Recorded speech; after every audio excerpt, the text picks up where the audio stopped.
Let me look.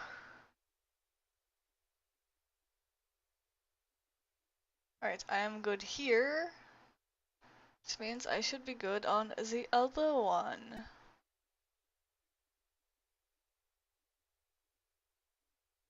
And indeed I am. Alright. What is up, everybody? We are here with some Final Fantasy. And I'm teaching Squadrons! Which is something that a lot of people probably don't know about. So as a quick note, in Final Fantasy, if you have your rank at least at 2nd Storm Lieutenant, so you have to upgrade your Grand Company, whichever Grand Company you're in. Once you get 2nd Lieutenant, you not only get access to apartments, but squadrons, where you'll have people that basically follow underneath you. Well, AI, really. Like, you'll get someone named Sicily, Nanasumi, and then Yen as your first 3, and then you just get random other people. And if I look at my squadron roster, I may or may not have done a lot in this. I'm not gonna lie. But, I like squadrons. I like squadrons a lot. They can't be job classes, they can only be the base classes in the game. Once you get to that, you'll get enlistment papers as you're playing by completing achievements, and then I will be dismissing everybody because I don't want to change a squadron. I'm happy with all my people. Like, for example, but yeah, they all have reasons for listed, like, I wish to emulate your calm and resourcefulness in the face of chaos. I have, oh, Jesus Christ, how many of these do I have? That was a lot. Okay, so they start out at like level 1, or low levels. So the first thing you want to do when you get them is you send them out on squadron missions. And then you'll eventually, once they hit 20, you'll be able to do one of these. Which then you can start working on these ones, and then you'll get to these super late ones, which are still hard to do even at level 60. You will also eventually unlock, and then there's also a side note, there's also training courses to give them stronger abilities. I've just balanced this out to be a little bit more strength, because I think that's the one I had lacked the most in stats. But this is just how everyone's stats are roughly, which works out. But I'm here to teach command missions, which is this other thing that you end up unlocking. And it's a thing tied behind how to unlock Captain. So, the dungeons that you get for command missions, I don't know if there's any more than 60. You have Halatali, Toto-Rak, Brayflox, Stone Vigil, Dzemael Darkhold, Aurum Vale, Wanderer's Palace, Pharos Sirius, Copperbell Mines Hard, Brayflox Longstop Hard, and the last one from ARR, which is the worst one from ARR, Wanderer's Palace Hard. Beyond there, Sohm, the Vault, Fractal Continuum, and Pharos Sirius. But did I say Pharos Sirius? Yeah, I did. Pharos Sirius Hard. I don't know if there's anything beyond those two, but you have to complete, I believe, at least 7 or 14 of these to get to Captain. But with this, you guys should be able to deal with this. So, Halatali, I really could bring whoever I want.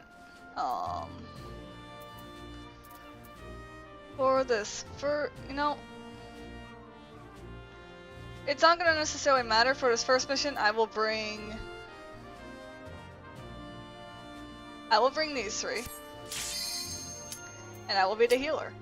I will heal each and every one of these, since it's pretty much the simplest way to do it and the easiest way to do it, because you can guarantee everything.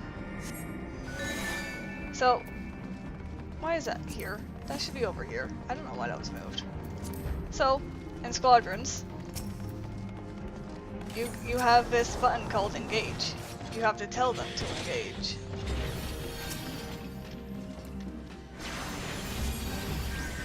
And then they'll fight on their own.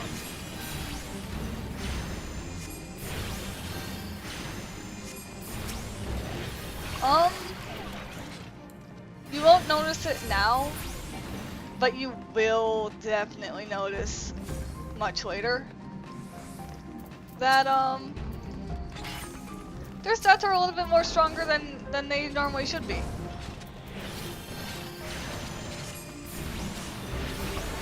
Yeah. For the earlier dungeons, if you want to make sure you always get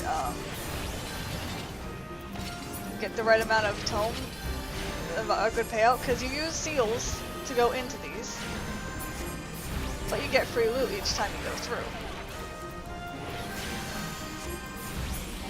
So you can turn in the loot as you're running these. And usually, payout's even for these early ones. But, I wonder if because they're level 60 that they're broken already. Side note, you can see that, it does take a bit for engaging. Unfortunately. There's not much I could do about it. But if you're looking at health, yes, I'm the one with the lowest health in this group. As a healer, which is fine. Because I'm not supposed to be in combat. And normally I'd have to be healing a lot because I pulled this entire room.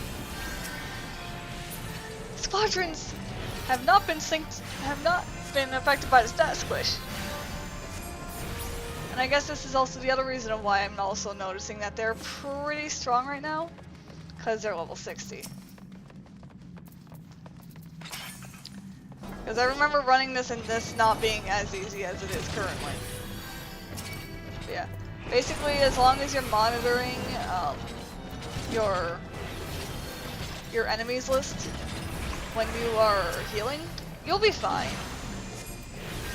Watch your tank's health. Monitor the enemies list. That's roughly the job that you need to do.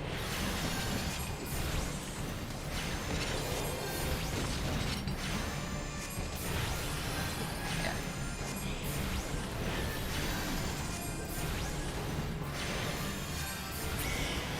I don't know if I can actually tutorial this, like, it'll be a lot different for anyone else playing this than I am because mine are this powerful. Normally you'd have to do a little bit more healing. I just don't have to since then. However, I will always tell you what I had to do when I first did these. Because this room, you followed the normal mechanics of a fight. So when a door opens, to save yourself trouble, no. That's okay, I just messed up twice. Sorry. So basically what you can do is just place a fairy on the tank, and then you as a healer, go deal with the ads.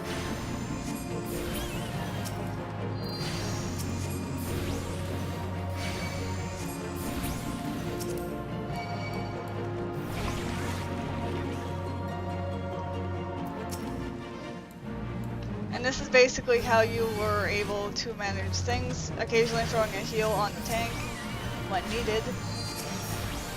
But like I said before, it does not look like... Yeah, the dot did not do enough damage, fair enough. Well, that's gone.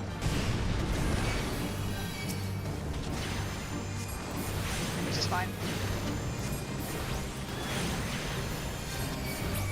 But yeah.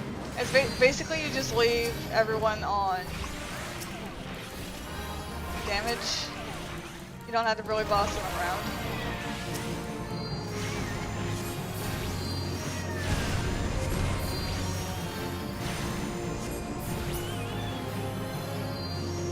And by the time, and it'll take a little bit longer, but by the time that you get all those done,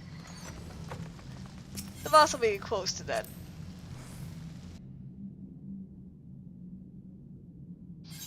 Yeah.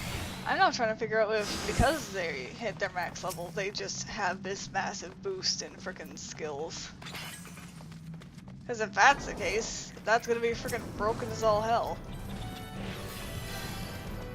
So, while they're grabbing that, since you're the only one that can interact with the chains, I will grab that. Like this.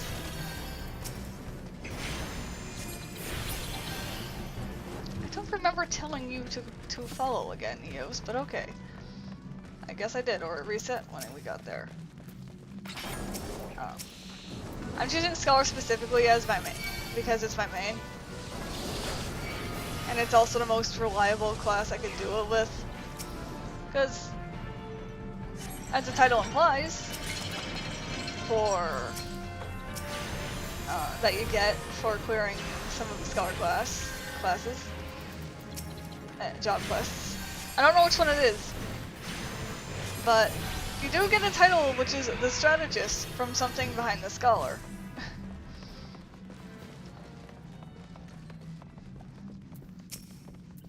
And every time I play the Scholar, I really do just feel like I'm just a Strategist the entire time. It's a lot of fun though. Which is why I'll do this as such. Which, if this is the case, I do have buffs. I do have buffs, so mine will be a lot easier than most others, unless yours is max as well.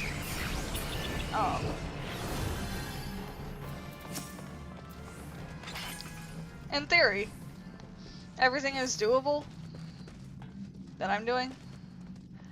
Oh yeah, this is a problem with enemies that walk like this. The AI, unfortunately, will always stay within the direct range of which they need to be. Which means I need to have them disengage, tell them to re-engage, and do the thing you're not supposed to. I was gonna get in front of it, but those enemies were there. So I'm gonna have him do... Or he could just throw his axe at it too. That works. I'll take it. I will gladly take that so I don't have to tell them to do stuff. That was like my one complaint, was that the AI was not too terribly advanced. So there were a lot of points in where, like they won't dodge, they don't get out of the way of things. But because of that, they're kind of not, there's also a benefit to that.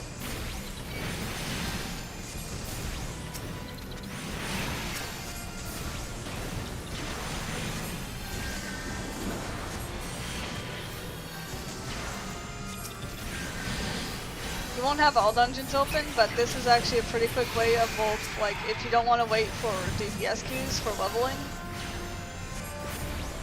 you just have to remember doing the same process.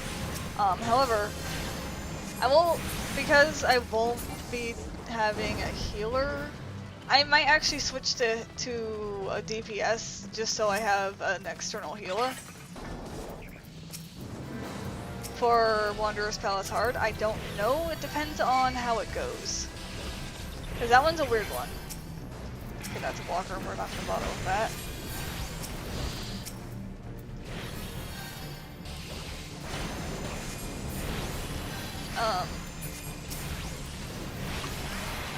But the only reason I'm saying it's a weird one is because of some of the mechanics, but we'll get there. Either way. If you don't want to run this as a healer like I am, you could run it as a tank and then not have to worry about the engage and disengage unless you need them to move with you. Or something like this happens where you have to have them disengage. But you see, that doesn't really do as much damage. They're pretty resilient to some of the stuff in dungeons because of the fact that they don't react in certain ways.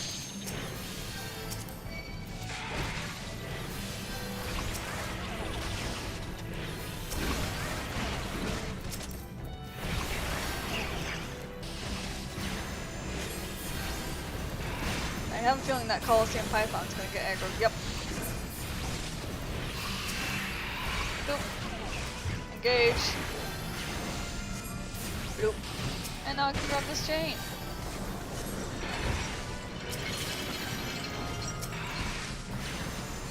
But yeah. The AI will instead just focus on placement of how the class is played, so you can see Maws, who is our ninja, actually going behind the enemy to go for more damage. Nunalupa doesn't move all that much since they're ranged, i.e. a caster. But it's alright. Alright. Now this is one of the examples of the engage and disengage strategy. So engage, disengage, and then tell them to re-engage the enemy. And it allows you to be able to fight here. Because this fight, everyone knows the mechanic of this boss electrifies the water. So I tell them to disengage. They come over to me. Now unfortunately I can't really tell them to re-engage quite yet. I can tell them to engage the sprites. I just have to hope that they stay engaged.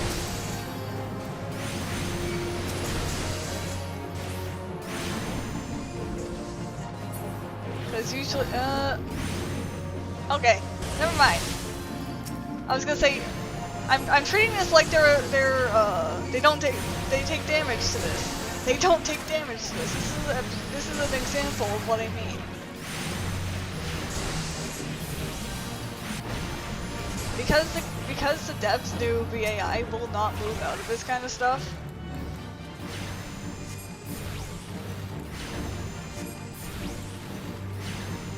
They're just immune to a lot of certain mechanics in dungeons. Like the electrified water in this one. Weapon shower is... okay. Still hit you. So I just have to tell them to engage the ice sprites one by one. I may not be able to hit them.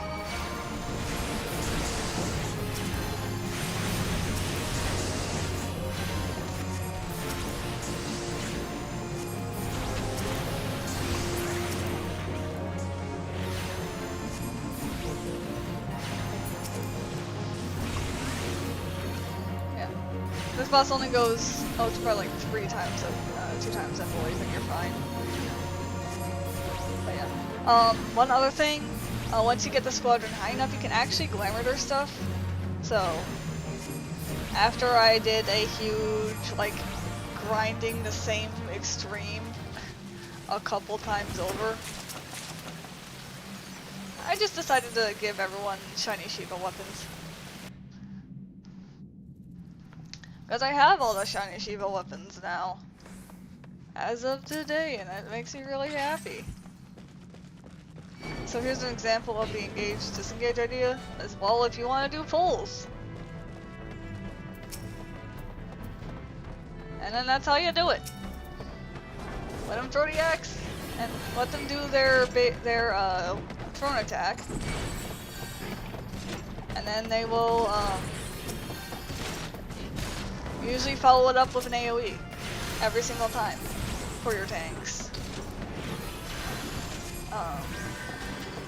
For this dungeon, if you want to optimize seals, so you don't lose seals by doing this, you'll have to get that chest in the middle that's trapped.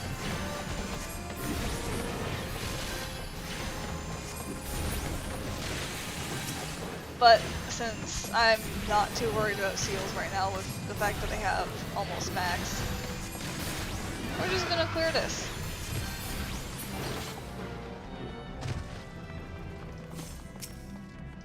Thank you, Halatali. Halatali, thank you. I need you to move so I can interact with this door and open it. Now you can go through.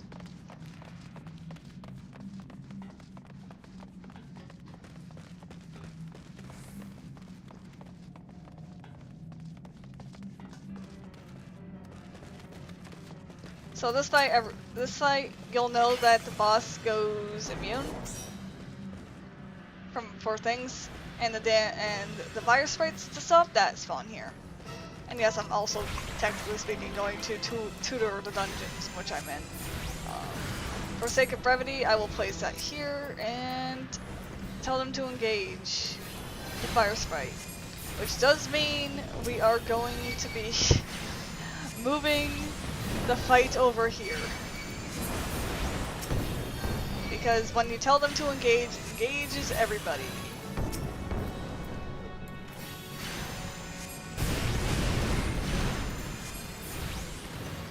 So there's not much you can do about it. Yeah, okay. Okay, yeah, I'm definitely noticing there's a big stat difference. Okay, so now I know this for a fact. If you ever max out the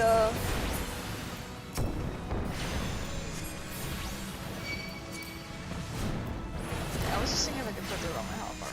Fair enough. Mahas? Alamahas. This is also one of the things that they do as well. That you pull the fire sprite and start to that has to like yeah, sometimes it gets messy. That's to be expected in things like this. But the thing is, you want to prioritize not your tank, but keeping yourself alive. Because if you go down, everything fails. If anyone else in the team goes down, you're fine. It won't fail you until you yourself go down. Because even if a boss is at a sliver of health and they're all still completely fine, but you just accidentally get yourself killed, you'll have to restart. Since you're the leader, and you're the one that they have to follow and listen to and learn from. It's from horror standpoint, from what I'm able to gather. And yeah, as you can see, as placements for how they stand, you will always have the tank stand in front of you, no matter what. Unless you yourself are the tank, then you'll have the healer followed by the DPS standing behind you. Once you clear that, it tells you everything you get. And you have this high-grade company issue tonic. It's an item that lets you resurrect your team members. So if you aren't a healer, you can res your healer when your healer decides that they don't want to resurrect a party member. And then as you see here, once you complete the mission, they start getting tactics. Which I will now showcase what tactics do with Sicily, because I'm pretty sure Sicily, you have all of them, correct? So when you go to display orders, you can see what the tactics are. The mastery means they do more. Raiden, I think you were the one with the lowest? Yeah. So Raiden only, oh, you don't even have a 1, okay, hold on. You have a 0, so as you can see, since I haven't ran with Raiden all that much, he has no defensive tactic. But he has a level 2 and everything else. If I talk to Nanasumi, they have an offensive tactic of 12. And these are just numbers that are spread across. So, the first mastery of everyone will have a total number of 12. And it'll be split between stats. So for example, Independent 1 would give you 4 in each. Offensive will be 12, balanced is 6 and 6, same with offensive. And they keep raising. Astolia, I think you have a lot? Yeah, you have a good amount. So, it doubles the number from 12 to 24 in total. From 24 to 36. 36 to 48. 48 to 60. And then that's how they get pretty big ass stats. And it's super nice. Yeah, you're still independent because... Oh, you know, you finally got your... Yeah, no, you were independent because you're melee. Right. Okay. Raiden, I'll take you next mission. Because I noticed that you need training. Who else needs training? Now, assuming you're pretty okay. Ninolupa, you have mastered balance. Okay. I'll take Ninolupa or Alimahas, because I'm pretty sure the others are not there. I know Sophine. I know I've taken Sophine with me a lot. Which is why Sophine has like a mastery in 2 things, but I kept Sophine offensive since they finally got that up. Yeah. And I don't know why, but Sicily, for some reason, just did not want to revive.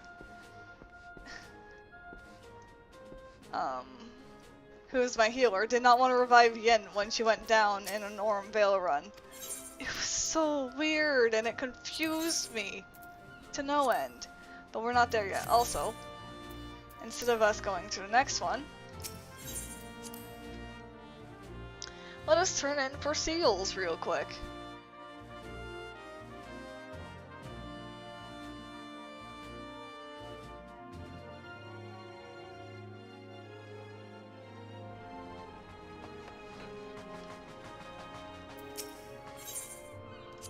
But you could do this once you get a high enough rank, and then you just see all of this junk.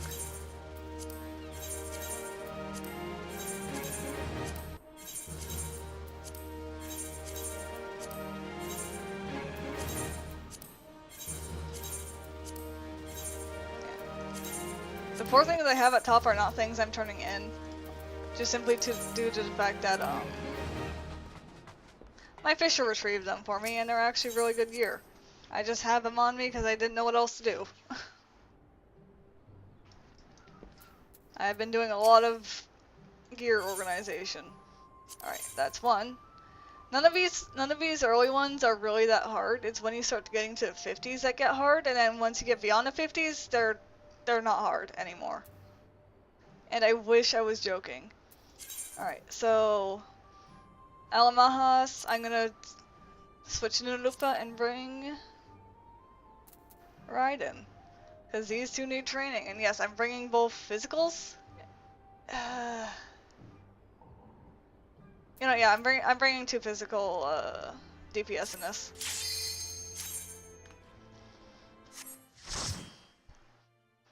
Every time you have to run one of these, you always have to guarantee that you have one tank, one healer, 2 DPS, just like just like the standards. Yep, tell them to engage that. Run off, and then get them to engage this. Because here he comes.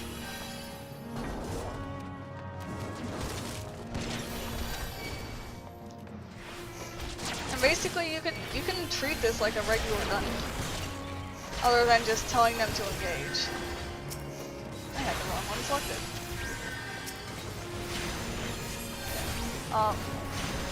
What's funny is, of all of my squadron, Raiden, who is the one who runs dungeons the least, is the one who has the most glamour. Next to Nana Sumi. Unlike that, they just killed everything. So apparently if you get squadrons to 60, they are just broken. Which means I'm actually going to test something. I'm going to, instead of telling them to engage, do that, and attack the other one and see what they do. Okay. They don't actually interact with it. So you do have to tell them to engage if you attack multiples. But, if you trust your squadron enough, or have leveled your squadron enough and taken care of it, you could do stuff like that, which is terrifying. Like, I really should be healing this dungeon a lot more than I have. I'll admit to that. But, for those who are leveling up their squadrons and learning to get into squadrons using this as a tutorial, yes, mine's is going to be a lot more simpler. Yours is most likely going to need a lot more micromanaging and healing.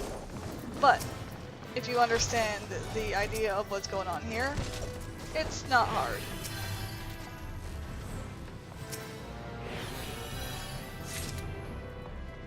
They do take a pause to react, so if you keep that in mind as well, for their reaction time, you should be fine. Aurum Vale is probably my best example for a tough one, but we're in super low ones, and these should be easy.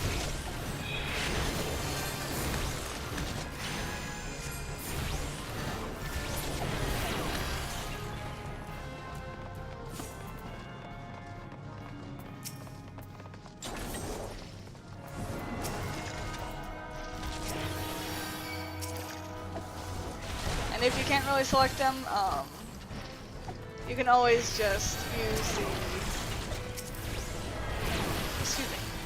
You can always just use the enemy list. Because the enemy list is your best friend in this.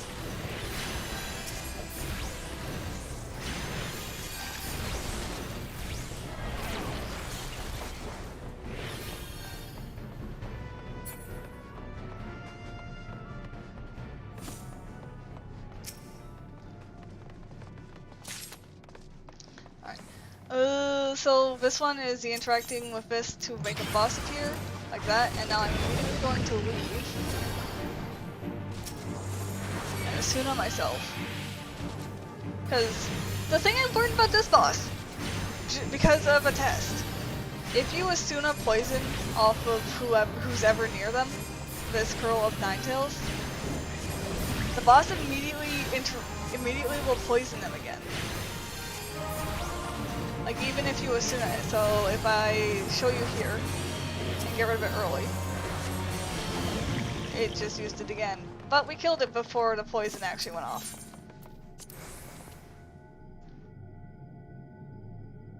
So that's an odd mechanic I've actually noticed from running this dungeon.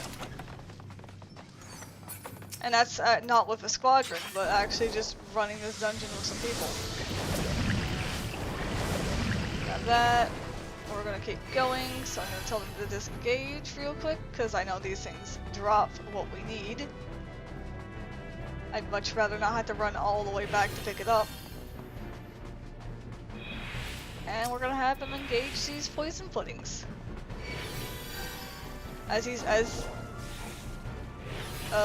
Raiden, you good? Raiden? Raiden? But no, you are also noticing that they're using skills that they wouldn't normally have, and I'm going to have to heal the tank and assume the tank real quick.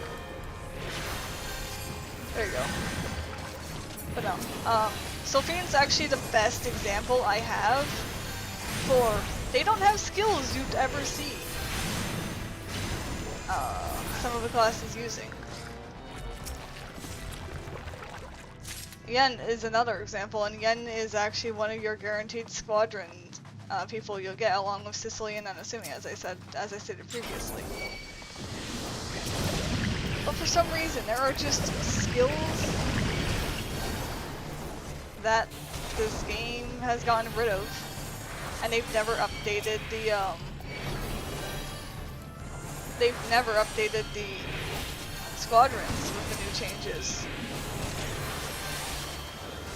So Sophine, who is my Arcanist, still has miasma and such. And a bubble that I've never seen. And they have skills that I've not seen before. Like Fist of Earth. I've actually not seen Fist of Earth before.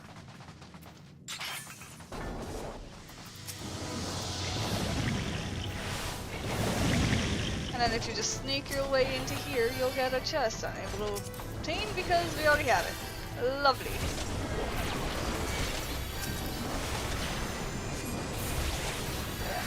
Yeah. Whenever you tell them to engage, their next focus is usually whatever you're attacking. Because as you see, I was attacking the one with the highest health, they just suddenly turn to that one.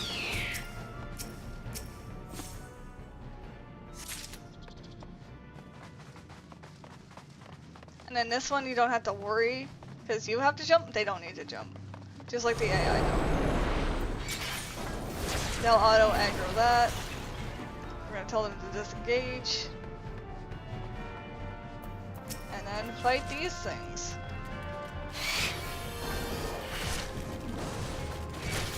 Almost hit them all.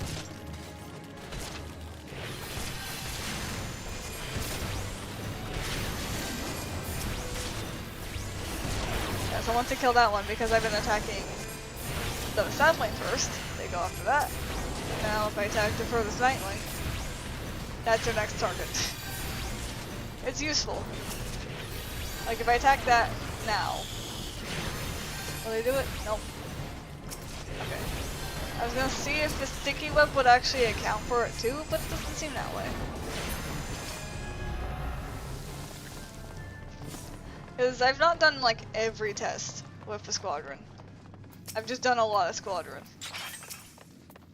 Primarily trying to level anything from 47 to 50. And I decided to level a whole bunch more. Because that was how I got Paladin, Warrior, Machinist, Bard, Dragoon, and Ninja to 50. I did grab the thing, right? Yes, I did. Okay. I'm just going crazy. And I'm immediately going to move away so that they can fight this thing. Also, I don't know how Ali Mahas doesn't get poisoned because his reach is far. Somehow. For a rogue.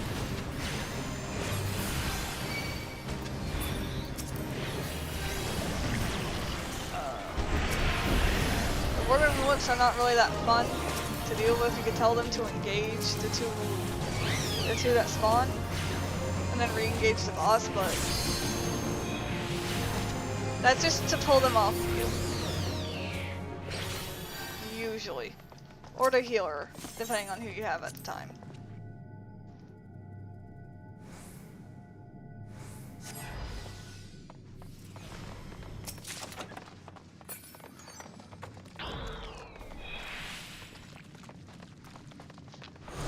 So, another thing that I find kind of interesting. Never mind. Never mind. I was gonna say something, and then they broke the egg.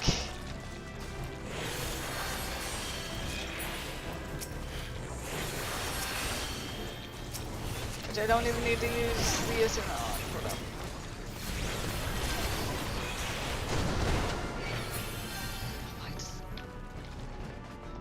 Is it you guys that are popping it?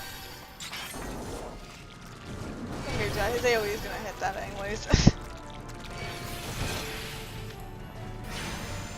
So yeah, the only downside to Toto-Rak is it's always a slow dungeon just because of that slowdown.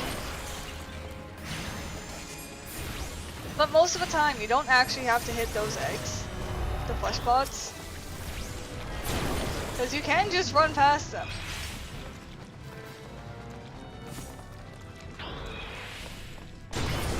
I just don't know why why, just like everyone else. The AI also pops them.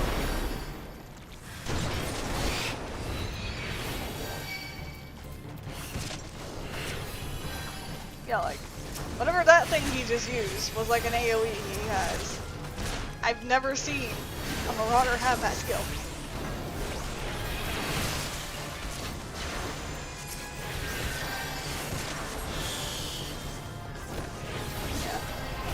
Normally you don't have to pop those, but since the Squadron's doing it, just like randoms always do, it's just safer to pop them. Don't engage that. While you guys are doing that, I'm gonna boop the web.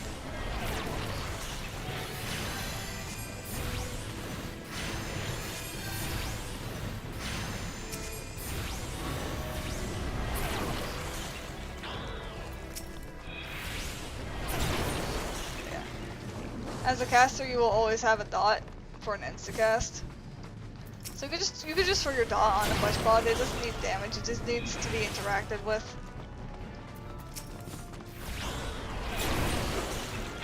Yeah, and that's a room that I always end up going through because if I tank this, I go straight forward. I don't know about this turn.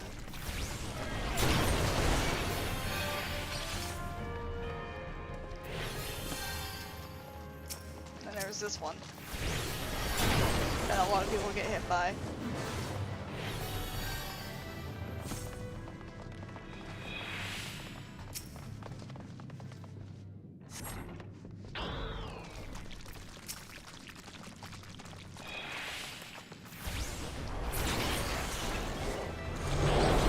This is mostly just a long, winding haul.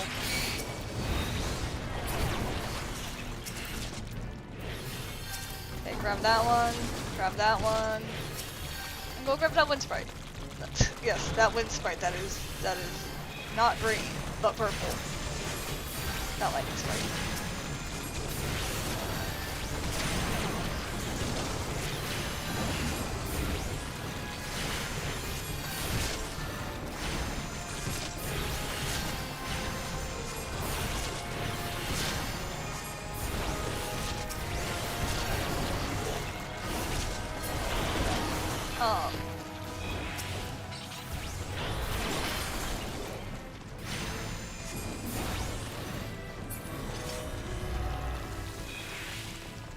So this one, there's a mechanic with the tail. All you really have to do is, other than letting your tank just go straight in for the boss, just tell them to engage the tail. And you're good.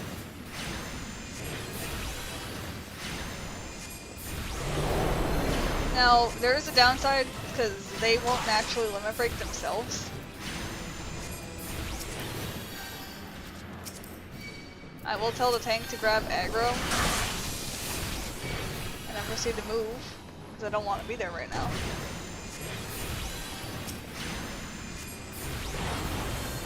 So the easiest way to tell when a tail's up, it glows red.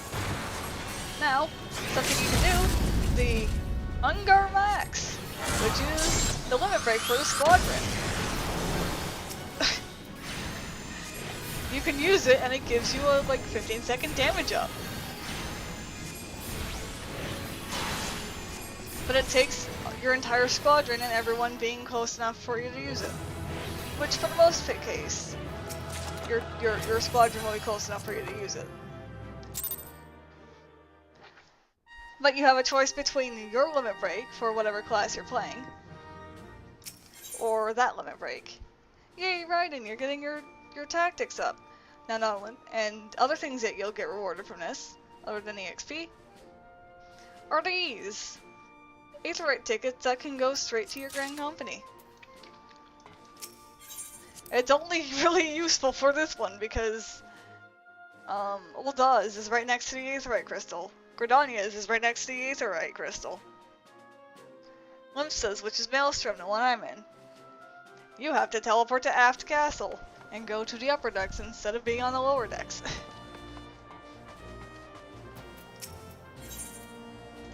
But that's okay. You just go through your expert deliveries and deliver. I skipped a crud ton of chests in there, but as I said before, I'm not worried about trying to get an equivalent payout to this.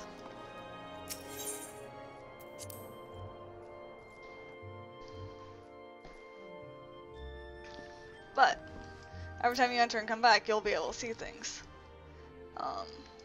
Actually, Alamahas is another one who I've glamored, because you'll get items that can actually change your classes if you don't want them to be the class that they're at. You can change their orders, so if I wanted Alamahas to do more damage, I could make him offensive or balanced. But I'm good with him being independent right now. It's useful for him with his, and then you can also change your outfit and see what you've done. And apply glamours. For the most part, I haven't really given glamours to many, other than Alamahas, Nanasumi. Actually, yeah, Alamahas was like a lot. But, Nanasumi. Where are you, Nanasumi? There you are. But Nanasumi here has all this, because I thought it was fitting.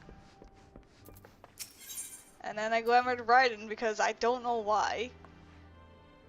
Raiden was wearing healing stuff.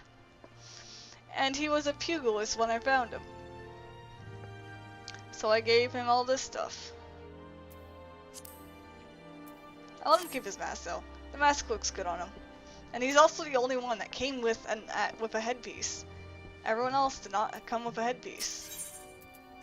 So for example, the only thing I've glamored for Yen is these two things. No headpiece. And then I gave Sophine a little crown. Along with the book. Because everyone gets all this stuff. Alright, so our next one is Brayflox Longstop, which is the first dungeon where things start hurting.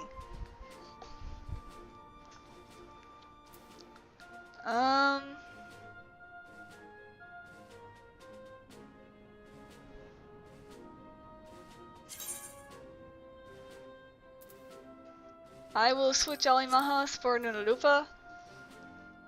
And I will switch...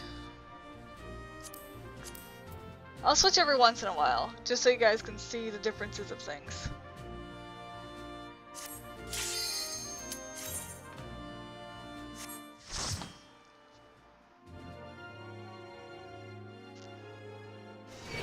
The only one you won't be able to see is a Lancer, because I don't have a Lancer.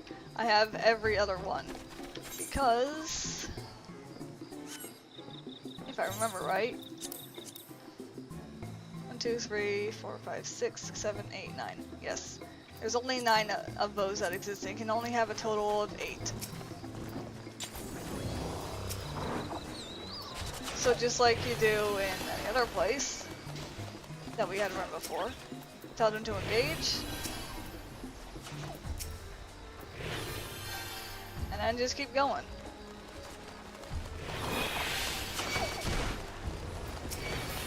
Oh.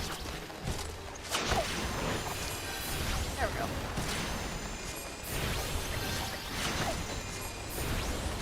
Yes, I have overshielding now.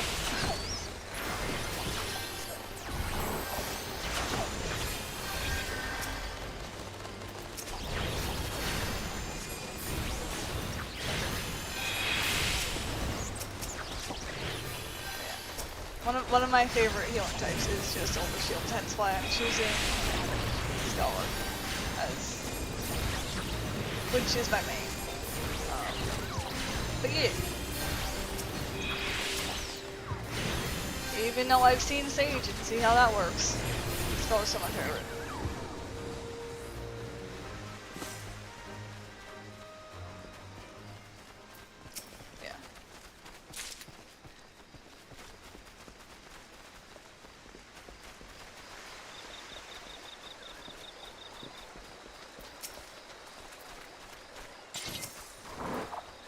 So grab that, grab the burb, and grab this one.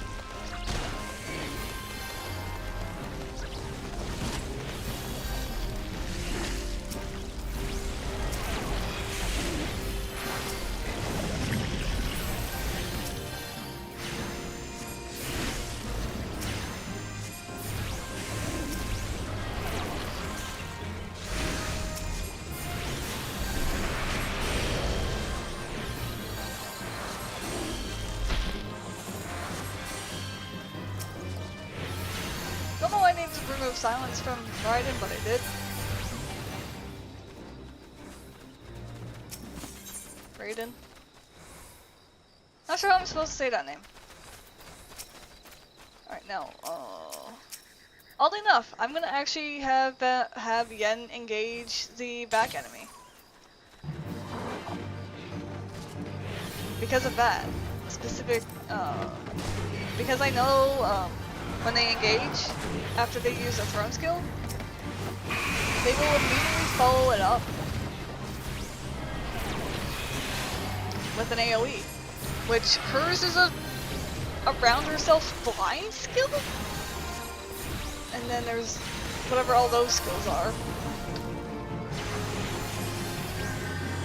Like, I really want to see what Paladin used to be at some point, because that is a huge interest. No. Here's the unfortunate thing. They don't leave AoEs. They don't know how to step out of AoEs. Oh yeah, and then the old Blizzard is still on Nunalupa. Which is why Nunalupa will sometimes move into danger.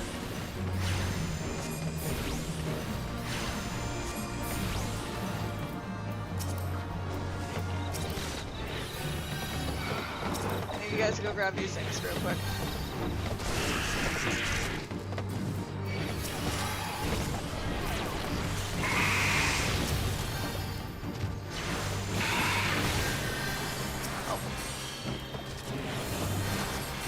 that. This so you can keep casting. Kill that one. And then back to fighting the Falcon.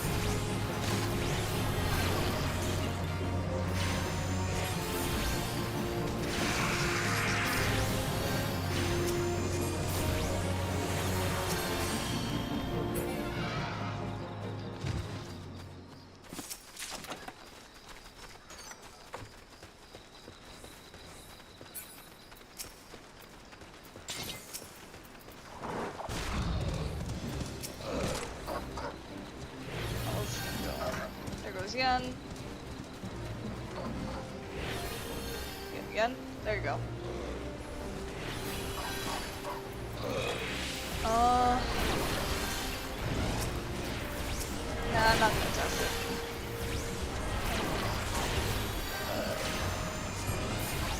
I was gonna do the test to see if, like,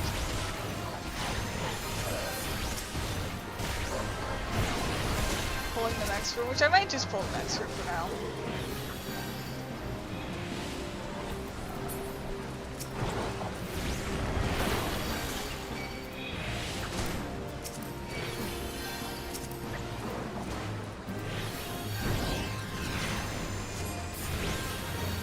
I still want to know what that skill is that causes blind.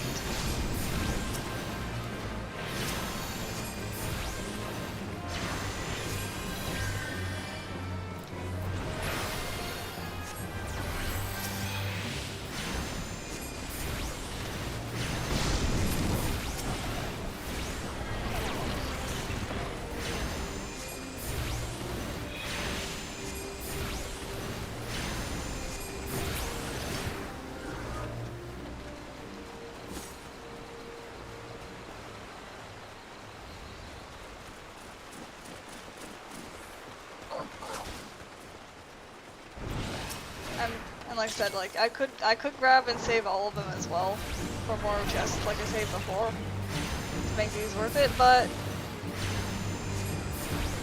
we've cleared 3 in less than an hour. I believe. Or is this okay? If we clear this one in a short while, we will definitely have it cleared in that time. Okay, Tempest Beast. Have yet to grab it. And then re-engage to the enemy. Okay, disengage, re-engage. That's a bit of a problem that can happen sometimes, so you have to watch out for whether or not they're gonna loop, because they aren't smartest AIs. But that doesn't stop me from loving them. And taking care of my squad.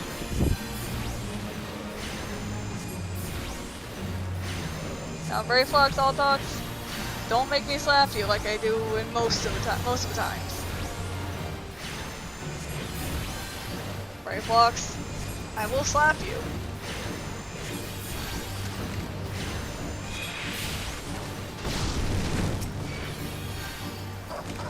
Bad.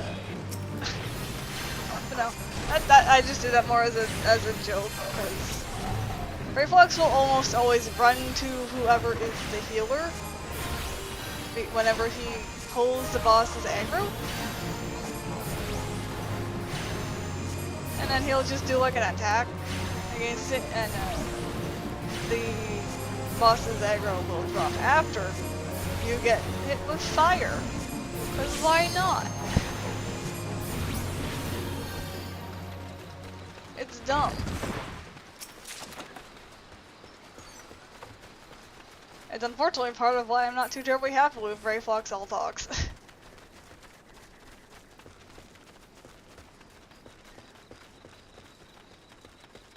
Alright, we're gonna grab this fish.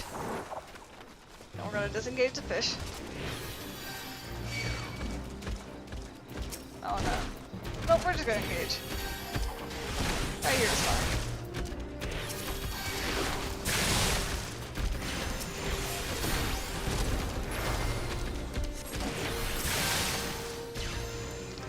Oh, I just realized there's a problem with this one. Oh no, not this one. Right. Okay.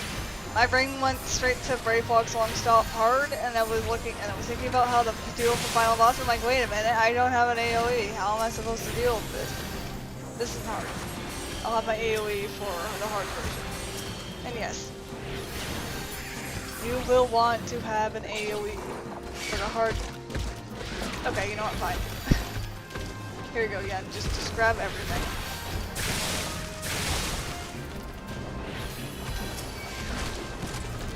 Thank you. But no. With party, you can actually skip a good portion of the enemies here. Peculiar Light is a non-damaging thing, since it's a Bluemate spell. I can tell you exactly what it does. It's a magic resist down spell. It doesn't do particularly anything.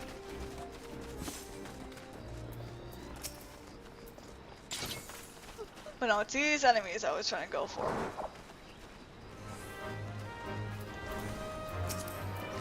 Engage. Engage. Over here. Engage.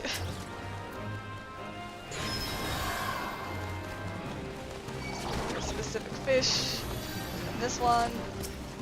Which will let us engage all of these.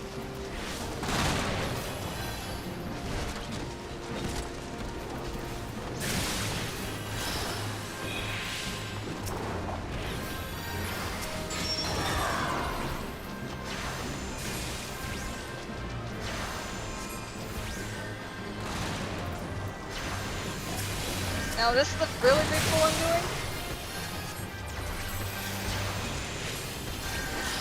But thankfully I kind of know what I'm doing.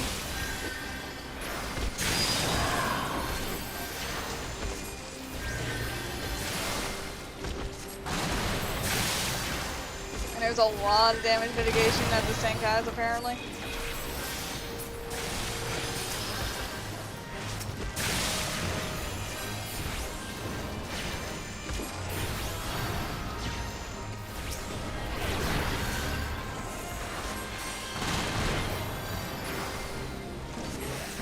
Normally you don't want to do this in a squadron, you might want to just take on the few groups. Not what I'm doing here. What I'm doing here is technically that. It's a little bit too much because it pulled a lot more than it should have. Because I think Nunalupa ran into the range of some enemies. Or Yen did. So we had a lot more extras than we were supposed to.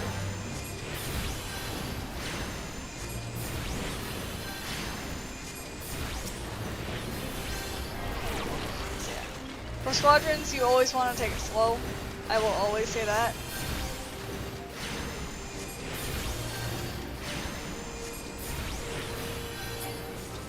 Because you'll want to be safe.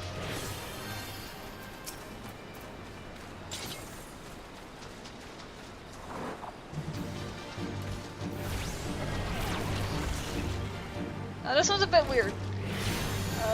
No, are you gonna stay out there? Yes. So, usually if you don't go into the arena yet, it locks. But, here's the thing. Here's an Nunalupa right next to me, all of a sudden. The game is smart enough that if your squadron is not going into the arena with you,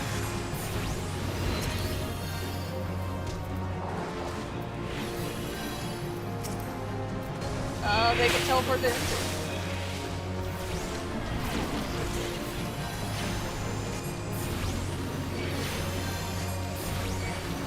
With that bubble drop that just happened there, all you have to do is find the bubble in your enemies list or somehow target it, and just tell your squadron to fight that. So like here's a clear bubble again, tell them to engage this bubble. Reselect the boss, then go back to what you're doing.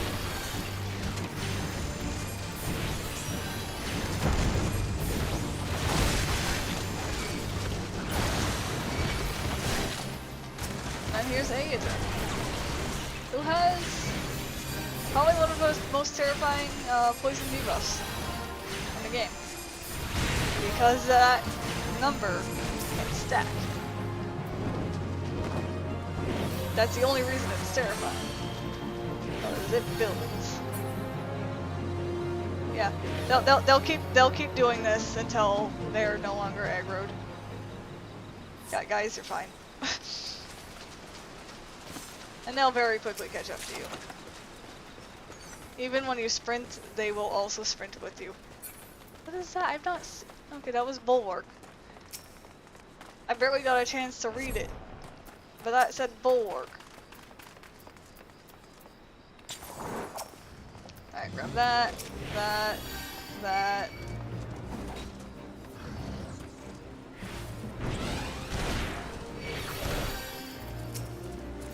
This one again because they didn't grab it. There we go. So normally you just do this group, and then you clear the next group. But as I said before, if you're not really struggling, just send them over to the next group. You have to gauge it, really. That one is gonna cause problems. I just know that wanderers will always cause problems no matter what.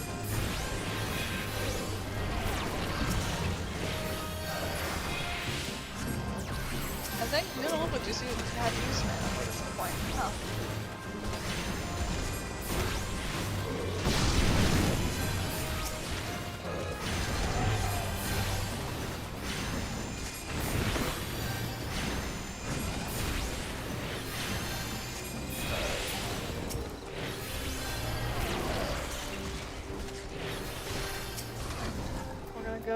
Actually target the back Beist. And somehow not aggro you? Okay.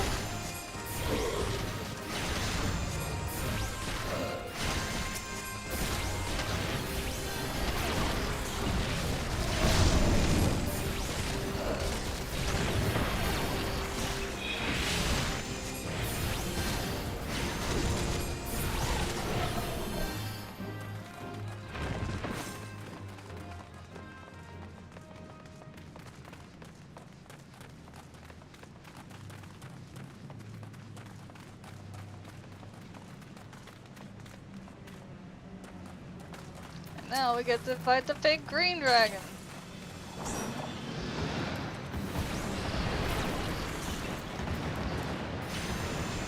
If you don't want to have to fight this dragon in the center, you can always disengage and then have him re-engage, which we will have to do in this fight. But if I remember right, I don't believe Aether will actually target the AI with the poison drop. Which means it'll be easier for me to actually place Eos over there. Since I'll have to be mostly moving around the entire battlefield.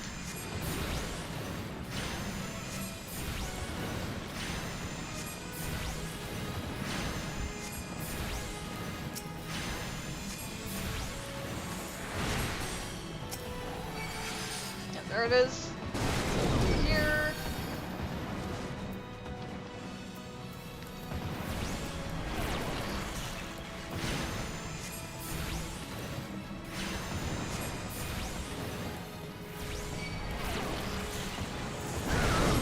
Two.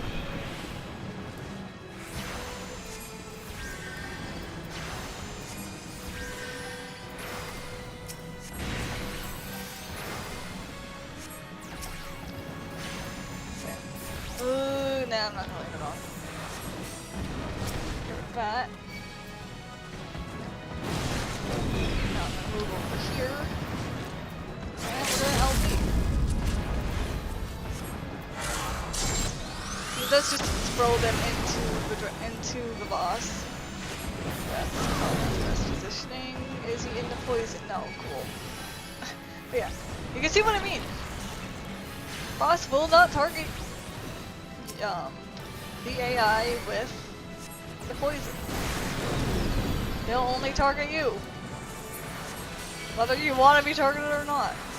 So I don't recommend being a tank in this one. Because of that whole reason.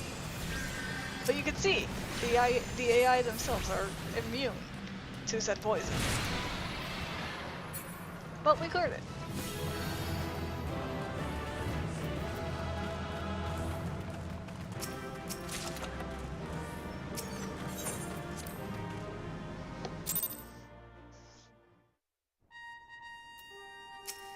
And always make sure to talk to them. Hey! You now have a defensive tactic! Yay!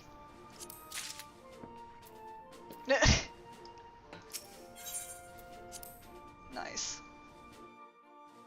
That's for clearing a whole bunch of command missions. But you know what? That's okay. But yeah, no, doing challenge logs, clearing achievements, clearing dungeons, things like that will get you more enlistments. So you can keep just looking for who you want. You can go based off of looks, go based off of skills or whatever. Or based off of what you just need.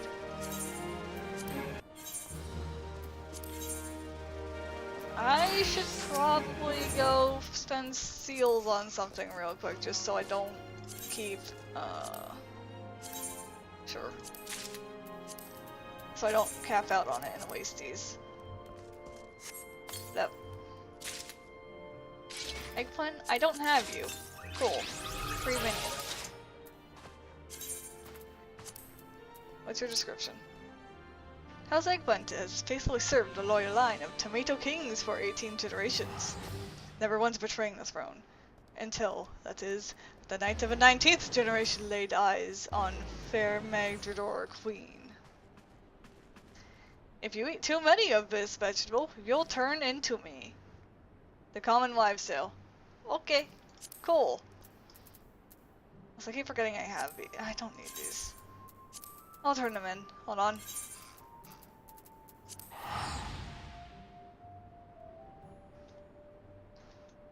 You know I still have some of the Shiva stuff left over. From running it so often.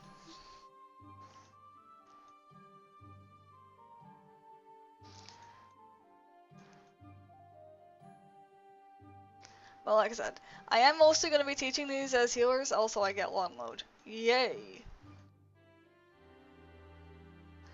I wonder what... oh, there it is. I wondered why there was such a long load.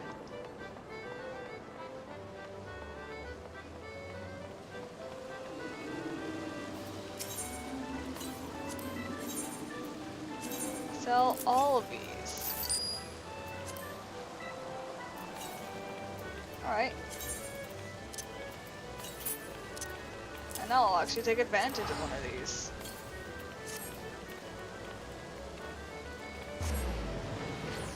Since I have it.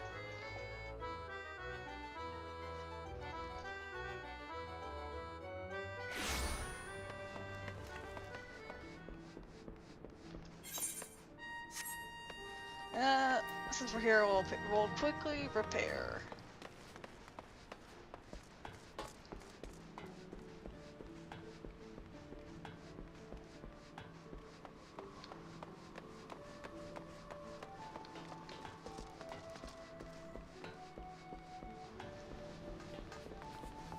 Since all we gotta do to repair is just run over here.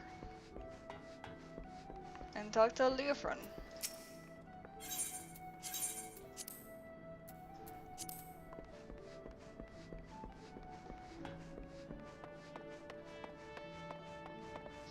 Yeah.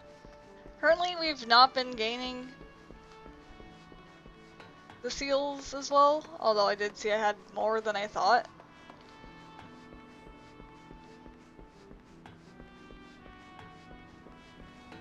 But yeah, so that's how that all functions.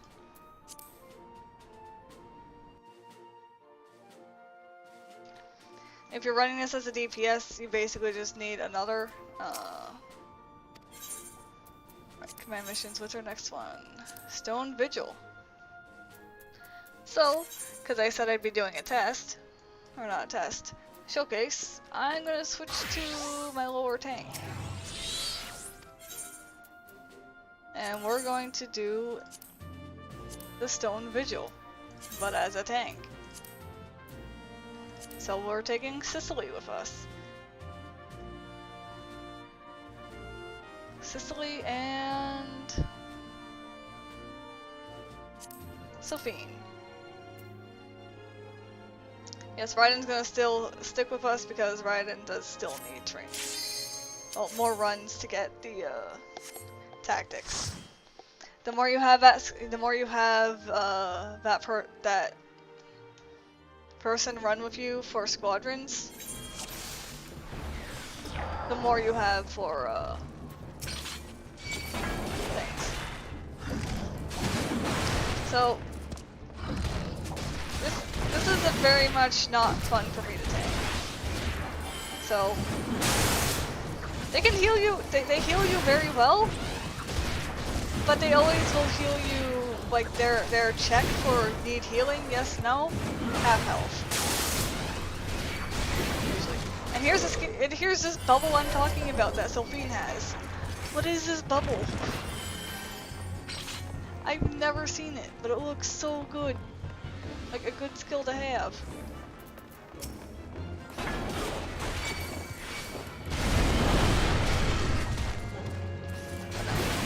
This is like if you want to tank things and not have to manage. Just remember to use mitigation sometimes, if need be. And then basically just tank like it's a normal dungeon.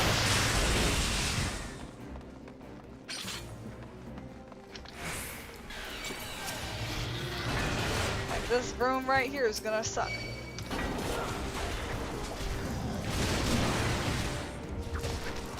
It's always possible to do this room. And it's always good to grab that specific wanderer too.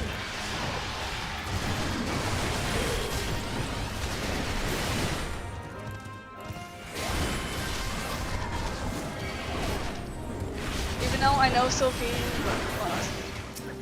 will do damage, I know Sicily will heal me. Is that why Sophine and Sicily don't get along? Because I confuse the two? Hold on. That's a side tangent. But Sicily will always heal, just like any other conjurer that you'll hire.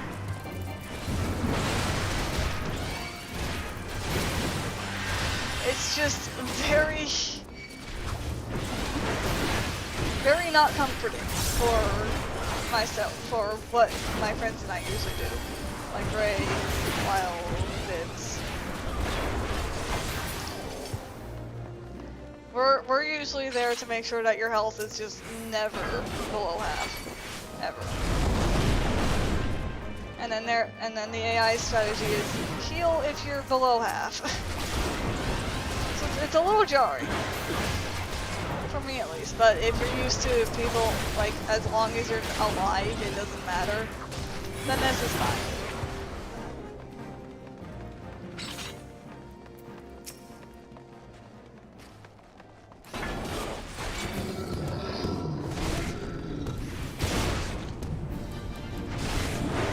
Now with this wind ability, there's not too terribly much I think I can do with this guy.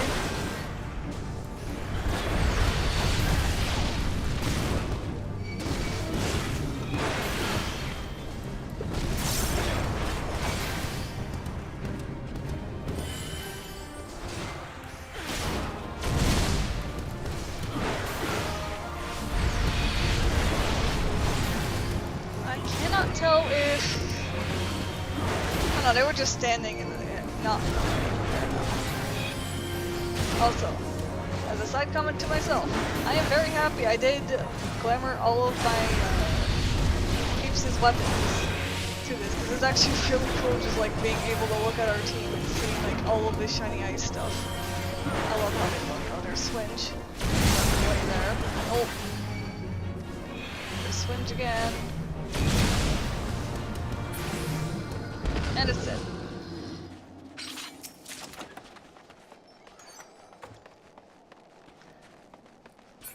So this dungeon's probably not the best one to tank.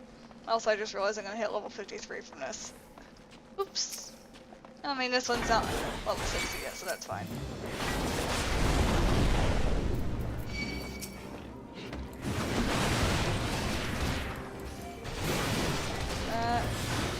Don't want to grab. Well, guess I grabbed both of my mitigations.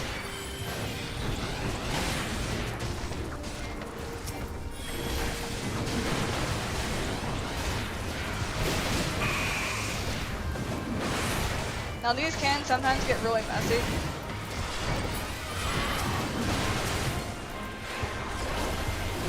This just popped out of one. But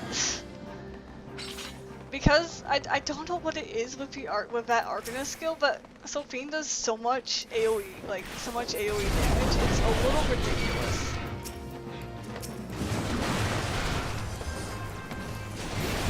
So I'll still agree that squadrons are broken.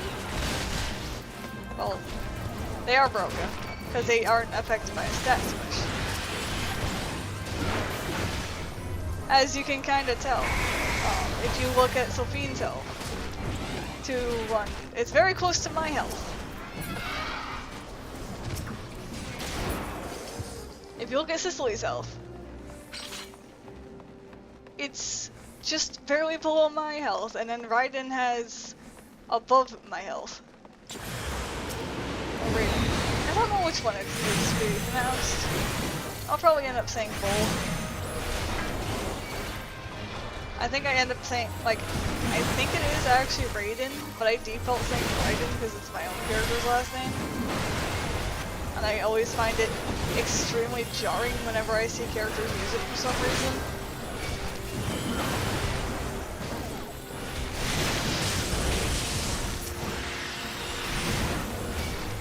It's just one of those weird things.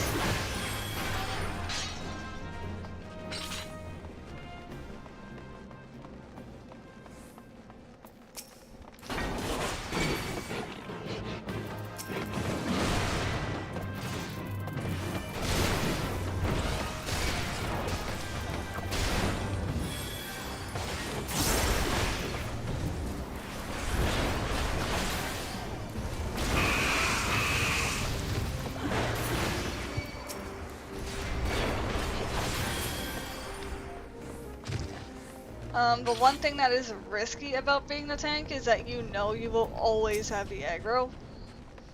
And even if you have a healer, like Cicely with you, Cicely will not heal you, or well, will heal you, but will not resurrect you. They will heal you. Whoever your healer is, they will always heal you without fail. The problem is, if you go down, you will not be resurrected. Yeah, and then here's a problem with being the tank in this one. Trying to use a cannon when you have the aggro. So this is going to be, you're not supposed to tank this way. Normally you could bring the boss like to the doorway, or less places the tornado can go. Unless you're melees like that, that'll hurt. So if I bring you out of this bubble. Sirs, stop!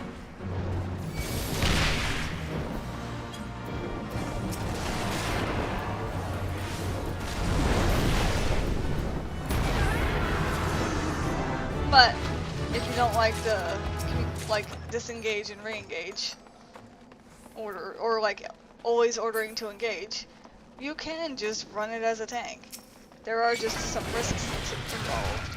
And if you don't like how the AI heals, if you heal yourself, then you can just start healing yourself.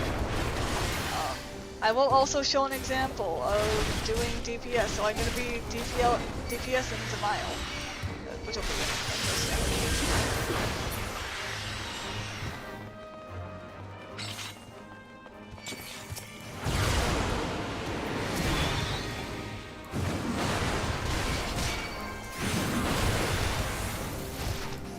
I haven't ran Squadron DPS in Dzemael in a while. like, there's me getting real. What did I? Huh? What did I do? Okay, so.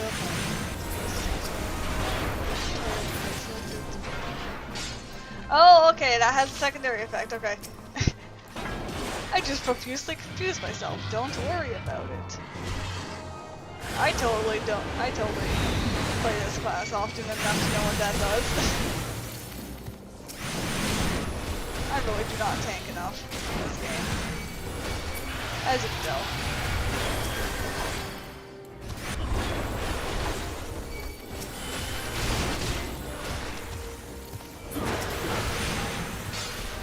Excuse me. You said you could go over there, dragon. I want you to focus on the ice sprites because they do magic damage. Magic damage hurts. A lot.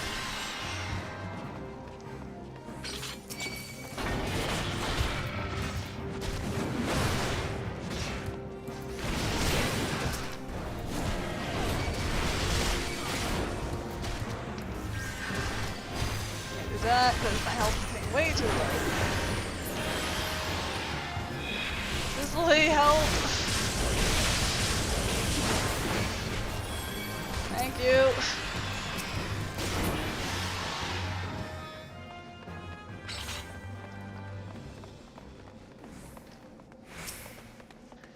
Cicely just always gives me those worries.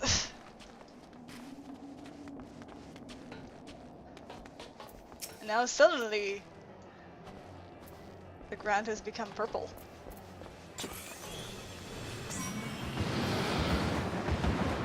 As the sky begins to blacken into the void. There it is. There's the void. I think I just did a de facto default of how rude. I'm telling them to engage because I'm so used to not being the thing. If I remember right there, oh no, they are affected by that. Normally you could just tell them to if they're in the area, just before he flies off, tell them to disengage. And then re-engage once he lands again.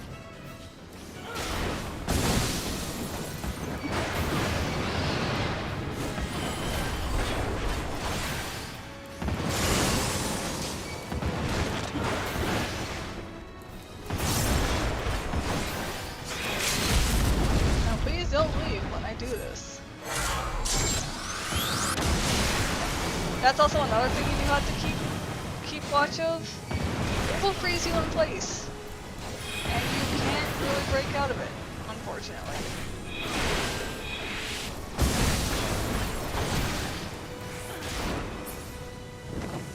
Yeah, from that, so tell them to disengage.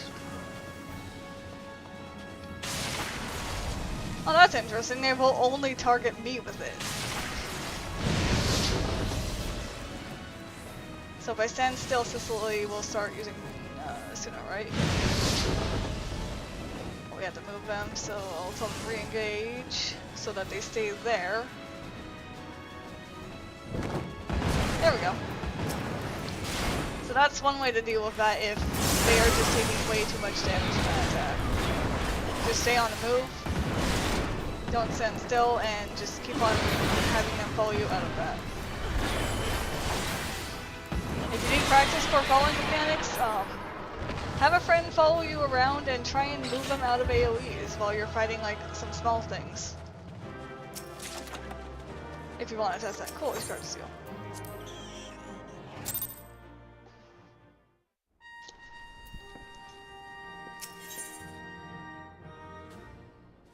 Oh, yeah, he's starting to level up the defensive tactics he just got. Good job, Raiden. Alright, we're gonna be a machinist for this next one. But, as I normally do, I will turn in some gear.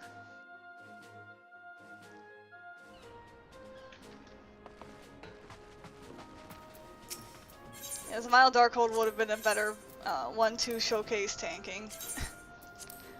And that one would have been better to showcase DPS. Unfortunately, I have chosen the wrong way. to do that. But it is okay. I did not want to ask about this stuff. I've already done all this.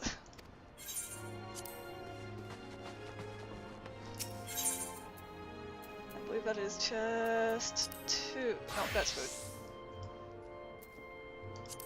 Number 3 is where it is. Which one is it? It's Guardian Steel. Yep. Oh, nice. There's some ruby cotton yarn in there. I might be able to use that at some point.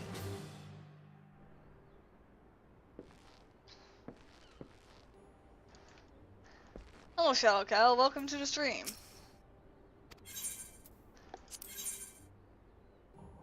Alright. Next, since we just did Stone Vigil, let us go... Okay. Let's grab Hastolia for this one. Now, this one just means there's a little bit more we're gonna have to do. But a cool fact about this, you equal 4 people standing in the switches. When we get there, you'll know what I mean. Oh, you pulled all of them. Okay. Guys, you need to disengage and follow me.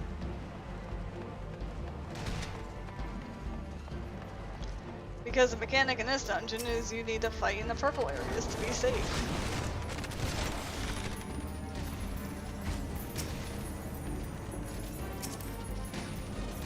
Alright, now tell them to disengage, re-engage, just so that they're in here. Now we can fight. How's my day been? It's been going okay.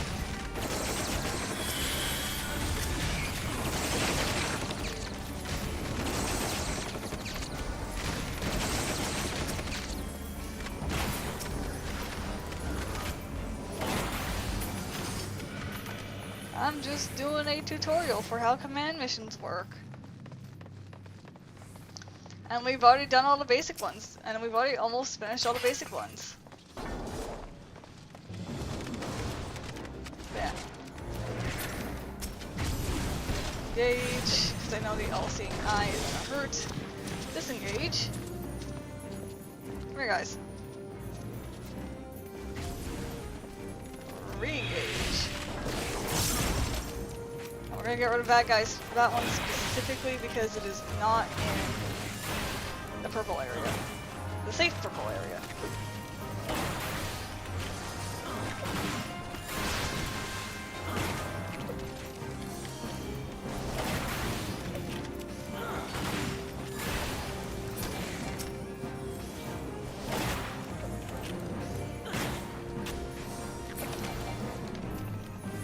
Alright, now they're gone.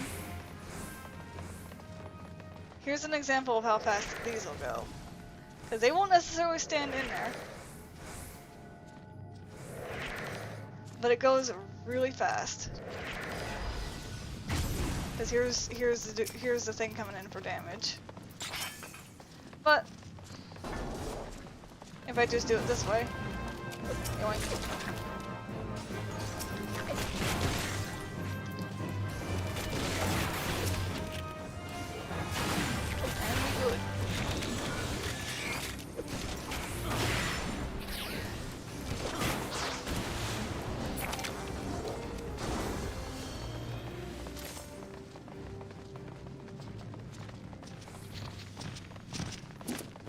Do it? No? Cool.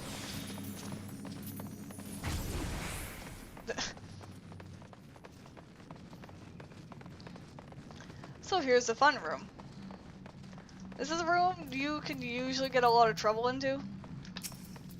Because he'll aggro those two fine. We'll get ourselves in there. Why did I auto-target that? Astolia. I need help. Yeah. The switches go by real fast. Disengage. Select one of these guys. Back way the hell up. engage. And jump over.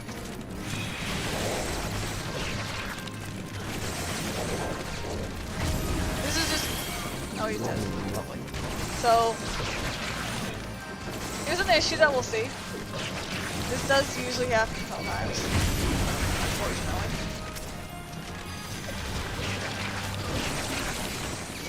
There isn't too terribly much to do about it. Other than trying to stay alive. Because... you can kind of see what's going on here.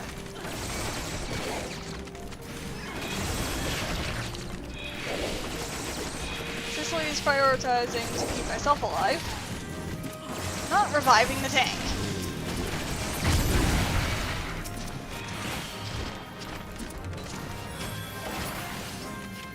Oh, right, I went and killed the thing. Thank you, Sicily. I was about to go pop a potion on him if we weren't gonna res him. Yeah. And the weird thing about resing the Squadron, they're back at full health. Why? I have no idea.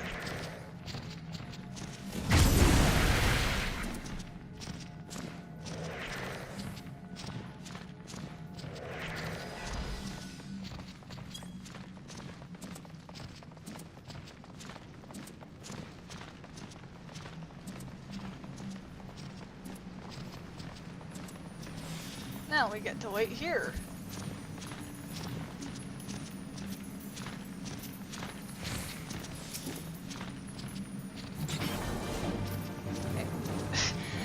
They react so fast to that. It's a little terrifying, to be honest.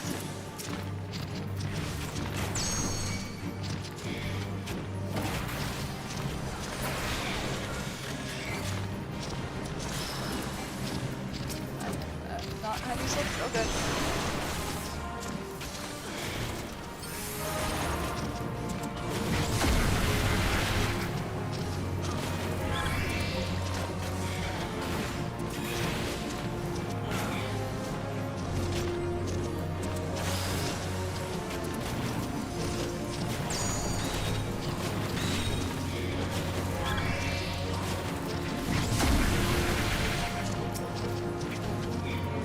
Those, so that we have those, and then engage this guy. And that's him just grabbing the ads.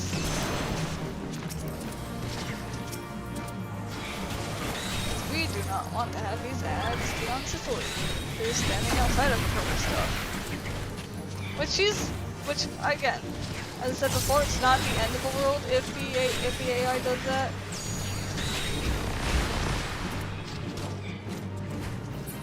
But certain mechanics like this one, you still have to follow them.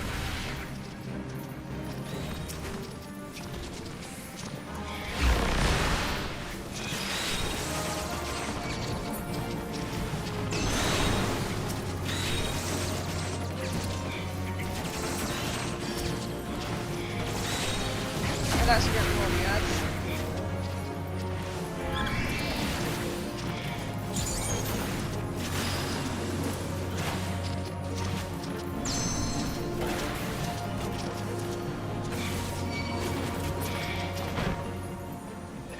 Flop. I don't know why. Every time I see that enemy's flop, it just makes me laugh. Cause it's just the most like the thud it makes is just thud. That's it. It's just such a simple and funny thing. To me, that is.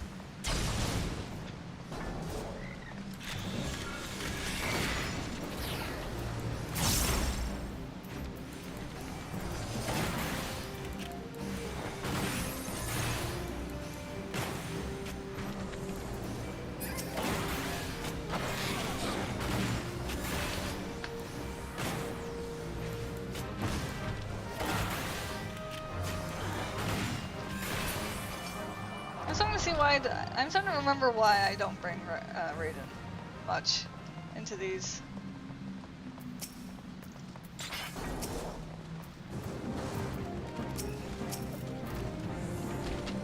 Engage the bone nicks, which means we're gonna have to engage these things. Or I'm gonna shoot them accidentally, cause thank you, mouse.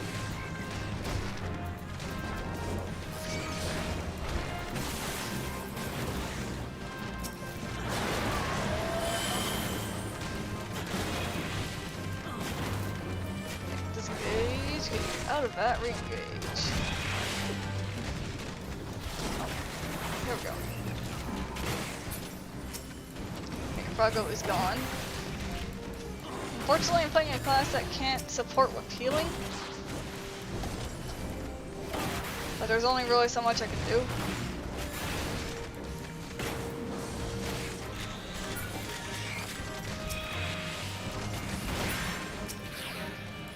And there's only one enemy left.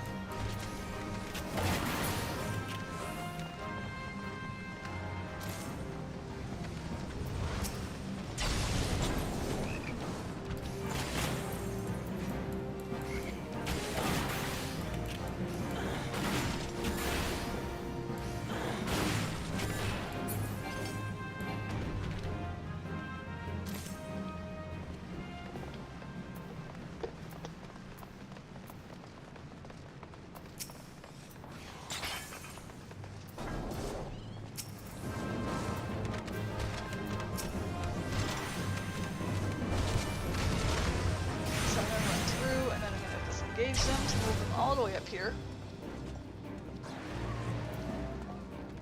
And then re-engage. Because then we don't have to fight any explosions.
However, once we do clear Dzemael and Aurum Vale, there's gonna be a little bit more different things going on. But you can see that it's basically the same. You're doing the same thing over and over again. Yeah, I'm just purposely running in so I don't have to tell them to engage. It's only one enemy. Only really one thing to worry about.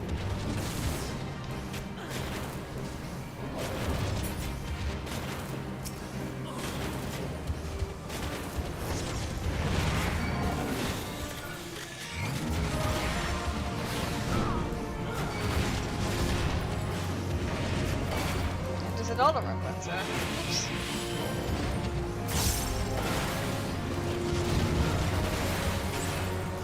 I somehow got that off, okay. I'll take it.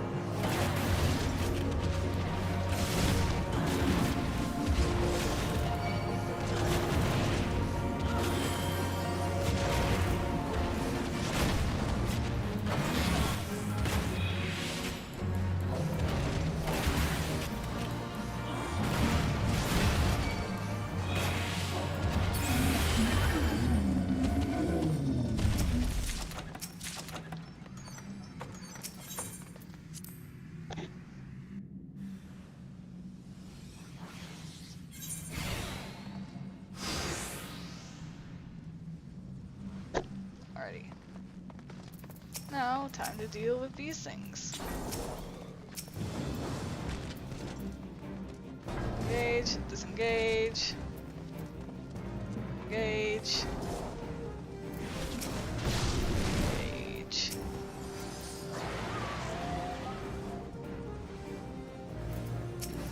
This is just mainly to take out half of the room quickly.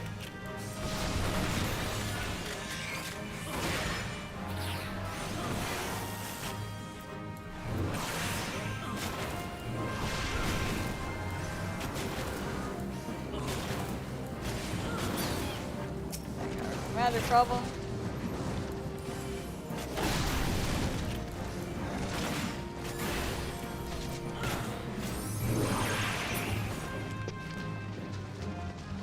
But yeah.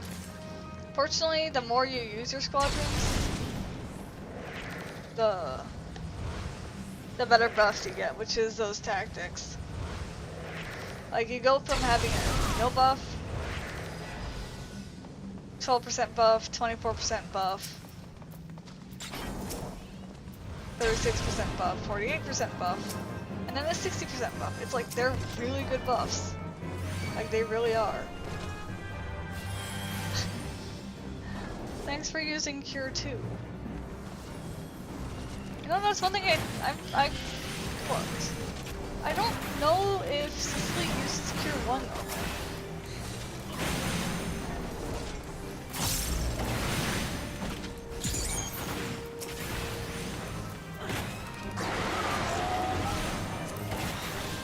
Oh, Jesus Christ. Well, I mean, that's one way to look at all the skills.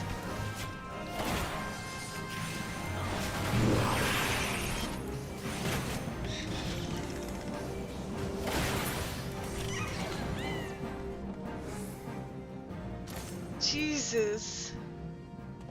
Oh, it even tells you how it... Okay. I didn't know you could just do this. Yeah, Largis. Okay. Raptor form, lucid dreaming. Berserk. Vulnerability down, vengeance up a farm. There's just cure.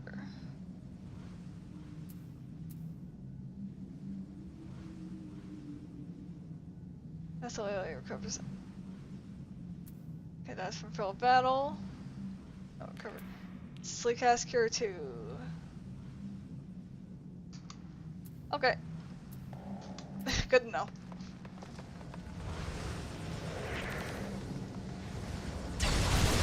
But yeah. There's actually a huge difference between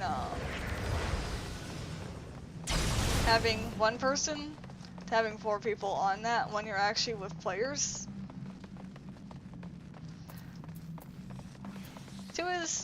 1 is the slowest, 2 and 3 are probably like the average speed, but 3 is the fastest and probably the more ideal one. Let me get out of battle chat so I don't get that spam. And let's go engage these guys out of the explosions.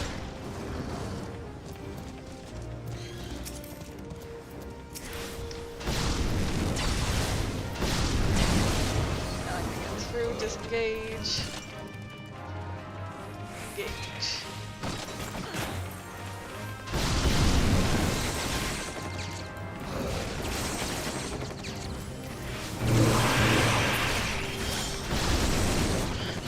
There's gonna be good portions where I'm just not gonna be doing damage because I have to do some management. But you have to keep in mind, you don't always have to do damage, even when you are DPS. If you need to manage your squadron, go manage your squadron. This is another example of what you might have to do. So, he aggroed me and I didn't get a choice. Okay. So I'm gonna do this, then start booping.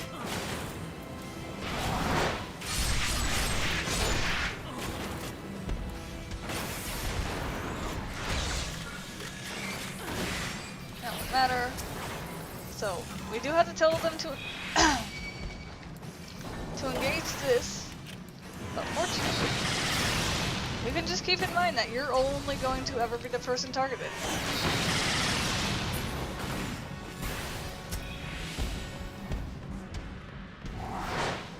So this does cause problems, but fortunately, the AI is surprisingly smart to backing away from things, although I was to say Raiden gets it by a couple of things from time to time. But now that we have next crystal up, Target from here, engage, and start firing.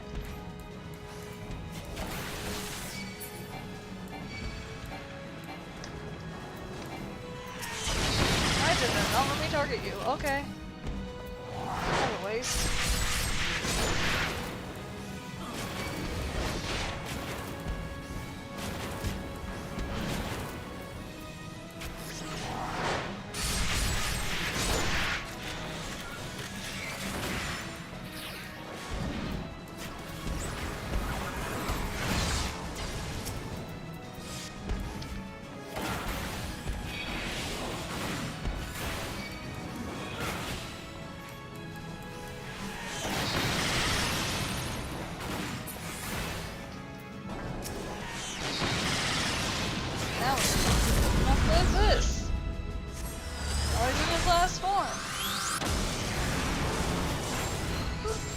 They don't do much,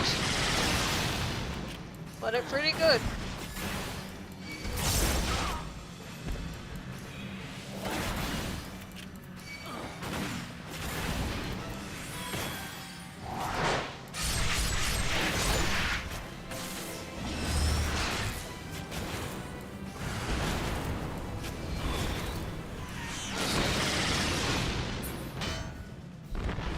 Oh, I forgot you could get irregular tomes this way. Okay.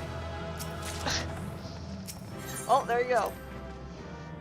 If you got a squadron high enough, and you don't want to just do it with randoms, you can do it this way. Oh my goodness, you got Defense Mastery 5. This is also the other reason why... Yeah, Sicily being the only one that can heal is probably the reason why Sicily has the most to mastered. I think Raiden, you're basic, right? No, you're balanced.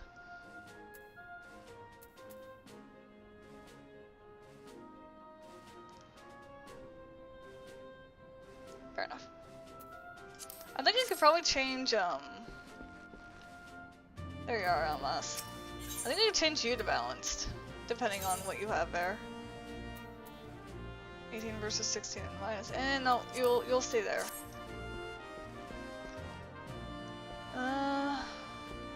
Rightio. Let us turn in some of this gear that we have. And we will switch back to a healer.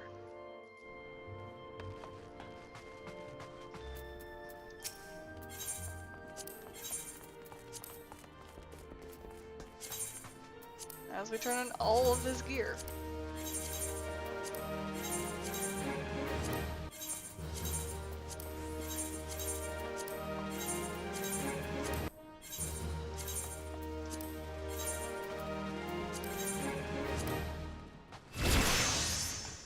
Oh, someone just dinged a bunch of times.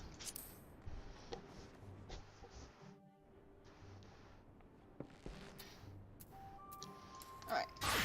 Back to Scholar. As I now do my OCD thing that I always do. For no reason, to be honest.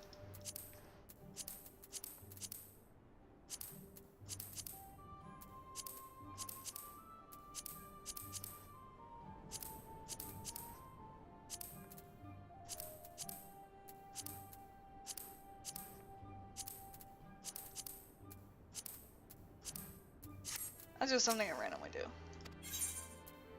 Alright. So, next one is Aurum Vale. Everybody's favorite. So I am okay, Raiden, this is the only one I'm not taking you on, but I'm gonna take... Okay, hold on, let me look at my range DPS real quick. So, there's a reason I'm not going to be taking...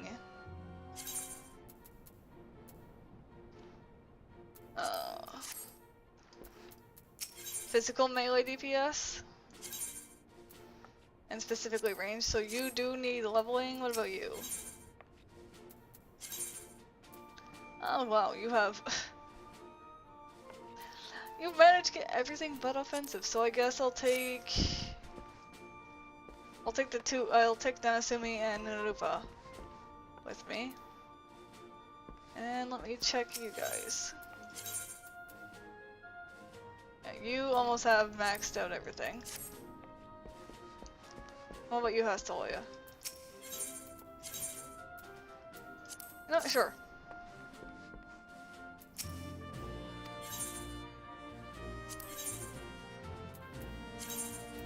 Since I had, yeah, Hastolia, you, no, you, and you two.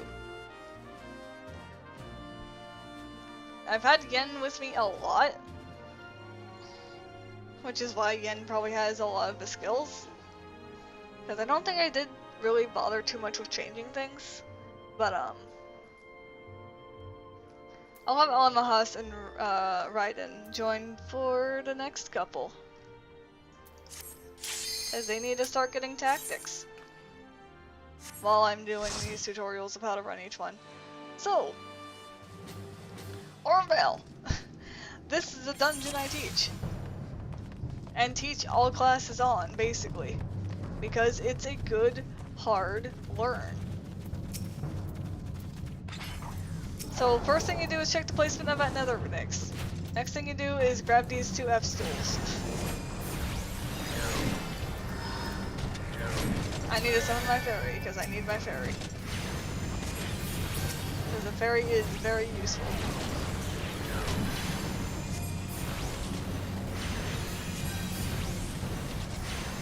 Normally I'd be healing more often.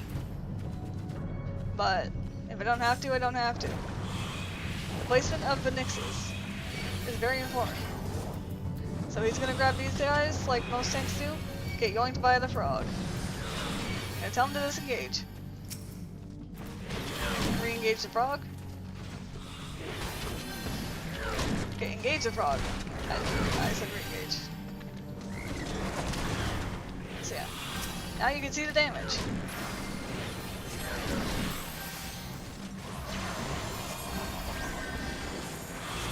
That's not what I cast.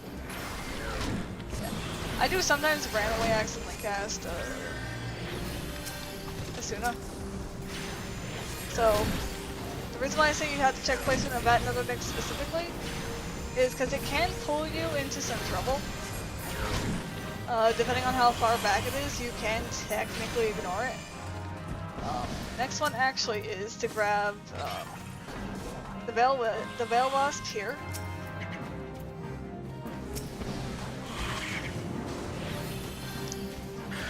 And right now the other Veil Wasps are a bit too far behind.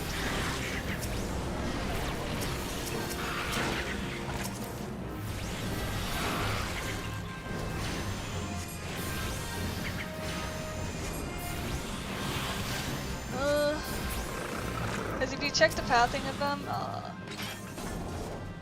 there is a good chance that you can technically ignore the Veil Wasps, but they almost always aggro. Like right here. So we just tell Hastolia to engage. For players, you don't stand in the yellow stuff. For your squadron, they're immune to it. Cause they got their special boots.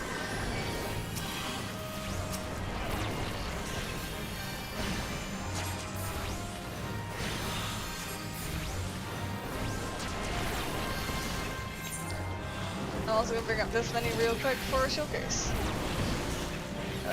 Not only am I teaching this as a squadron, I'm going to teach this as if you're running it normally. Okay. Point A is your de facto healer spot. Point B is your de facto tank spot. Point C is either another ranged DPS or melee DPS. Point D, way over there,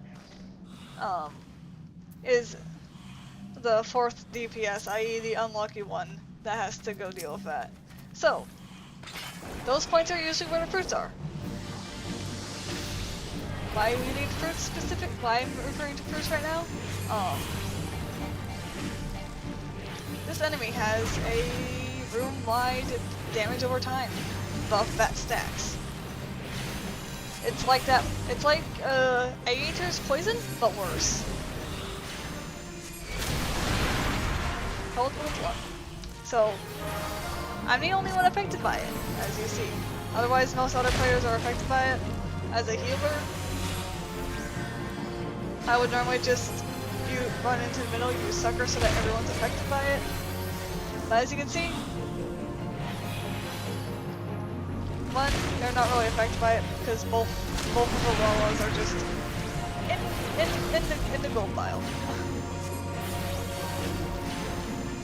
However, once you get 2 stacks, normally you would pull eat a fruit so you can get rid of it. If you're a tank, you pull it 3. If you're me and really good at healing, you pull it 4.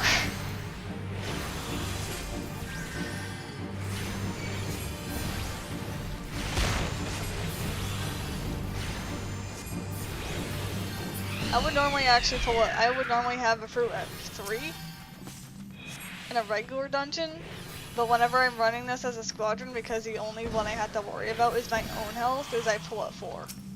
But we killed it so fast that I didn't need to. So you know, I am correct. I'm looking at the health now. I can see the scaling. It's terrifying. Engage that, engage those.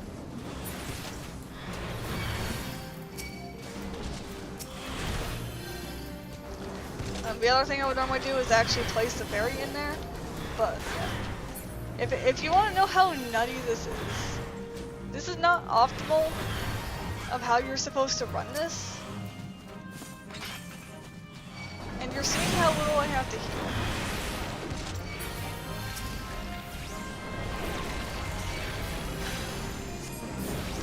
It's a little dumb.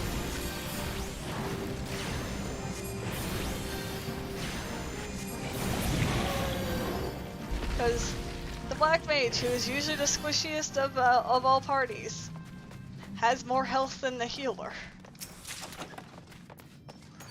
Also, loot, a Marble Seedling. A fun thing about this room is, I'm gonna do a weird thing. So there's a chest there that you can see in the back over here. I'm gonna have them engage the wasps. And I'm gonna have them engage the enemies over there.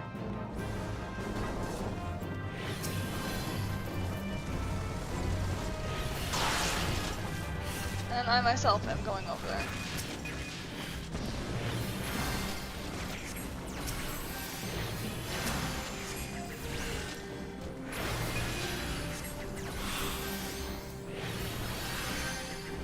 Because you actually don't have to take out the enemies on the left or the right. You could just go down the middle. Which is even less enemies that you'll have to take care, that you'll need to deal with.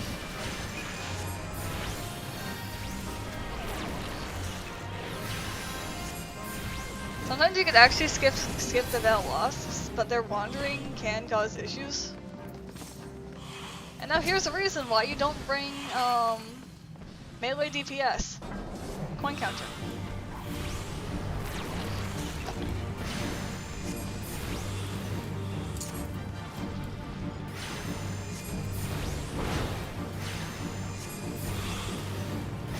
I'm double checking I do have rescue because I have a feeling I may have to use that on Nunalufa depending on if he uses his fire spell.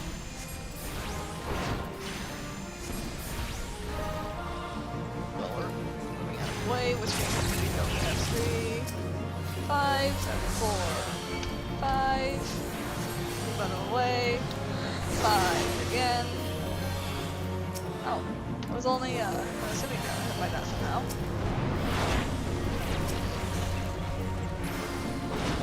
Normally you'd be healing this a lot more. Now this attack will kill you. It doesn't kill your tank, your squadron. But normally you would otherwise have to tell, if you had melee DPS, you see the attack, tell them to disengage and pray that they get to you as quickly as you can. So it'd be pretty far away from them to have that not affect them.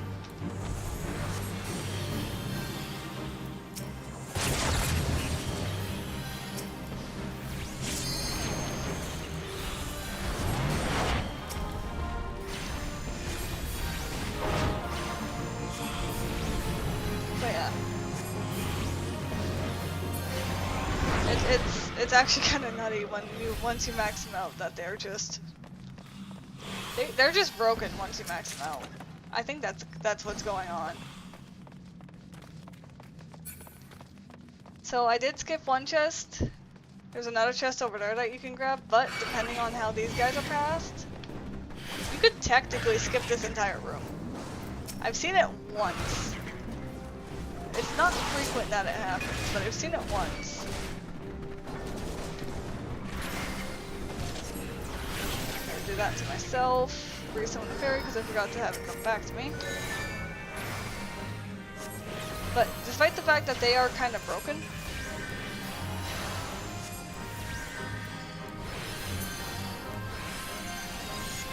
you can still kind of see there is at least some struggle.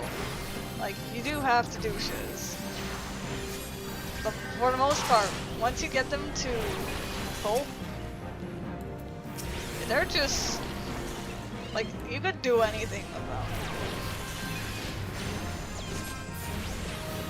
Which makes me wonder how Wanderer's Palace Hard is going to go. Because that was the last one I was able to complete.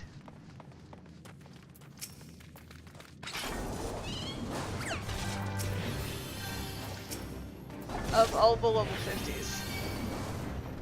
Because I just couldn't. I really just could not do it.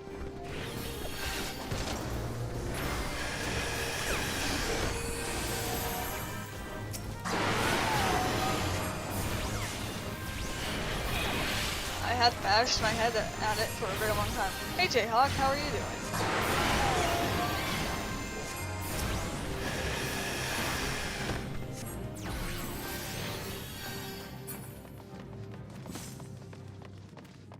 And now we get to the fun room.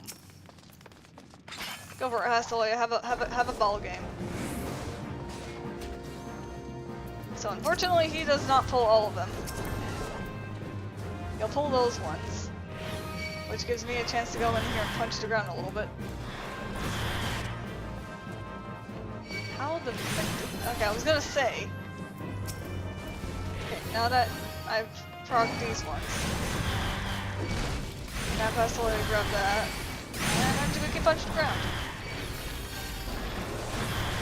The only downside, I'll say this right now. The AI, okay, he did it there. The AI normally gets hit by bad breath, no matter what happens.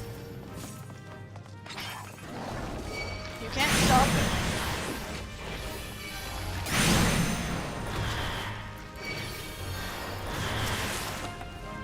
It is just a guaranteed that will happen. Like right there.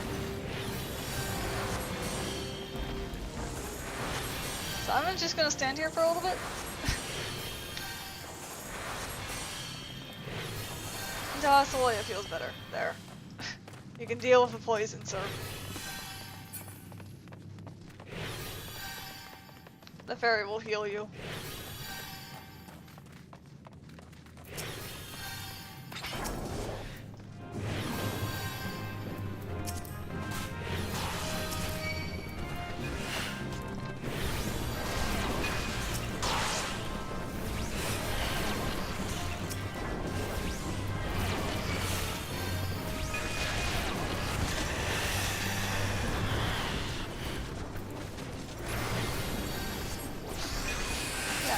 How are you this fine night? Jayhawk?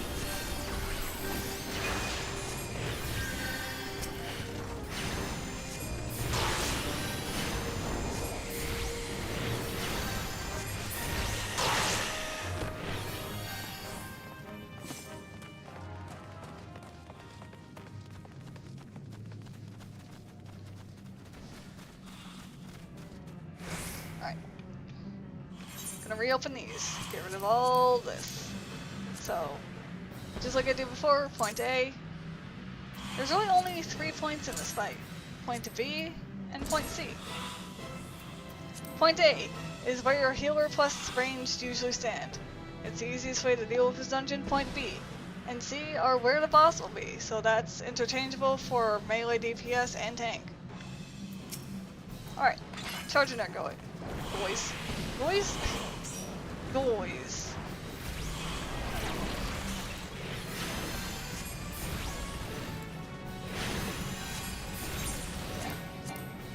I can't turn them off. Cool. So, you cannot place or turn them off while in combat. That's good to know.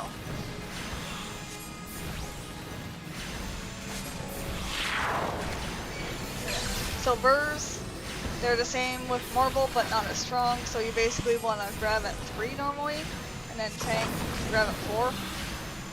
The tank always goes 1 up above the entire party. Alright, time to spin. Use 4, 7, place fairy, and spam 5.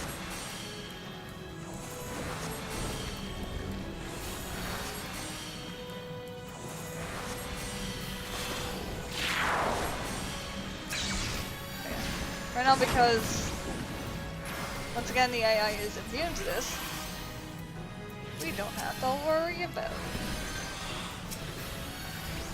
But I will run up over here and start punching around to get rid of the seedlings.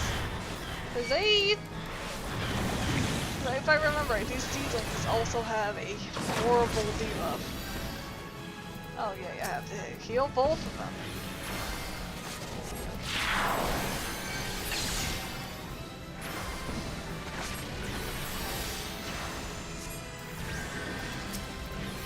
Gonna let it break. Oh, I'm gonna get hit by this, aren't I? Yep. Can I use one of these? Okay. Okay, silence is gone.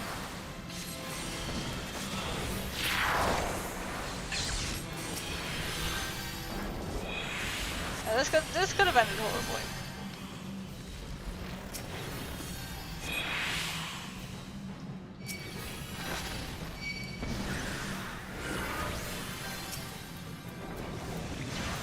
That's the unfortunate thing about Bad Breath, is Bad Breath can ruin just about any run.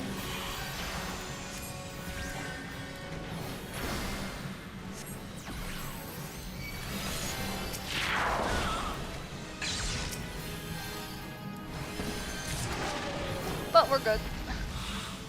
We cleared it.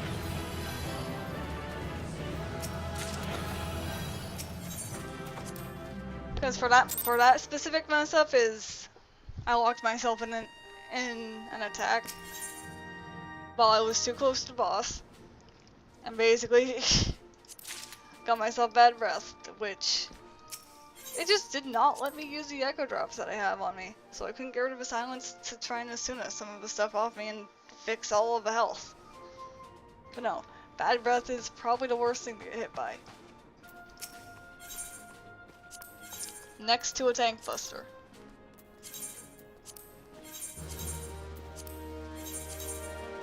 Tank Buster being a one-hit kill.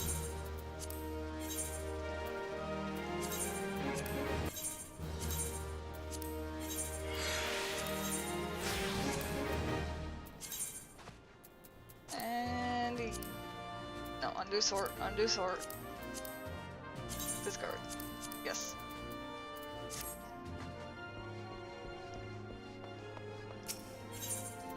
And like that, that's all your training dungeons.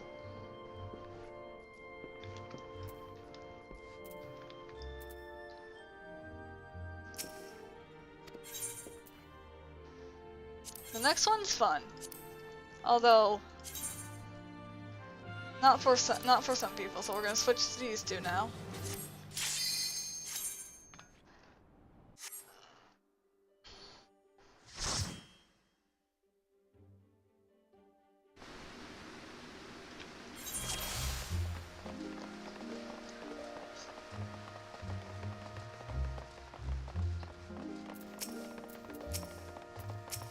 This one has these guys, which we're actually gonna disengage and have him go after here.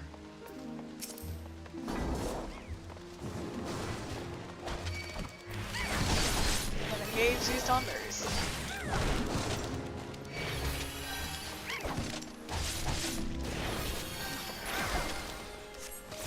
Because we're gonna let those treasure hunters deal with the thing back there.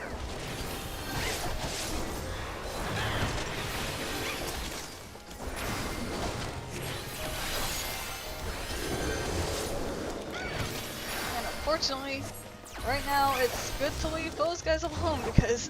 oh god, what are you guys doing? We're gonna disengage. I'm purposely doing it this way. And now I'm gonna re-engage by engaging these guys. Let's engage these guys.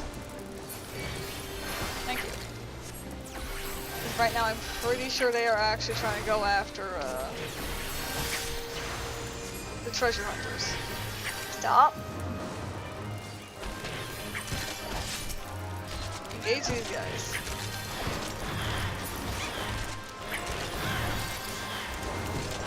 Then engage these guys. Oh my goodness. Disengage, engage it. Unfortunately, I'm going to have to baby these two. Oh, Muzurki.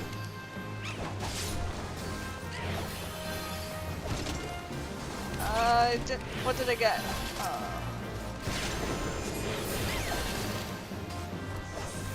Alright, now that they're not,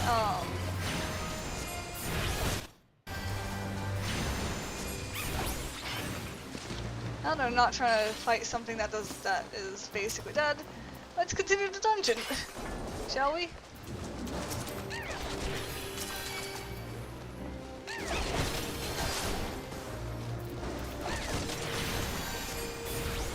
Because we're now just gonna have to... basically, I'm gonna have the stance to where I always see what's behind us.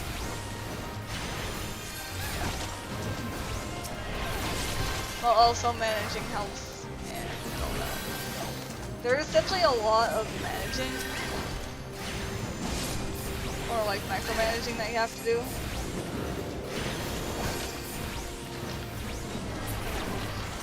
And some of these, I'll admit to that.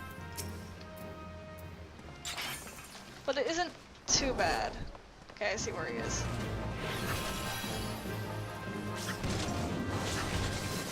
So we're gonna have you engage this. And we'll fight over here.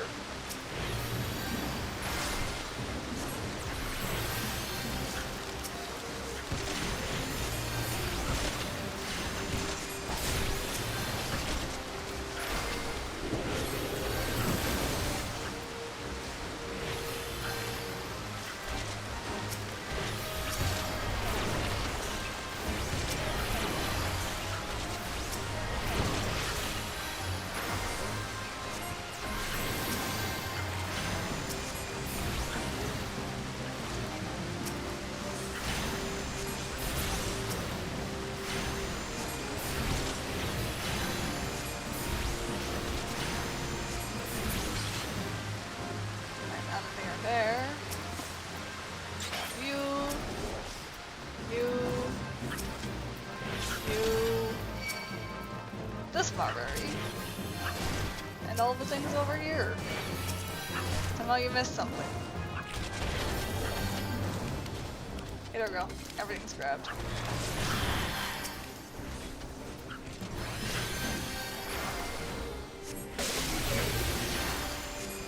Now that we're gonna be fighting here for a while, I can pop down my bubble. I love my bubble.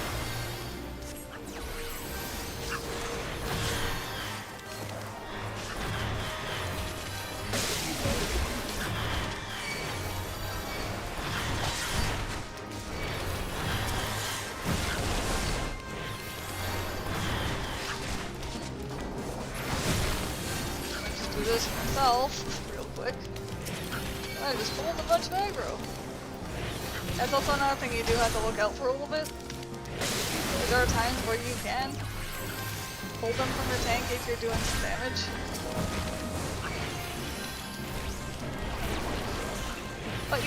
But if you're having trouble with that, you can always just do some managing with the aggro, and you'll relatively be fine.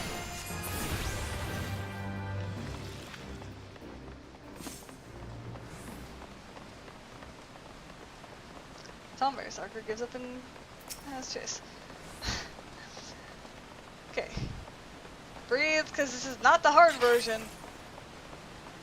This is not the hard version. It's okay. The hard version of the fight that is here sucks. And that's me putting it lightly.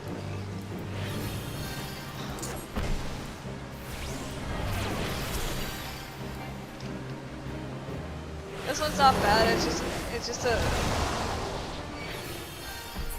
debuff for a dot.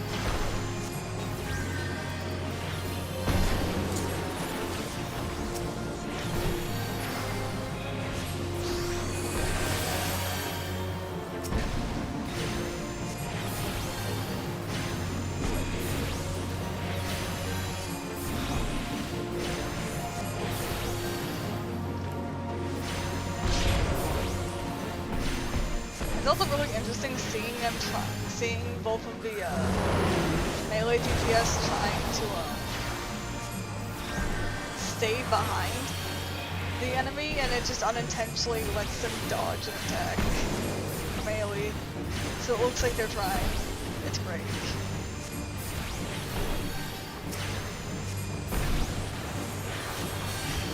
There we go.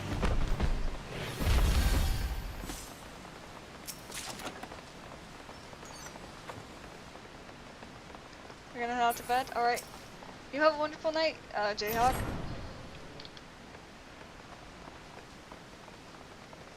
I'm gonna continue the command mission tutorial.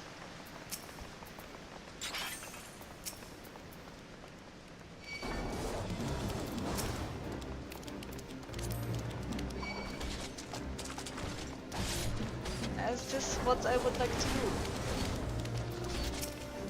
Marbury's gonna wander into combat, so let's get him charged real quick. That. That.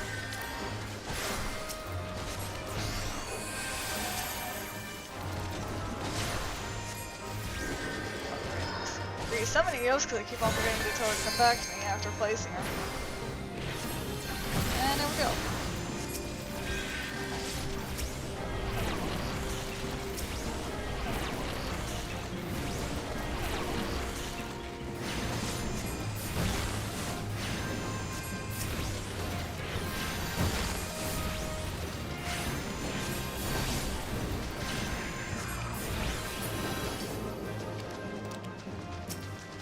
Time to grab some lantern oils.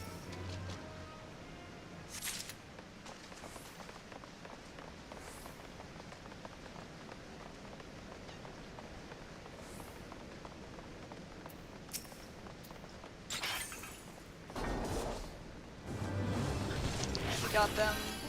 In the meantime,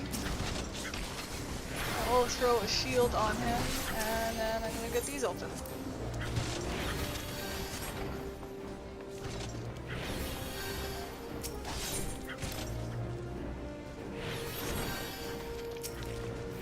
They'll just end up standing around that place.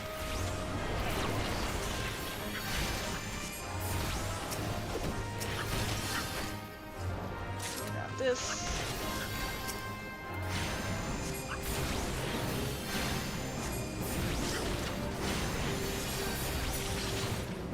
And now we can continue on.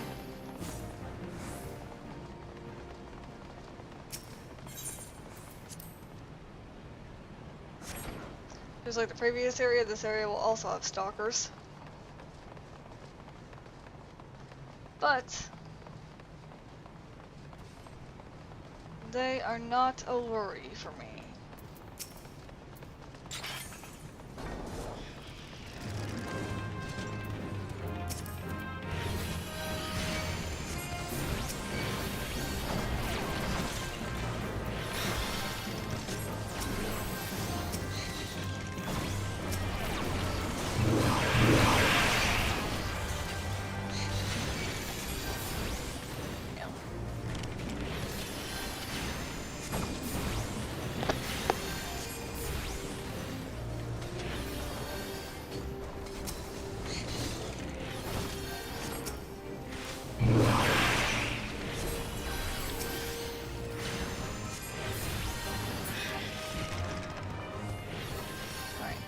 So, normally by this time, it's always this Tomberry that's passing by, but you can sneak by them.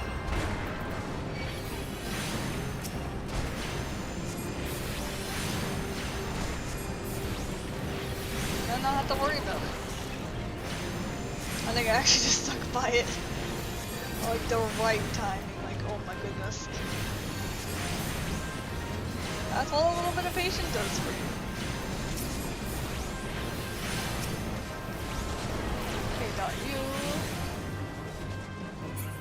Could go for that chest, but there's nothing really in here I'm too keen on getting.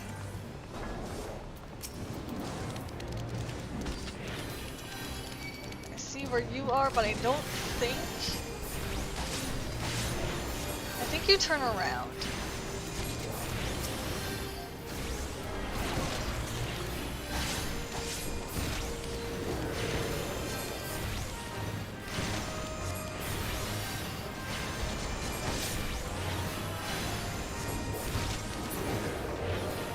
Dead. Let's back up real quick.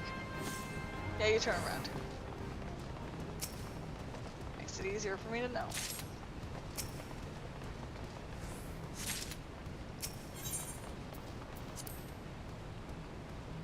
Which makes doing this jaunt a bit easier. Okay. It's gonna look weird. I'm gonna have an engage. So that's the way it goes first. To engage that. Do this. If it lets me.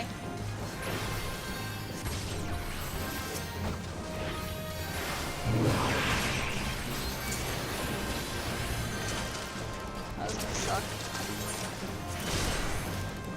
Leave me alone so I can deal with this.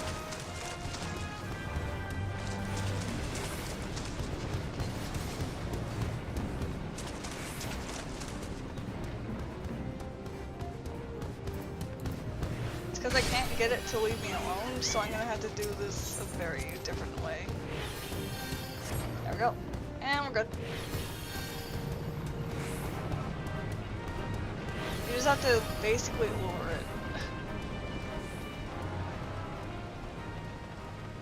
And then once we get through this door, and a little ways in, we are A-okay.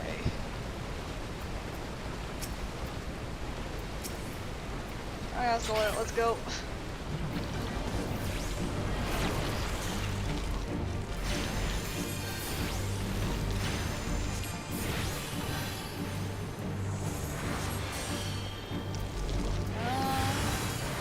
Oh, that's good to know. That's broken. Okay.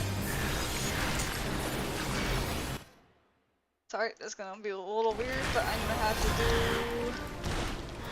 a bunch of ground punching.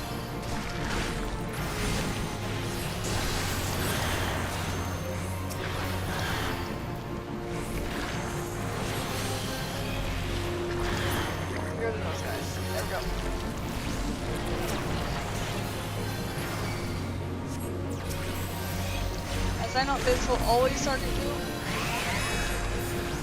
There's nothing you can really do about it.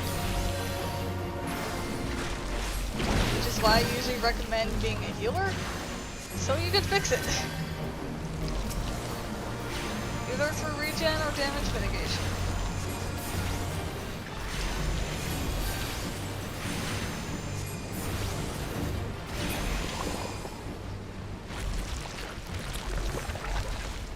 That's why I usually prefer doing these as a healer, because you can always guarantee yourself your own survivability.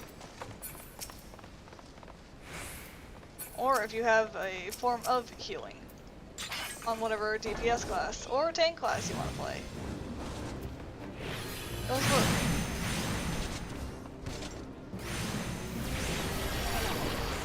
I'm gonna have you guys disengage to engage these.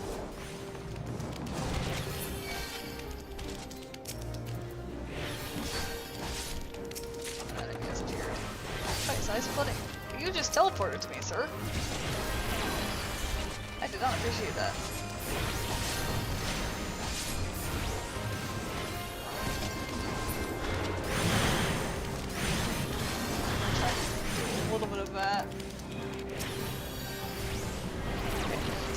Re-engage.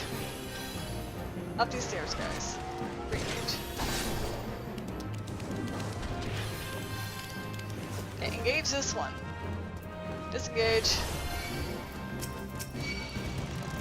Engage.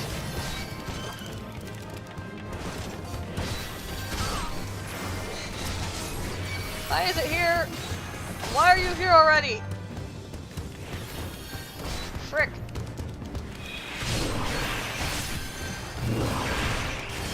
Yeah, no, this is a failed run.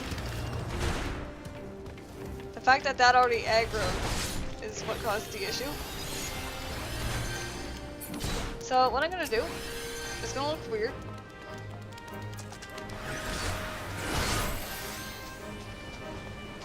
There we go. Base spawn here.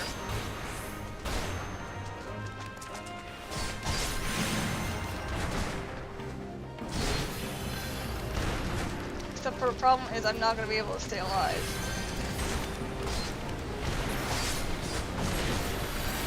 Yeah, no, I can't do this.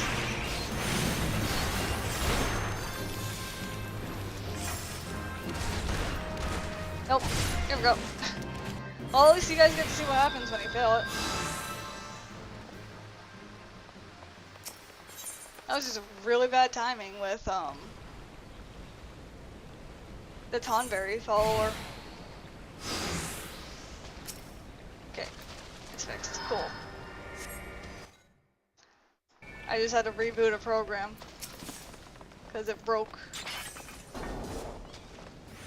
So we'll engage these two. Now if the stalker spawns again, we're just gonna book it. This is probably the hardest part of this dungeon. Not the final boss. Doing the fat. And I pulled a silly of going early.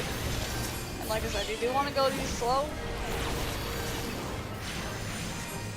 Because I went fast, I made a mistake. No big deal. We're able to do this again with a few less enemies.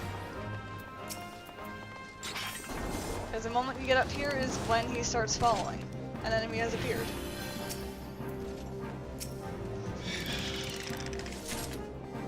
Asoya, thank you.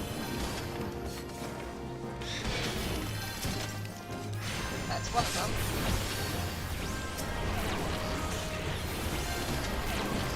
So yeah.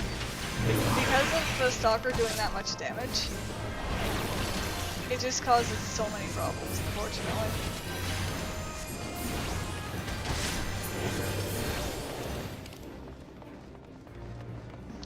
And now we have to get the last bit of lantern oil.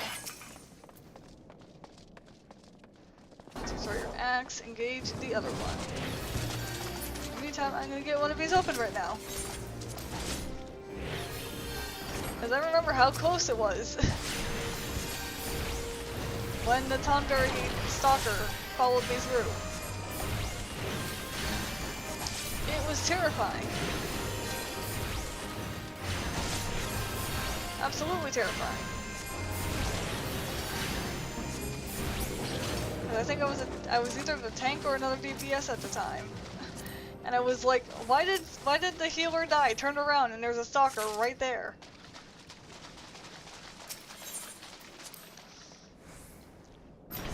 And basically we just had to go book it. It was no fun. This fight's also not the easiest, but it's also not too terribly hard.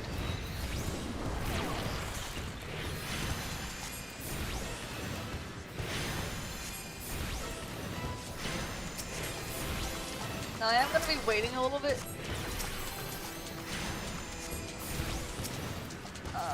And actually, one of the tips I gave one of my friends when I taught him this, you can sleep the Tonberries.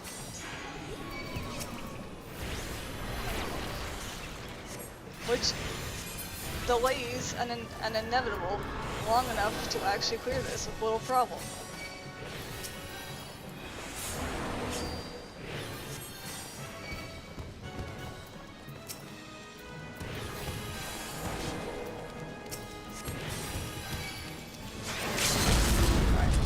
half health. We're gonna limit break because you can never. These guys I've noticed get too up through limit break. Okay, 7. Let me heal myself. Game. Do this. Do this. Step. 5 so I can run away. 5 so I can run away. Guess I'm not doing that. Okay, never mind. We're just gonna be spamming 6 for a little bit.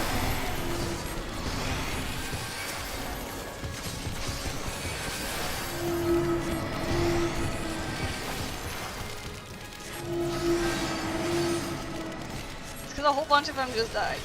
But it's good. It's good. We don't have to worry about it anymore. We're good.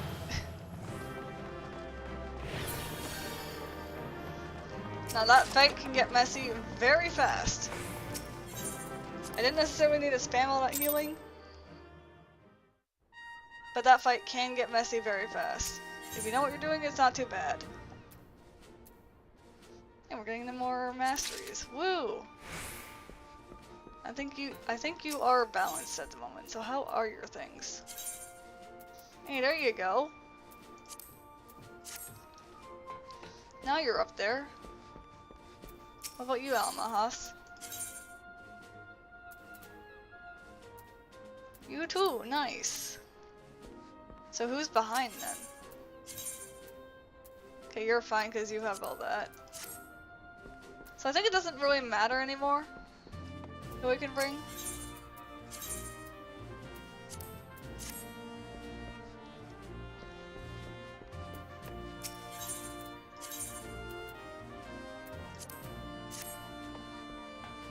Because they all real good.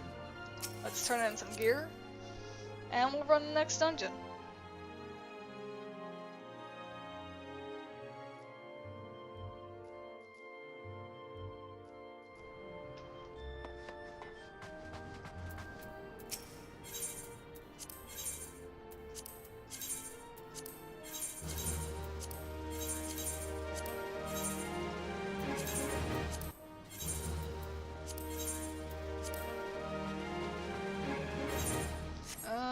Before I run, I'm actually gonna go quickly repair some things.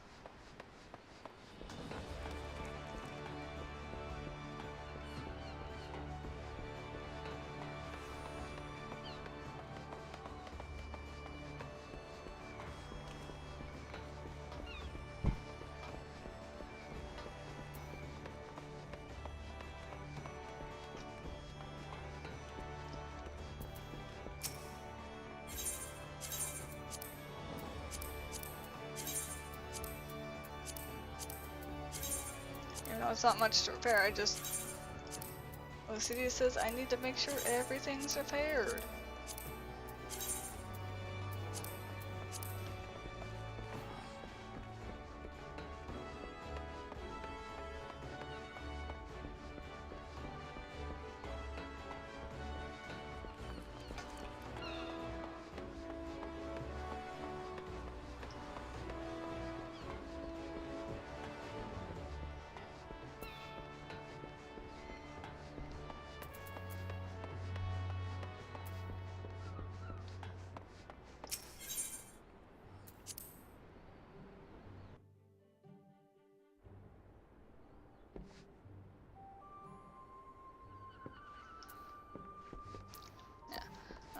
How is yours going on so far?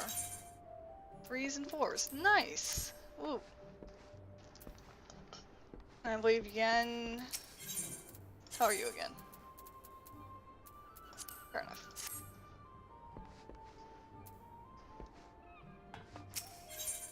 Okay. Who's all only at 4? So Sophine's at 3, which means I'll take Sophine and... I guess I'll just take a Black Mage and an Arcanist, so I'm taking Sophine and Nunalupa with me.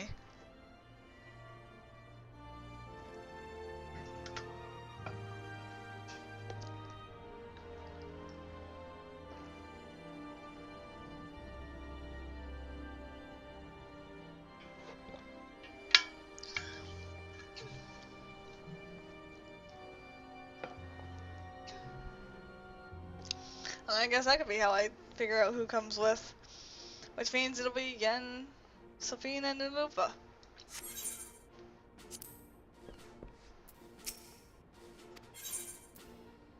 Alright, command missions.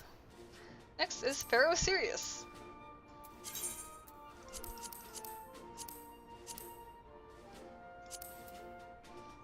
There we go. This will be interesting with mostly magical damage.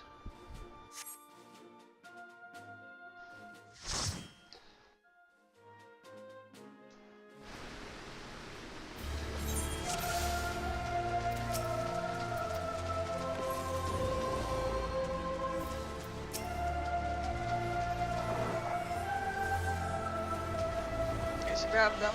Right. Next we're gonna grab this Sirius of the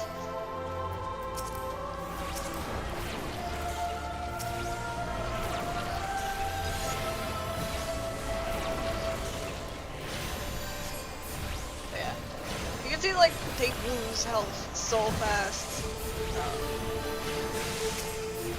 from, like, the burst.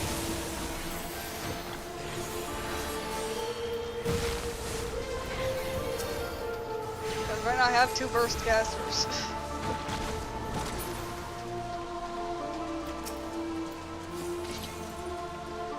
And a lot of people have probably been noticing, like, yeah, they do a lot. If you take care of your squadron will take care of you.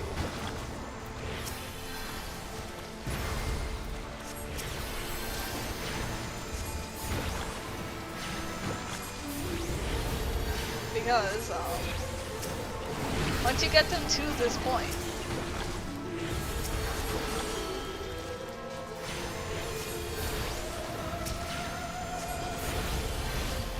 I'm now realizing level does actually matter a fair amount.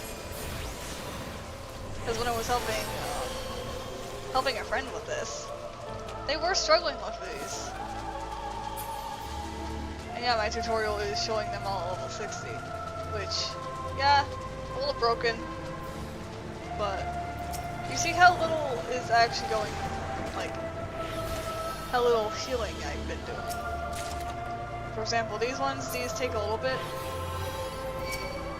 Once they're selectable, you just gotta go pull their aggro.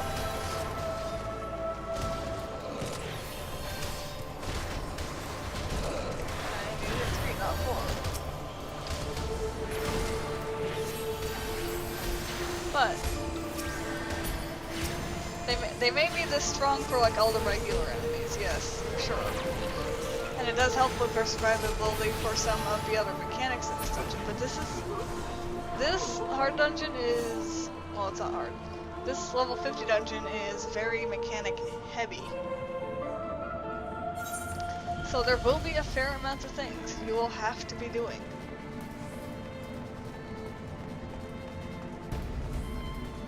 Like this first boss fight.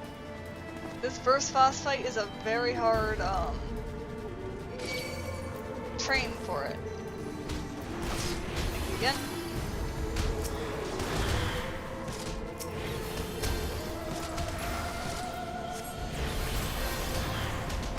Sometimes you really don't have to tell them to engage, because as you know, the higher up of the dungeons I go, the less I have to tell them to engage.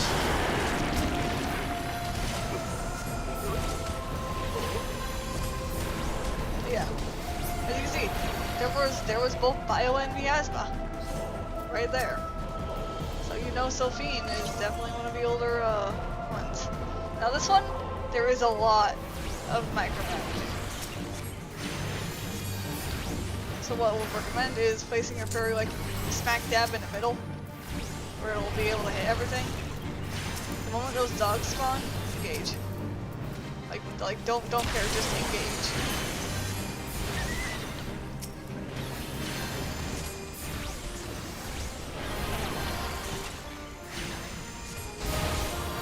Because those dogs are very problematic.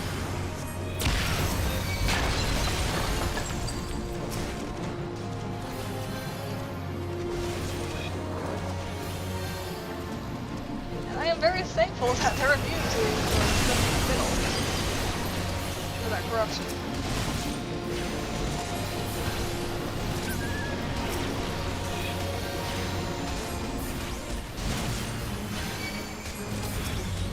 Okay, engage doggo.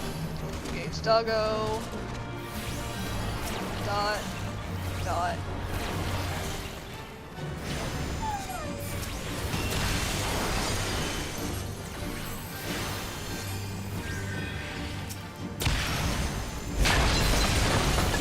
Doggo, engage doggo, engage doggo, get out of AoE. I think all the doggos are engaged. Oh, not that one. Slipping! Okay, we're good.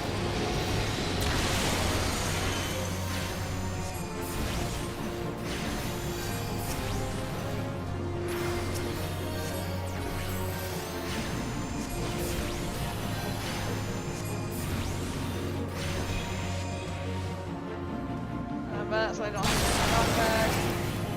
And engage doggos. I just put a dot on it. Yep. I was gonna say it's probably gonna die to dot or AoE. Or both. Which the boss did.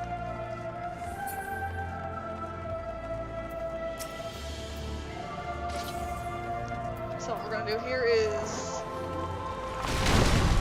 that. Do this real quick. Engage. Engage. Move. And should be okay for now. Of course I ran into a paralysis.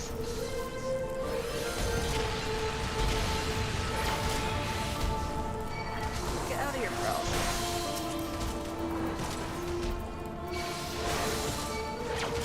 Paralysis! Oh my goodness. Get out of here.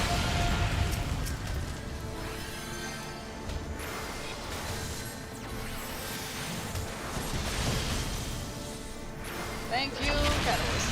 This is also the other reason why I like choosing... Why did I take 1 damage? This is also the other reason of why I enjoy choosing... Stone. I can overly protect. And we don't have to go in that room because it's not mandatory. There's but one chest. And by the time you're running these dungeons, and the higher up, you're gonna start gaining more seals even when you skip chests. You will be losing out on them. Here, punch down. Do this. 7. Engage.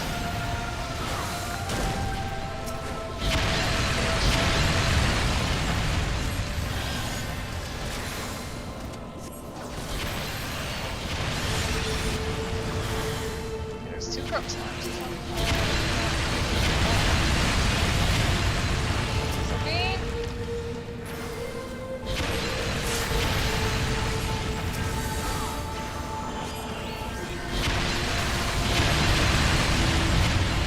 They're still not easy, even when things are grossly huge.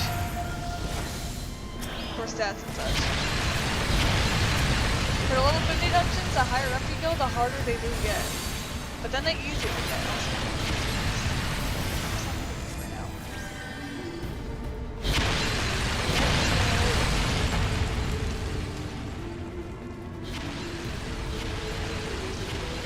I don't usually fight there. You can go back there for another chest, but there's really no point. So we're just gonna go wake these guys up. Go for it, guys. Why did you not open up with an AoE? Okay, there you go. I was gonna say.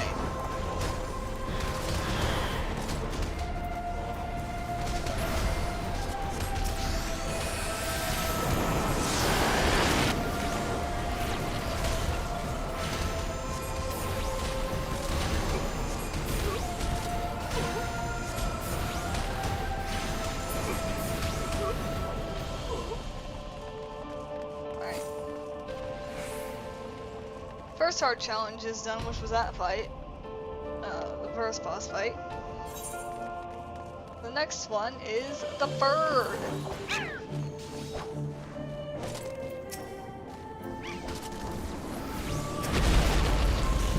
Good job, Tornu.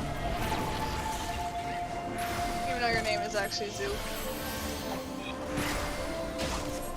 As I realized what's going on, my fairy isn't summoned again. Because I left it in that room.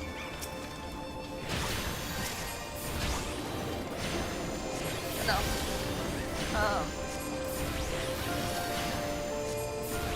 But you can tell even without the fairy, it's still doable.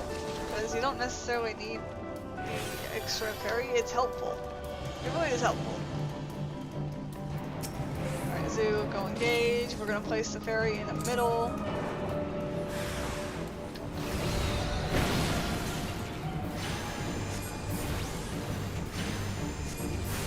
Again, did you pop an egg? Again, why would you do this? Okay. Give you a shield, and since everyone else is near me, shield all of us.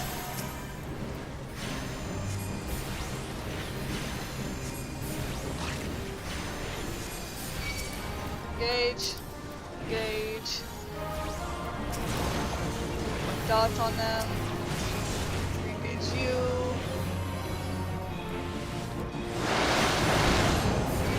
Just throw that out.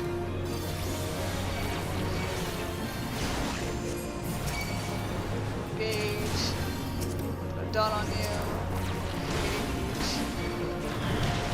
And start moving.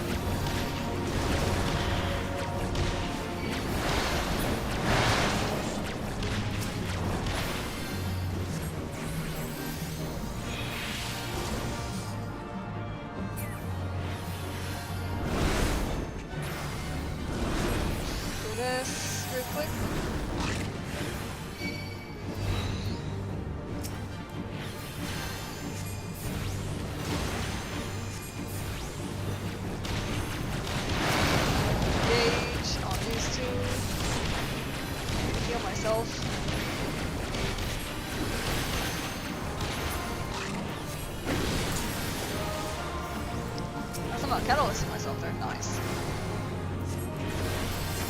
Gone up. Oh Jesus, that was a lot of brood stacks. The fact that we have survived that many brood stacks is a little ridiculous.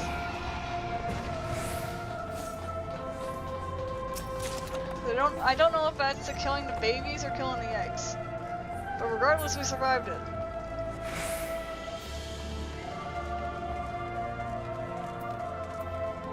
Heal. There we go. Now my fairy will be with me.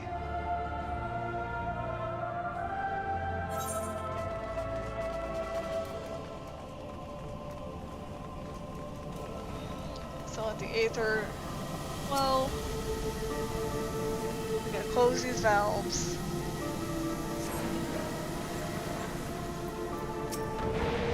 Now we're just gonna run past them.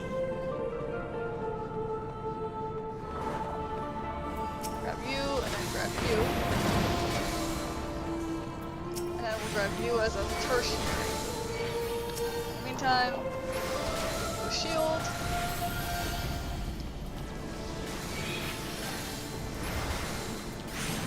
Give everybody a shield since we're fighting here, do that, so I can bring that. And I guess I'll punch that over.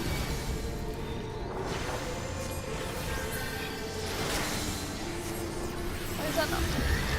Grab that.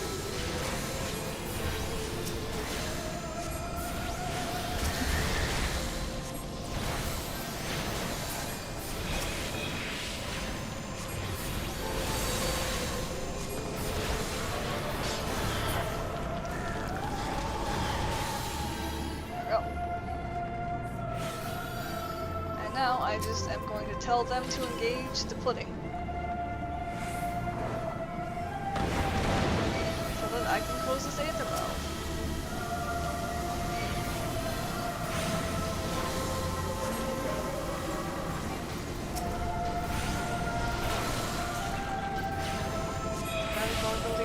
Okay, you can be given that, okay. That's probably why these two are bursting everything down, because I think Sophine is causing a magic vulnerability up. One of the two are. Or it could be Yen. I really don't know.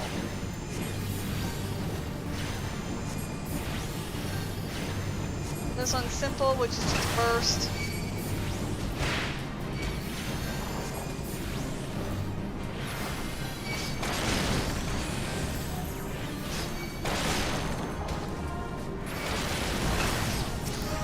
Burst plus grabbing ads.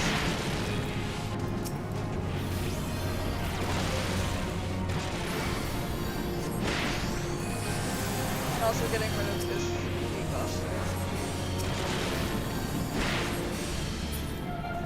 There we go. Now we get to say hello to the siren.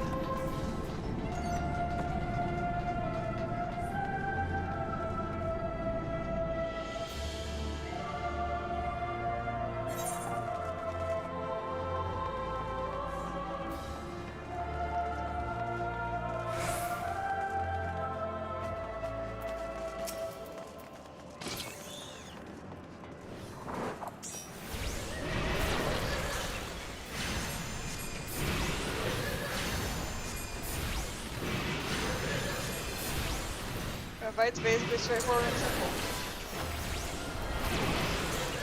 Like the other one. Keep on hitting the siren until ads spawn. And then this happens. Don't punch around, just heal yourself.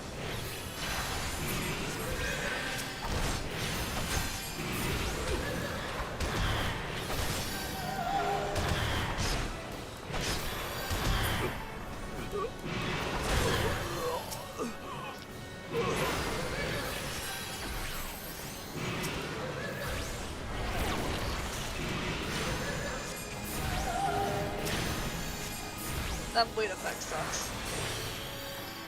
Alright, go here. They're not affected by it. Only you are. As long as you follow the mechanics, you don't have to worry about the others. Get rid of that bleed. That bleed hurts.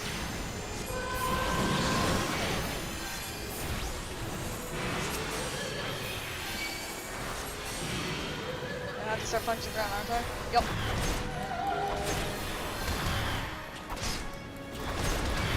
I'm impressed they're not actually putting in flowers.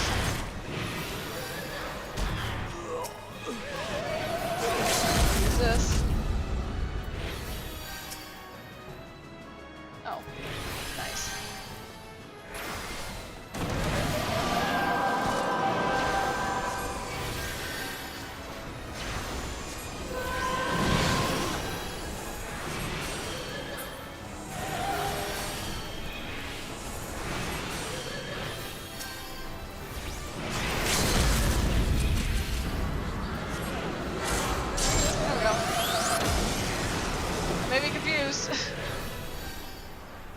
I can still do stuff.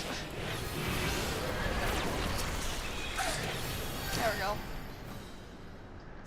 Oh, I'm getting more regular tomes. How many do I even have? Cool. I could get myself a horse if I wanted. Or a burp. I don't think I will. Alright, nothing. Oh well. Not all the time they'll get tactics, as you can tell.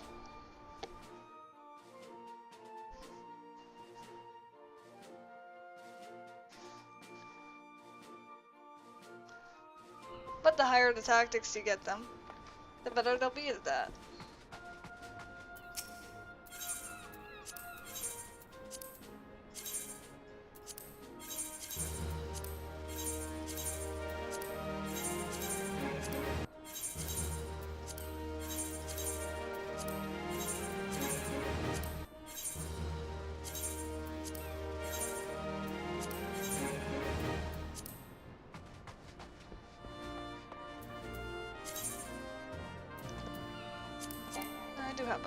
I don't know if anyone else in our FC has it. You know what? Since I did get someone new, I'm gonna drop that off too. There we go. Now there's 2 free minions. What's this card? Tomberry. I have it. I need to not do that. Discard. Yes.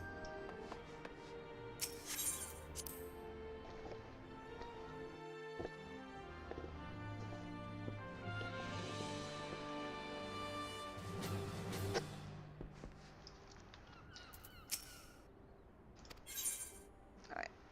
Command mission. Next one is, now we're doing the hard dungeons. Because if you thought the Pharos Sirius was hard, there's these ones.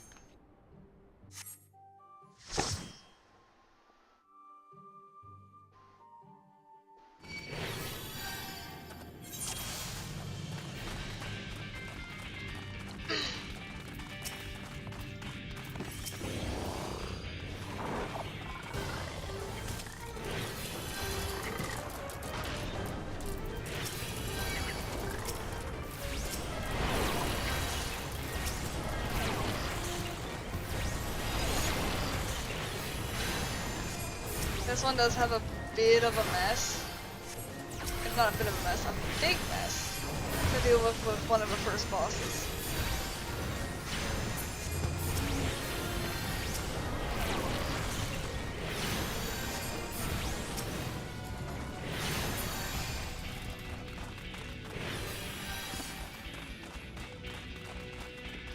And whenever we're playing this, do this. It's so great to close his eyes. I don't know why they don't get on the lift.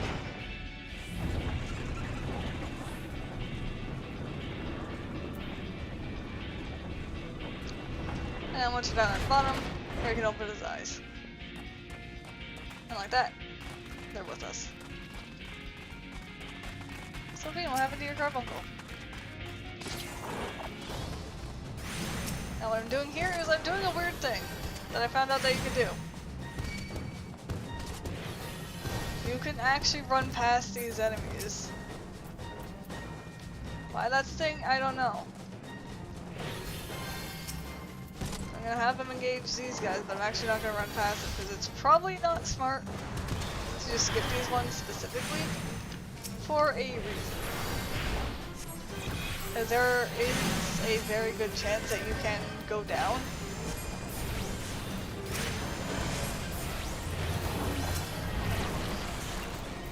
In this first boss fight.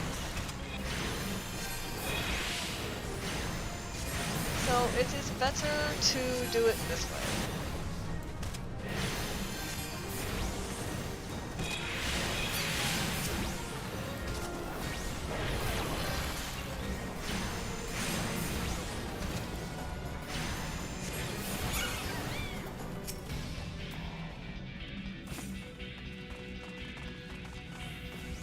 Paint.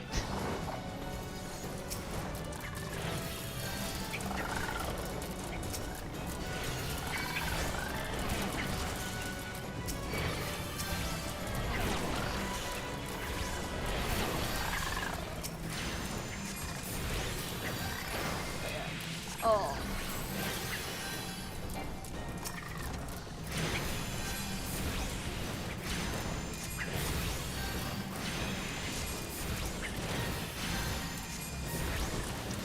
I would recommend trying to get your squadron members to high levels. The easiest way is by sending them out on the squadron missions instead of command missions. But if you want to be fast,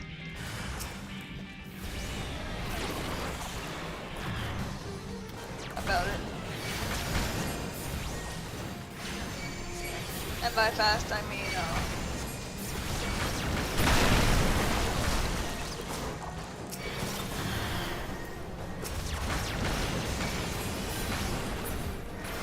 not have to wait the 18 hours for them to return.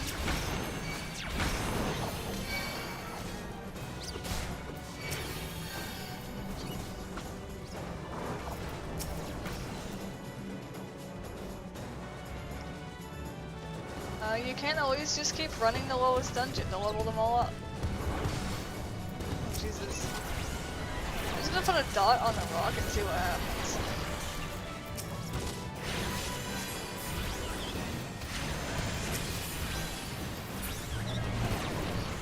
it's half dead. From my dot and that bubble.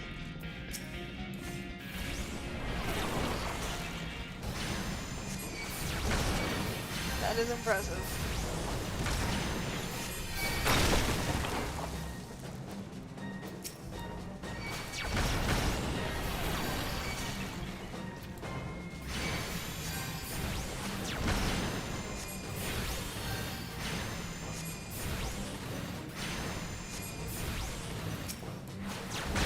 They're fighting some things. Hold on.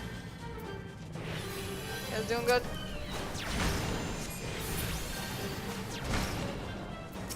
No, as long as you pay attention to health bars, you should be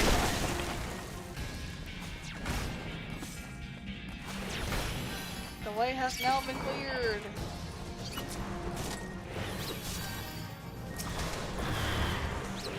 Yeah. Like, seeing that blind, seeing the AoE that does the blind, like, do no damage, but like, when I go and, like, do a ground punch, like, to do damage to all of them, and it does not pull aggro, it makes me wonder how much potency is in that one ground attack, that one AoE, that does no damage. It must have, like, increased enmity or something.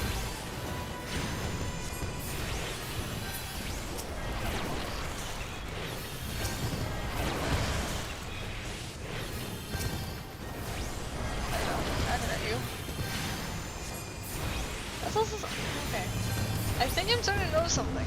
If I have my dot on the enemies for Bile, I don't think Sophine actually also puts Bile on there. So we can't double up on Bile unless Sophine cheats.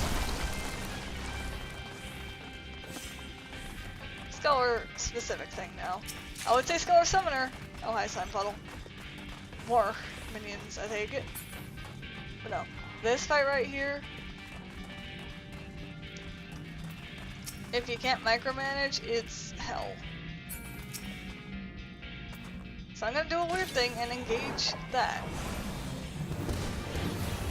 Because she does her AoE, which grabs all those.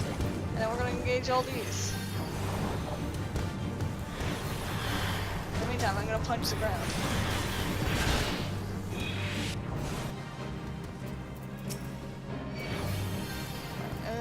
Until it does the AoE there. Okay, we're disengaging. And we're engaging this. Followed by these. But focus the flamethrower.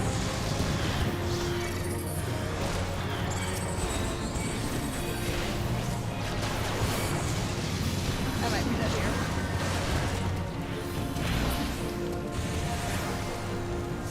Going on? Yep, there it is. Yeah, this is what I mean by it's very likely that you can get killed there.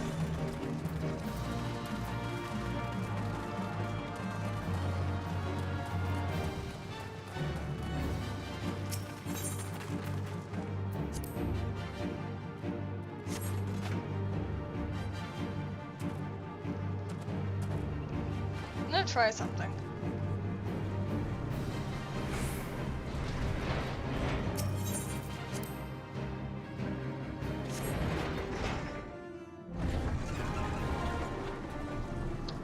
I'll be able to reach it. I want to see if you can actually tell the elevator to go back up. Cool. I'm gonna do that. Just in case to save time. That is hilarious. I didn't know you could do that.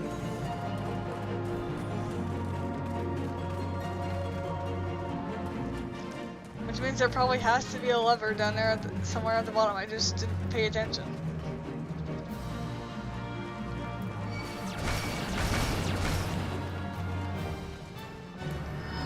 We saw free summon fairy.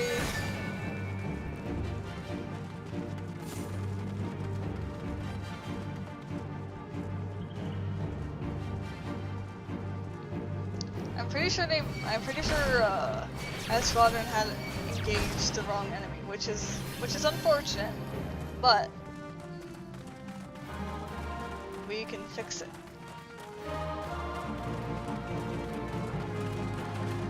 Or they get stuck on a rock.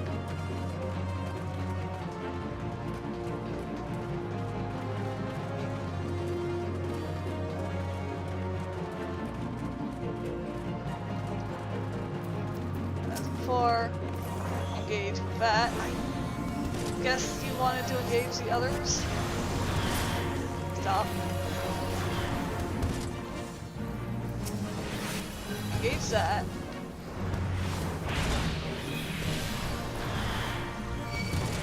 Punch around for flybys.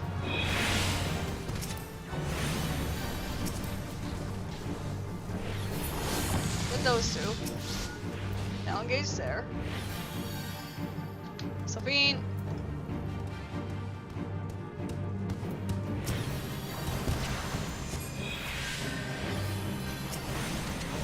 Engage this one specifically.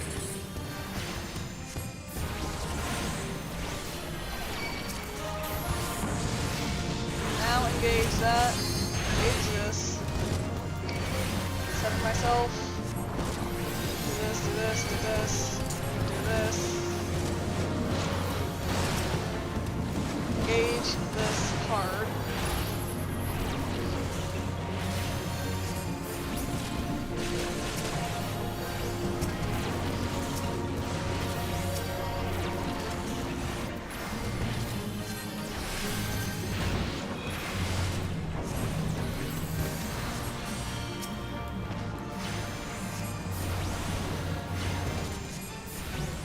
Okay, he's the only one left. I didn't realize that that was the actual boss. I thought it was just another ad, and I had no idea where the boss was for a second. But yeah.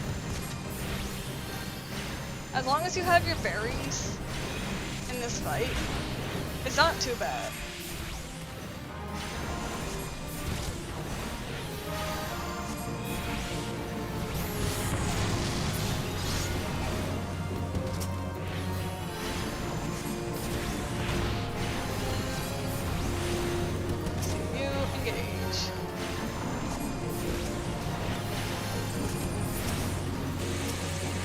Faster we I keep getting into the fire. Just wherever it landed at the beginning gave a really bad debuff on Sophine, which is what almost killed her.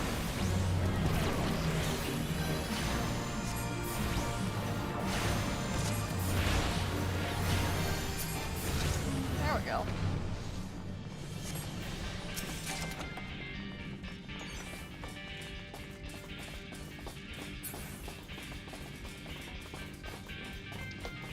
Now the next mechanic heavy one. After we deal with rock. I'm not gonna attack the rock first, I'll let them deal with it. And technically speaking, you would engage or not. Engage, engage. Put a dot on both of you. Put a dot on rock.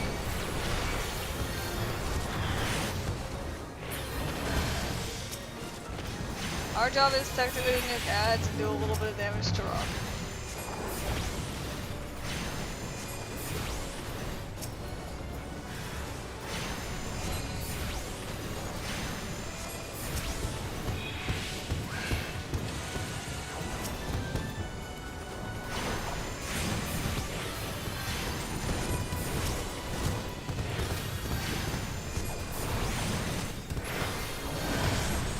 Also, I do find it interesting that Sophine has the old carbuncle.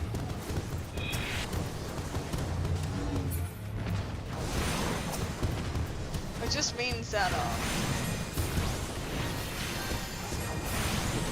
Sophine's carbuncle will constantly do AoE damage.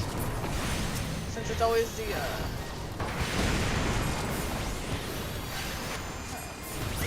yeah, I think it's Emerald 1. Or Sapphire. Oh, we selected Emerald. Cool, I was right. Yay.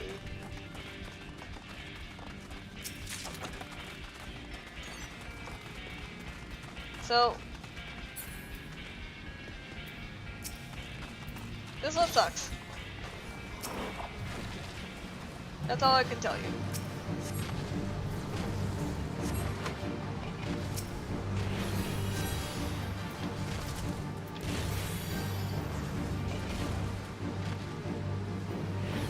Let's go, Gamola starts running.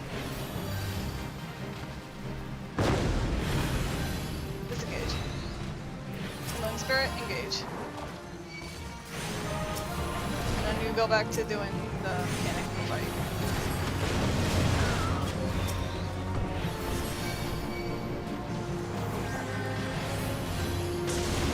And healing yourself.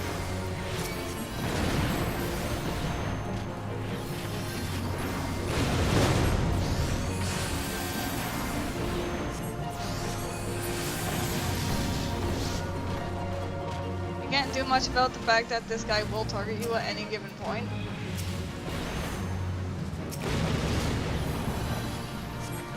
So you just have to be aware of that.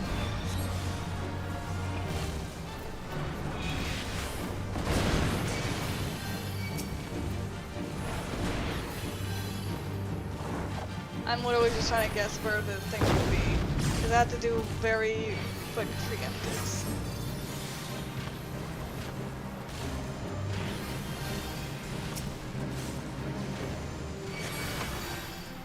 But it is going by fast.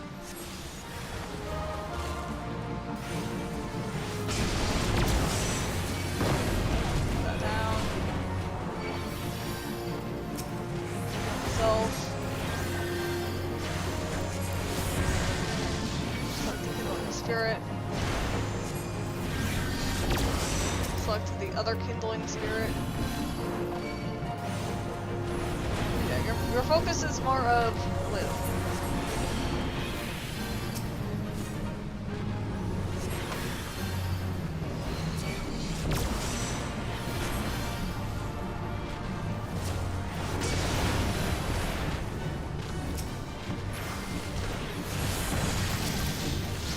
Kindling sprites, which I kept on saying spirits, I just realized.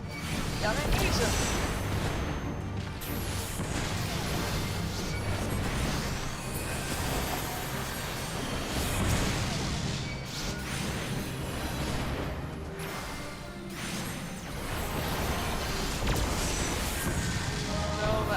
Health. This place is now a mess, however.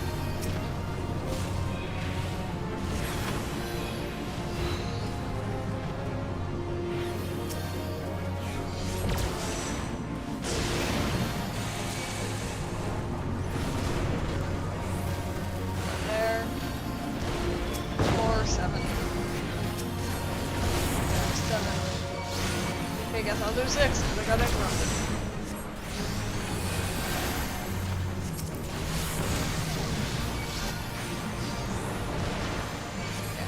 It is just a lot of managing stuff. And now this thing just gets moved.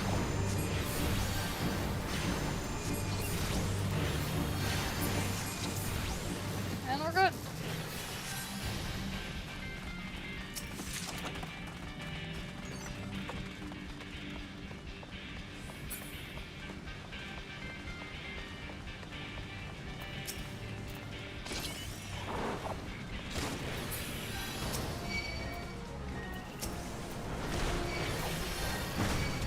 I know it's been a while since I've done all of these, as a Squadron, specifically.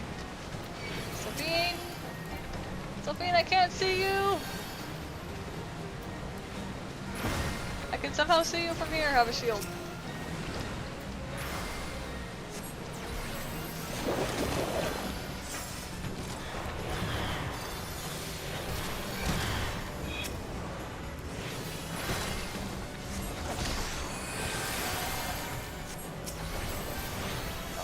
Health.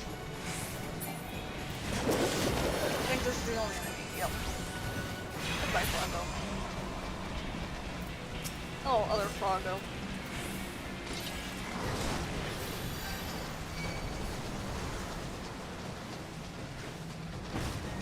Just go sneaks around. Yoink. Engage. And engage.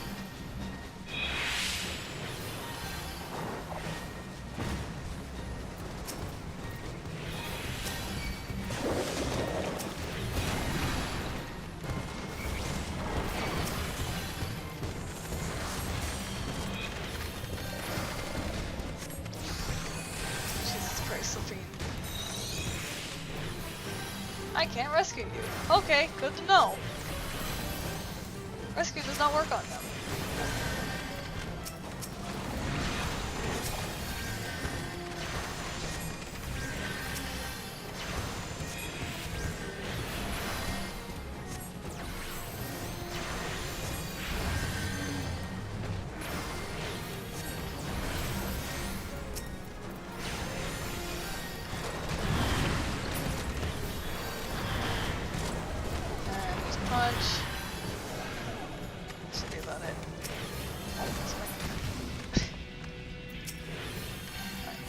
This dude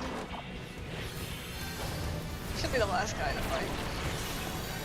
And then we have to deal with another mechanic fight.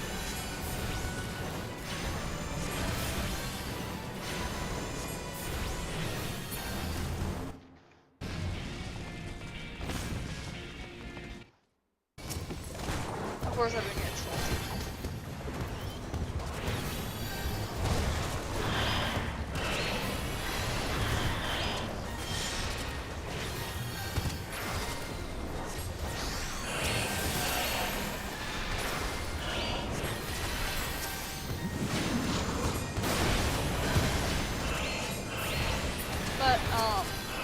Usually you can skip these guys.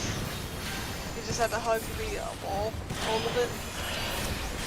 But you can generally skip these flanks.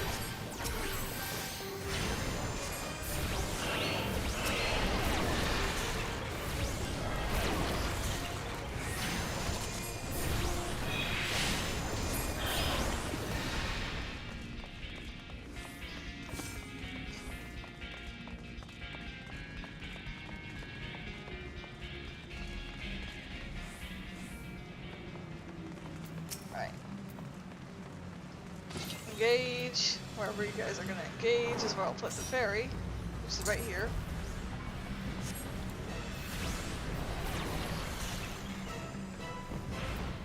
I should put you more here. So, this has a mechanic with a worm and adds. Adds pop, all you have to do is engage adds. But worm, you just wait until it's hungry, looking for fodder. You'll see when it is. And once you do, you are good to go.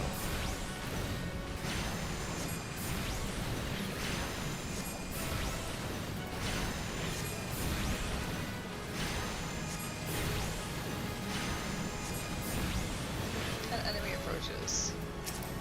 Engage.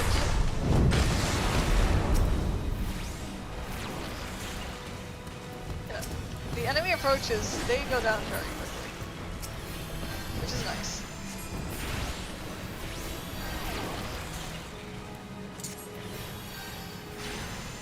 Let's strike at that point.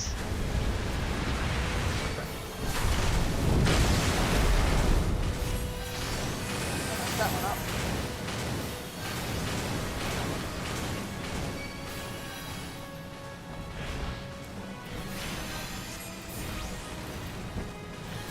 Placing a ferry here should be fine, and I'll just do this.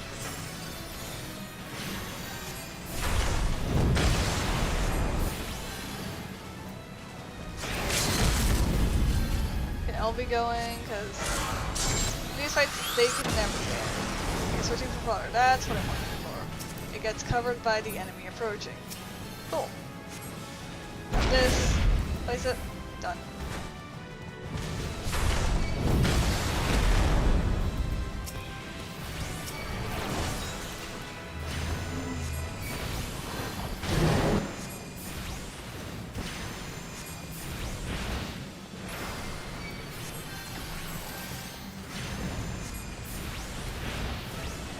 Approaches, which means I need another crystalline.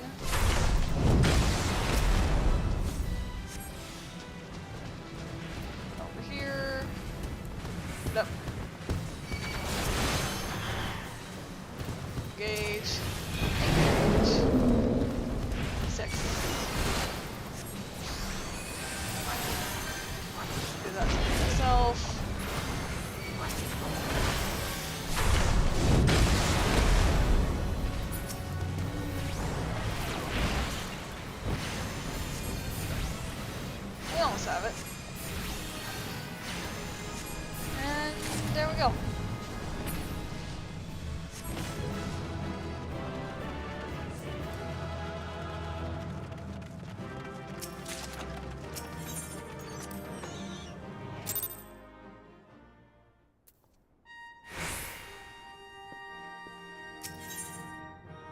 I got white gatherer script.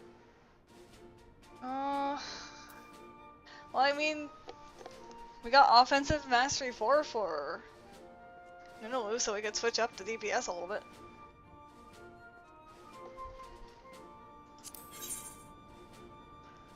I don't care. I've been yelled at multiple times about my tomes. I don't care about being yelled at for gathering scripts either.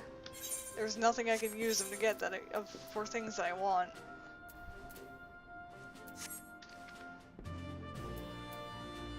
So I'll just go turn in some more gear and run the next one. The reason why I'm purposely choosing to turn in more gear is to show that you start getting a lot more seals.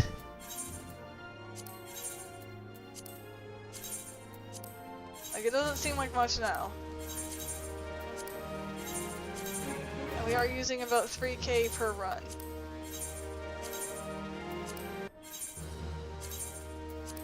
But as long as you get at least like 10 items, you end up getting more.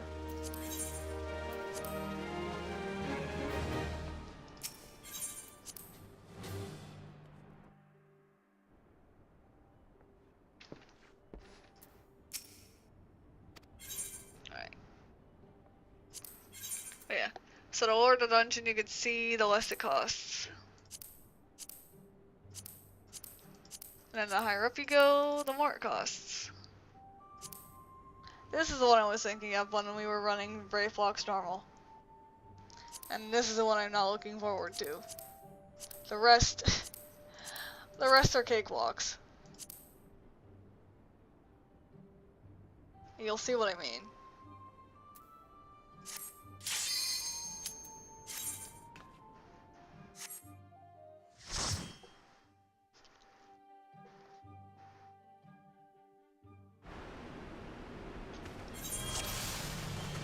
Brayflox all talks.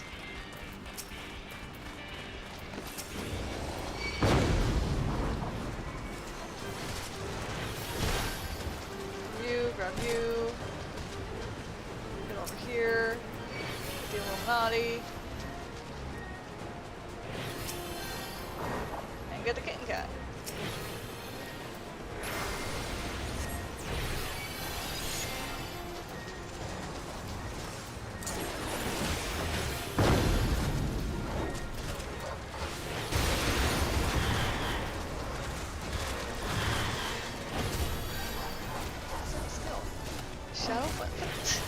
I have never seen Shadowplay before. Alright.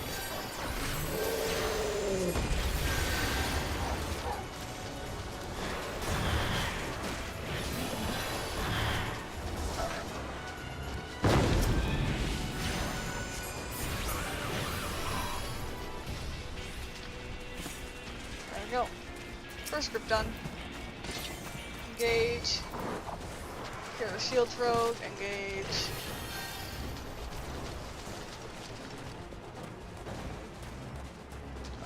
Disengage so Yang can catch up, and everyone else, so that you can engage all these guys.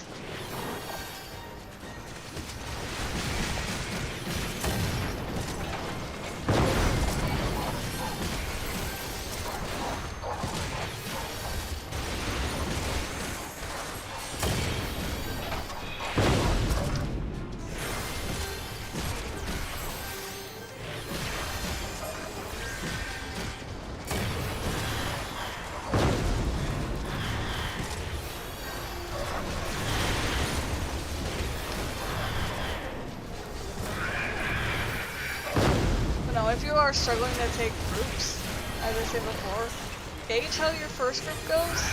If you're not struggling at all, just go for the next group.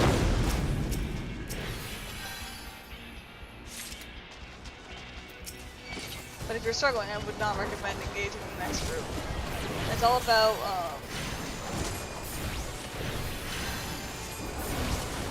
knowing that kind of stuff. By watching seeing how well you can manage to heal them if you're playing healer, or if you're DPS, see how well you're able to take it out before everyone else starts struggling. Or if you're on tank, how well are you able to mitigate all the damage going on? Lots of things to check.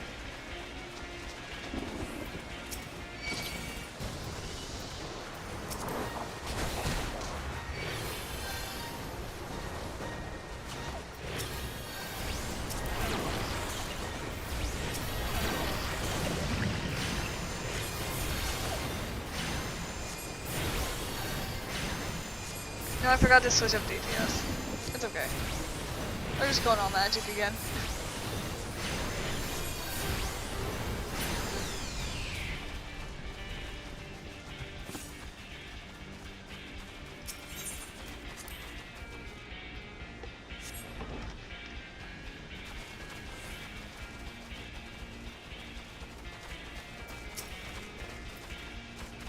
Engage our ads that are gunners here. I probably want to focus those guys down.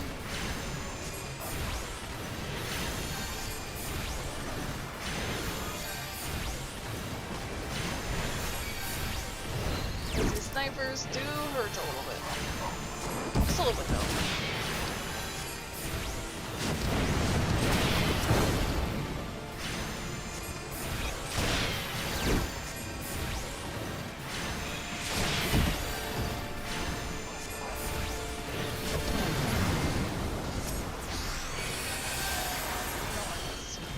I will sometimes just randomly accidentally cast a Sooner.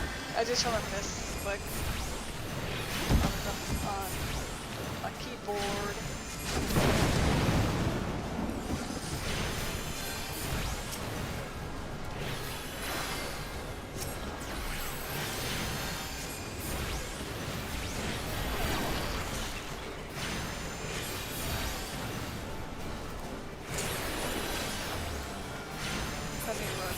Bubble I'm doing it anyways. There's the next sniper.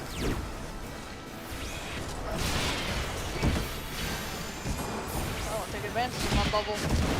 It's all gone.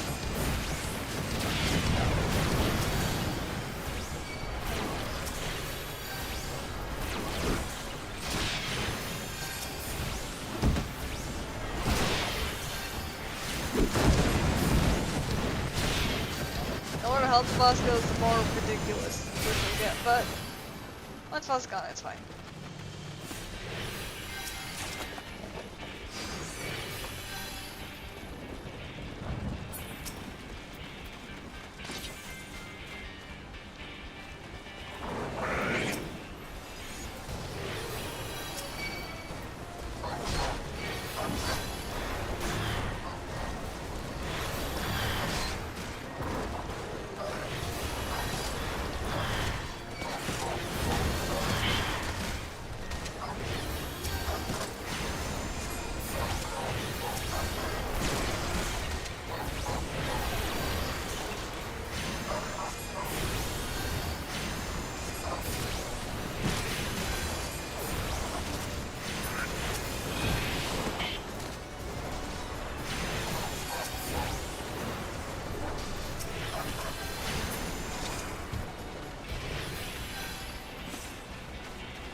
This group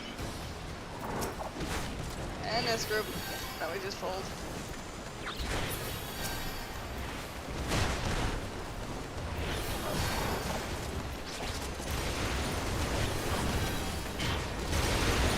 Ground punch. Who's all aggro too? So something has aggro of something.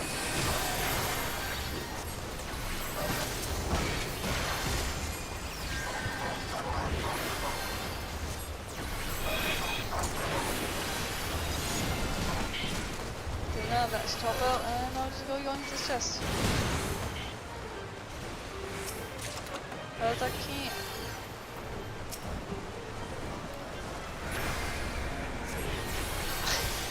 Jesus.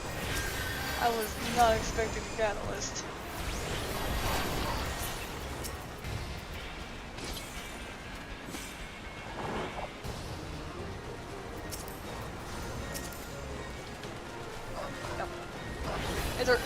It's Sophie's Carbuncle that gets her in trouble.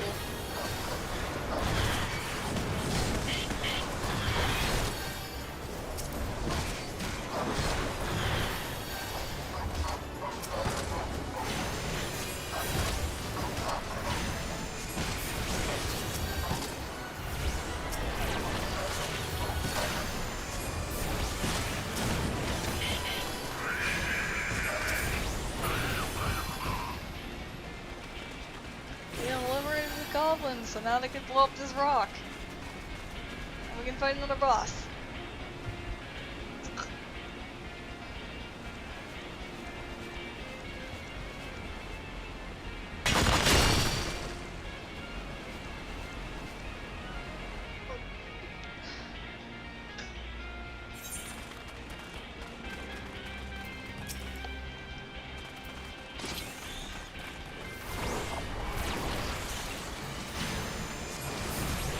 This one's pretty straightforward, it also has ads, but nothing too bad.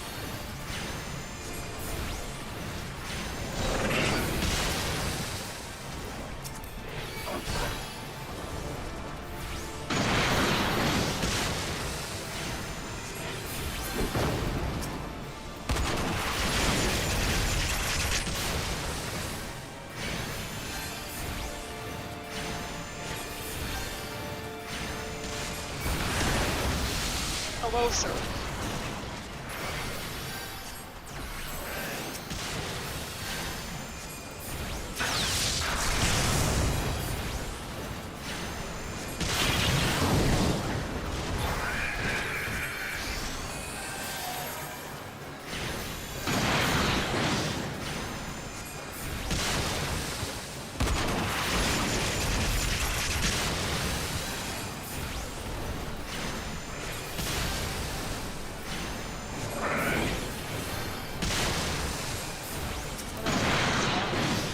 Get out of here, please.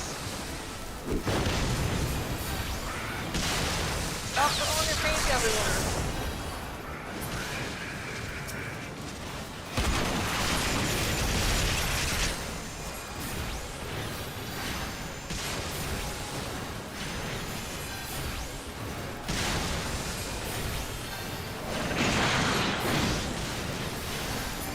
There we go.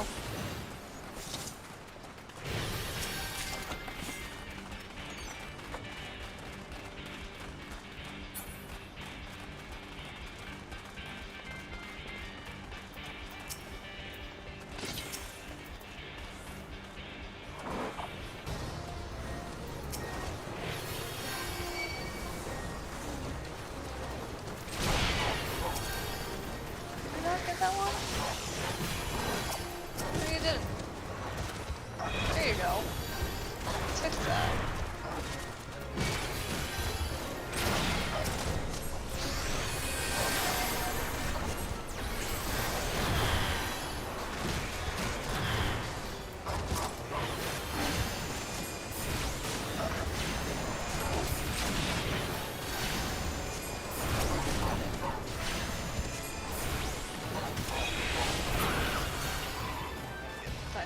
So we can open the door and then continue.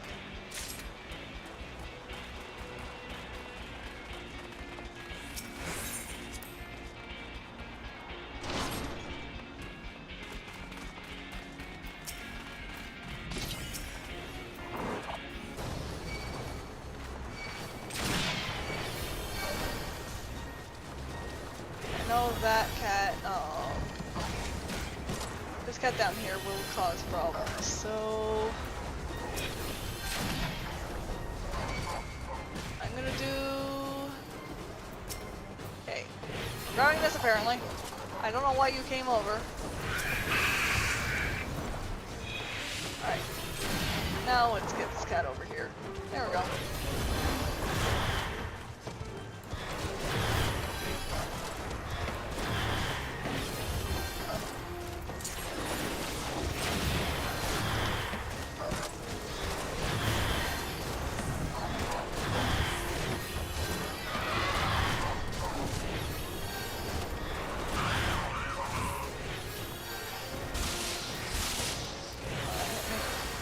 Lep.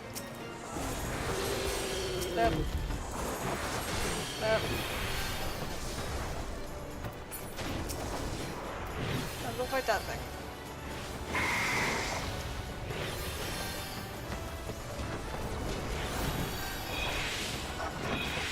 And we need to fight this thing.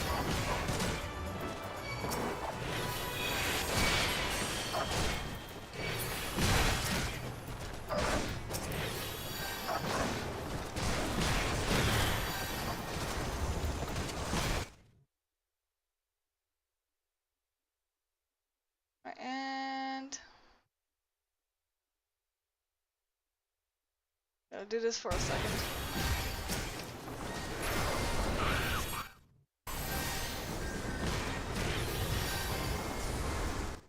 There we go.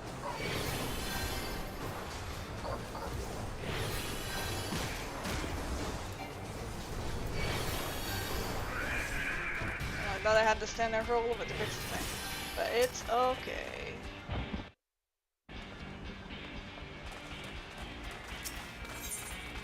We just have to deal with the boss now. And the boss is no problem.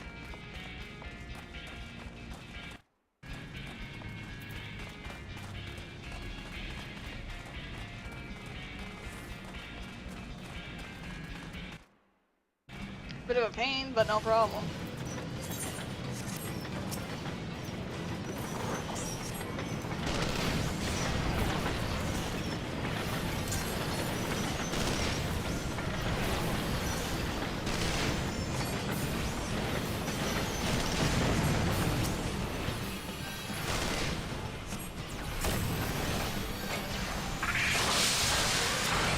Engage.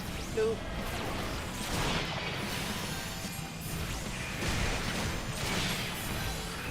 Disengage. Re-engage. Engage this thing. The main reason I do that is to get them all here. So I can start doing this.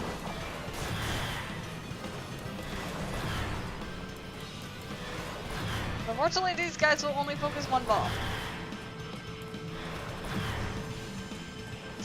You killed a bomb, yeah.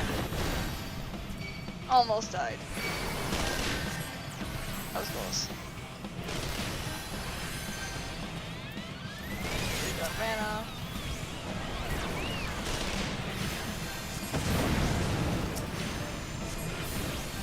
Get a random chocobo quit for the boss.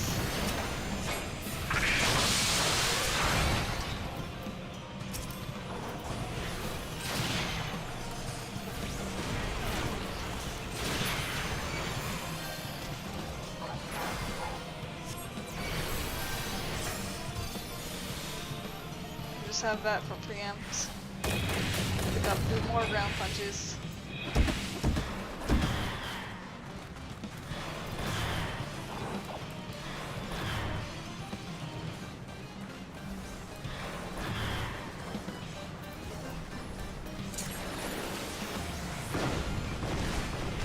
Only one. Cool. I mitigated it.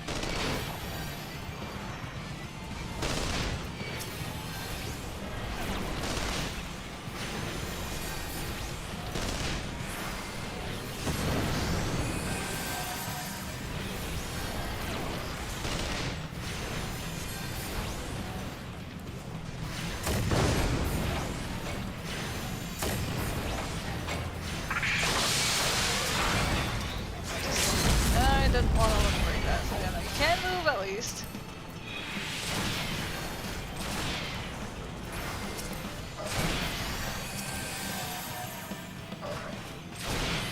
Just have to keep telling them to engage these things.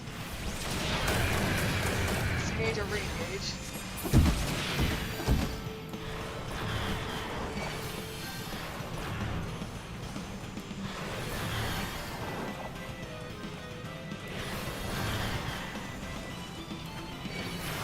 This. Oh, Jesus Christ.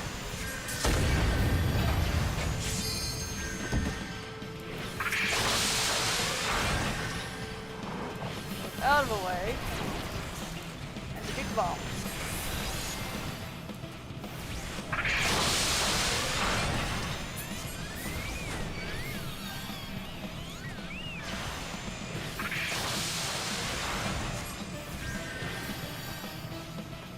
Where's your next charge?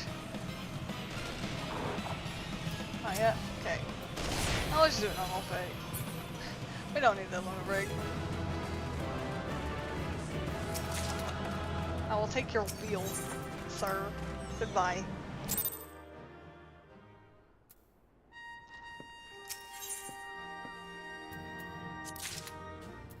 Alright. Same thing as before. for, but I will put more things in our FC chest.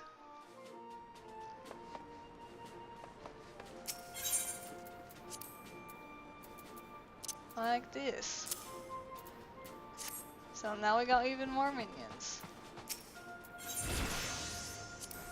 For peeps that would like them.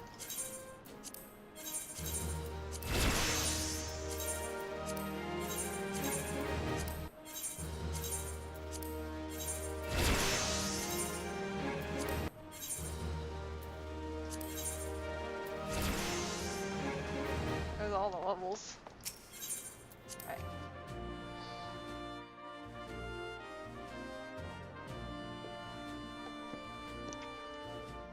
Oh boy.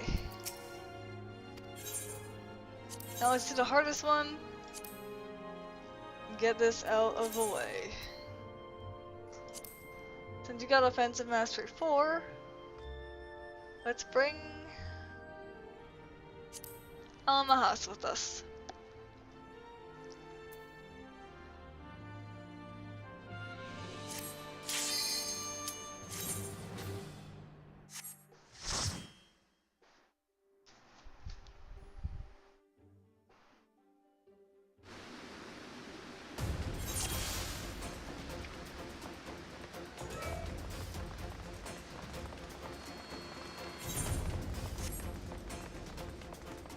So there's a very high chance I'm just gonna repair right after this. I'll engage this guy. Immediately disengage like we did before.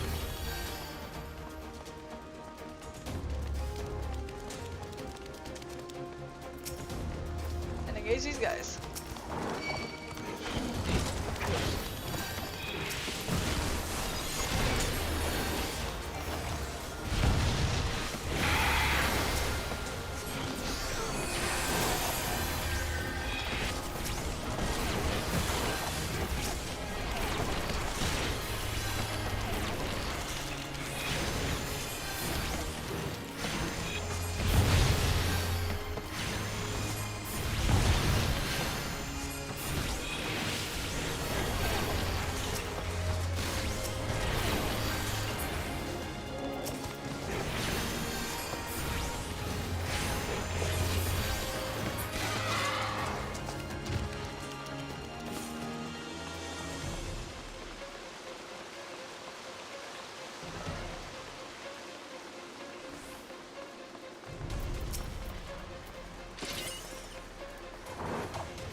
Here's the problem with this one. I do have to engage it first. Just because of the one animation.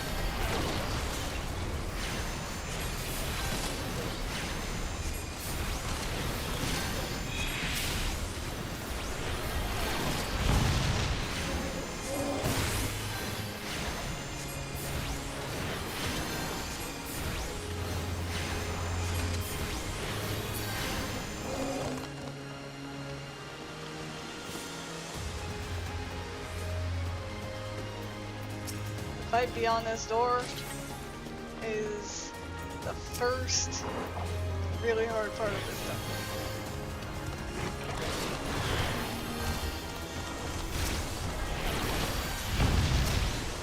Especially if you are not prepared.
have to engage these things really fast.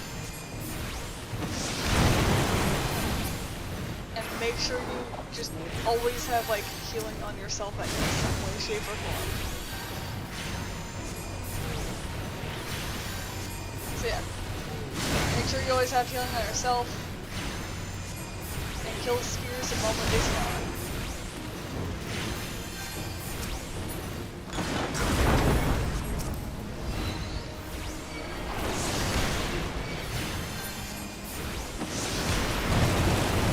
Otherwise, you start spamming this stuff. It freaking hurts.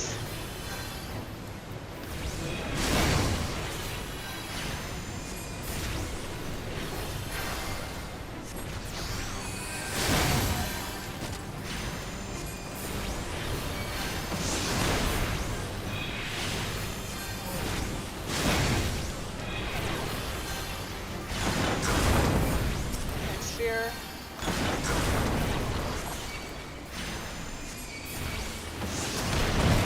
Engage that one too.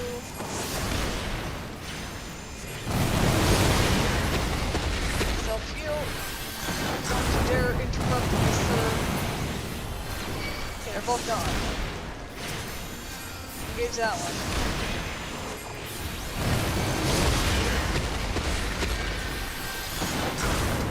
No, but you can see what I mean by this sucks.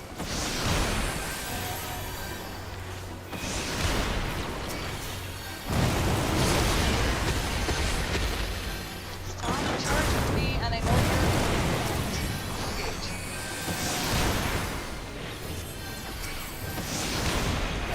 Basically, you'll get to the point where you're just the only one doing damage and being yeeted around the entire battlefield for a little while.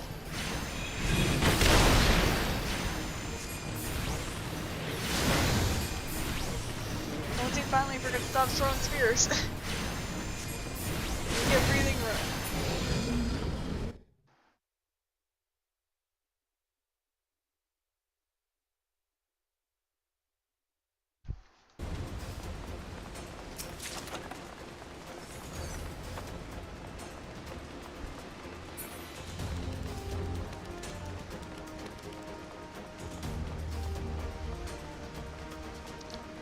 Now this one.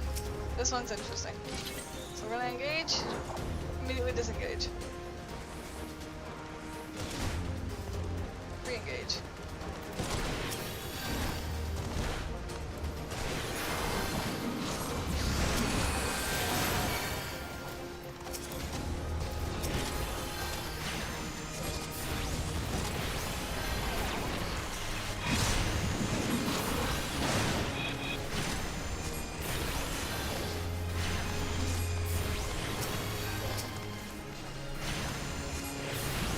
Inside those totems, they get buffed, and that buff hurts. So we don't want to fight that. So we're going to tell them to disengage, and we're going to ignore it. Because it doesn't do anything else for us. But we will engage with this guy. And then we will engage these. And immediately disengage. Back way up over here. Re-engage.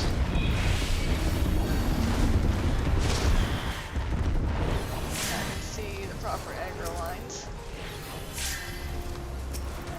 Need to save Sophie.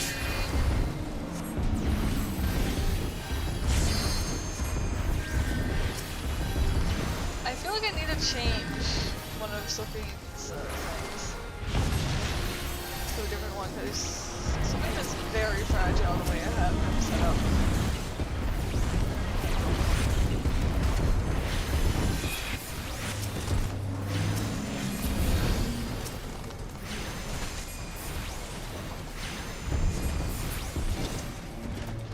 Right, just have him stay disengaged.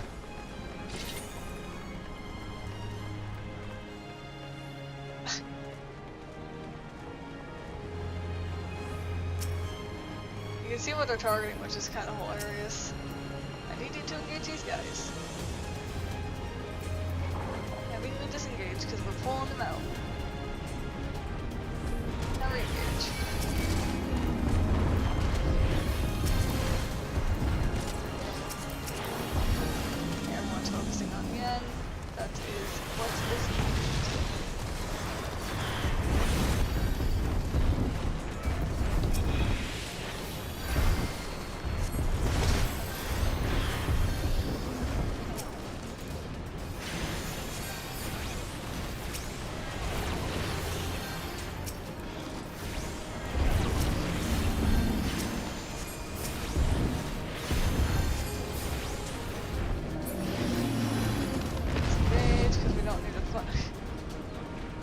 Mahas, really?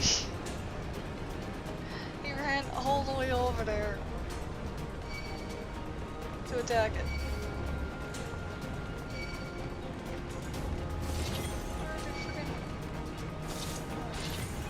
Totem because he attacked it, got it. Go de-aggro. There we go. Engage. Disengage. And then re-engage.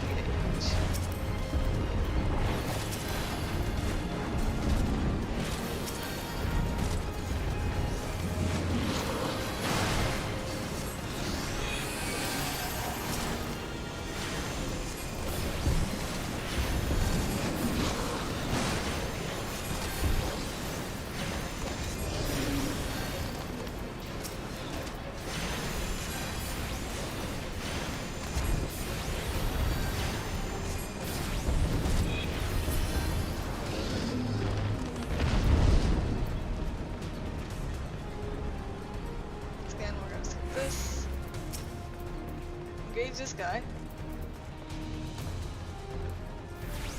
They throw a gun on him so he actually turns around. Disengage, disengage guys, we don't want to fight in that. Re-engage. Now we're gonna do the other ones.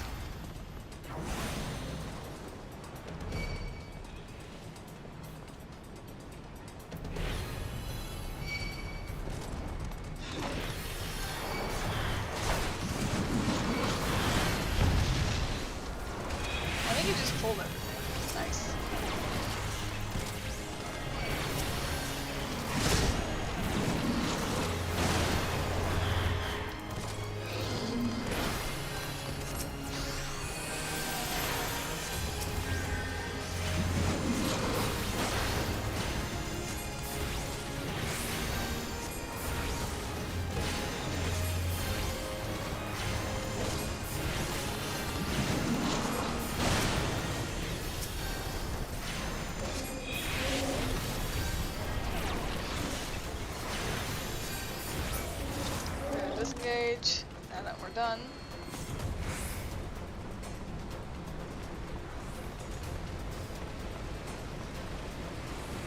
And now we're gonna do the second most annoying fight. This guy.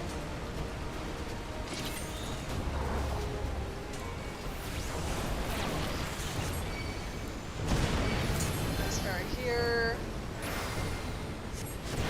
This myself.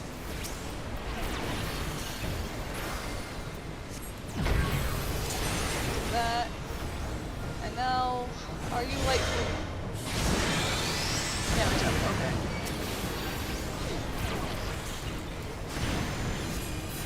You always want to know which one is damage up, ignore the rest. That's how you're supposed to do this fight.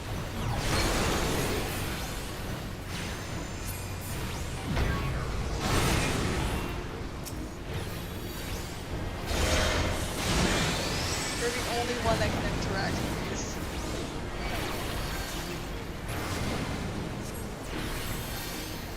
So it's unfortunate. But it does also need other place. Yeah, I'm gonna do this so they get healing. Yeah, there we go.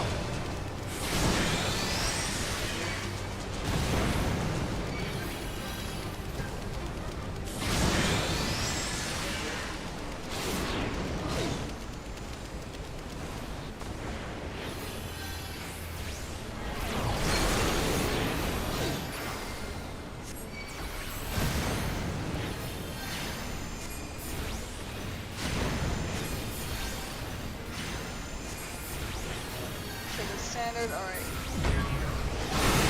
That's fast enough. We'll always turn one person into a frog, but since you can't target the NPC/AI, no matter who you are, you will always be turned into a frog, or the Squadron specifically. That's why I do what I do. It's the only way I know how to do this without struggle. but it's still freaking terrifying every time.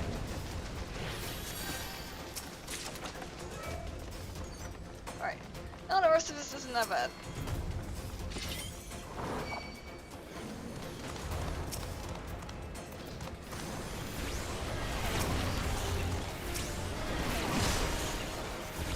Sure, the boss has an annoying mechanic, but it's not that bad.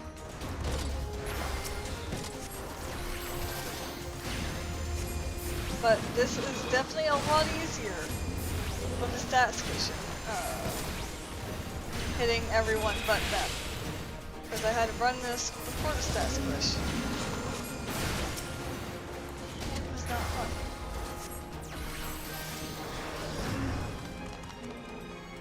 And then I think I only finally ended up clearing it with stat squish. And non-stat squish. Squadron.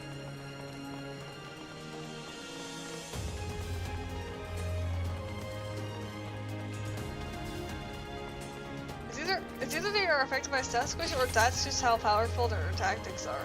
Oh yeah. Come on. Nope. Now she can engage.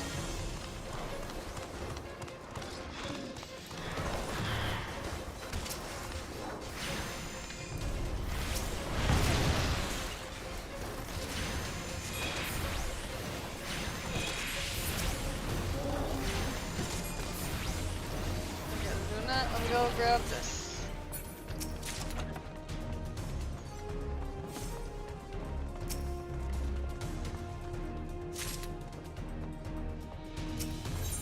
And let's free the Tomberries. They didn't do anything wrong. I love the little guys.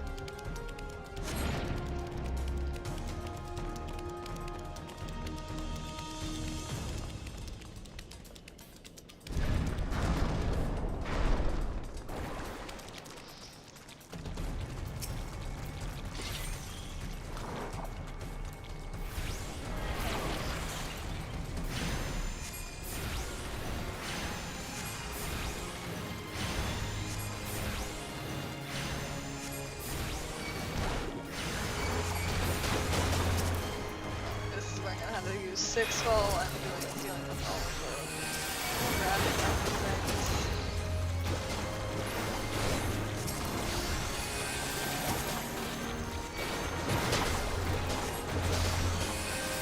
There we go. Now you can just punch around.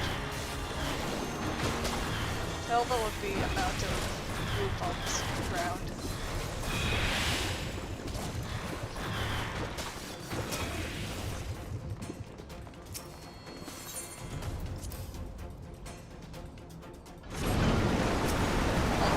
That friggin' stack of 8, Jesus Christ. It's gonna wear off now, but like... That was a high-ass stack.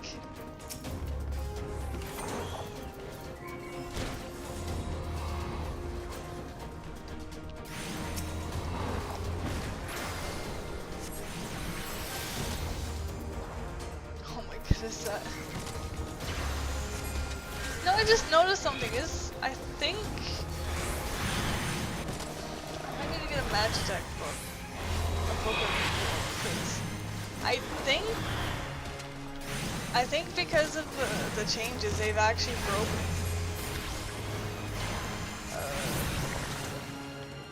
This will be interesting.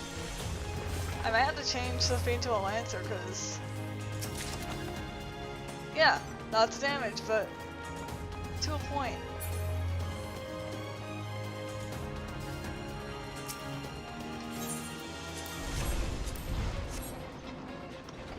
Why?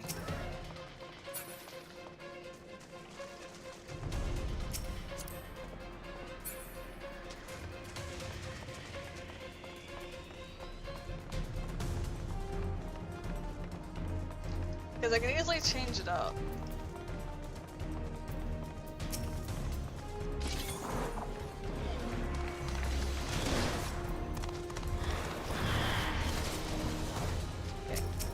Because every time like something gets hit, just so little health.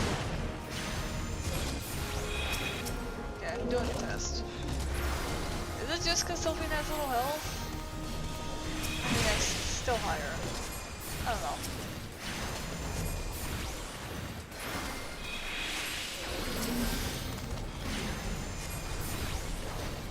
They're almost gone. We're good to go. We're at the last boss. I'll figure it out later. I might just change up Sophine's tactic.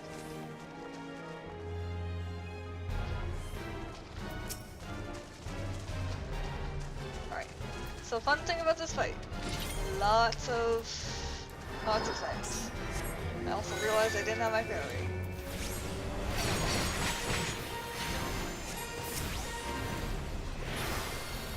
I can get hit by this no matter what.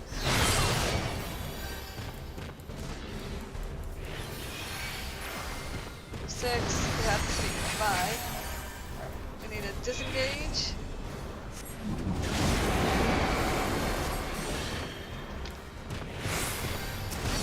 Unselect myself.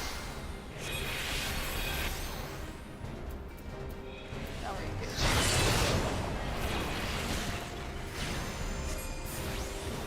Disengage. Re-engage.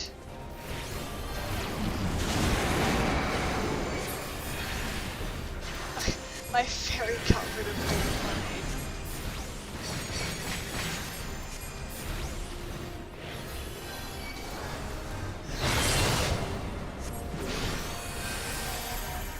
Okay, disengage. Get back up a little bit, re-engage. That's one we need to kill. Which is my soldier. There we go.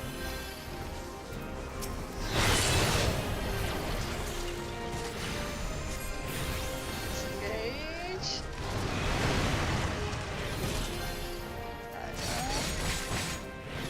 Re-engage.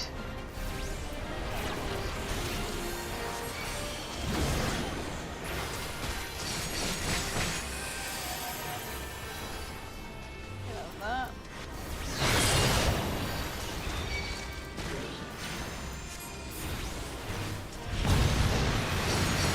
Engage. Engage.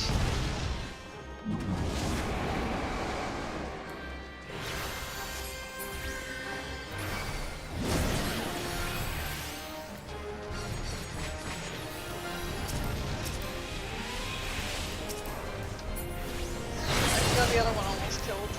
I didn't have to tell him what to do. Disengage.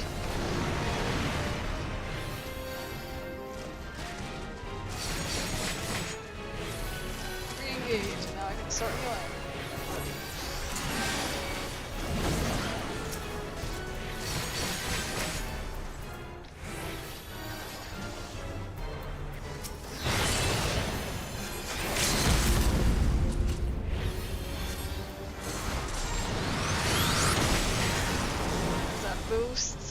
Burst, I wanted. Disengage.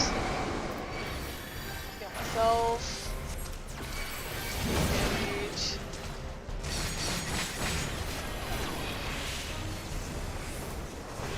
Heal myself. I need to get rid of that dude.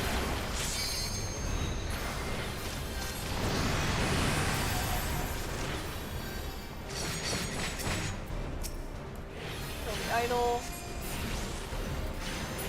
Dead idol, and dead boss. So basically just, if you follow that pattern, very repeatable, it's not bad. It's a lot of managing. It is definitely a lot of management. But it's doable. Alright, Sophine. You're so fragile. I want to see if I probably need to change your orders.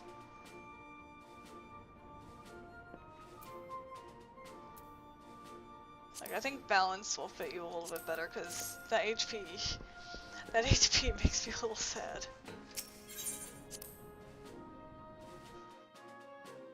And if that doesn't fix it, then I think we're gonna have to switch some things.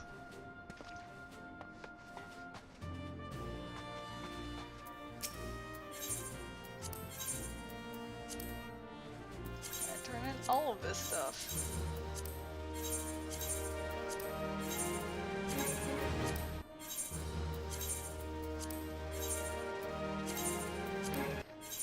And now you can see we're gaining more seals than we were spending. By clearing all that. Because I'm pretty sure by clearing all that, that actually will...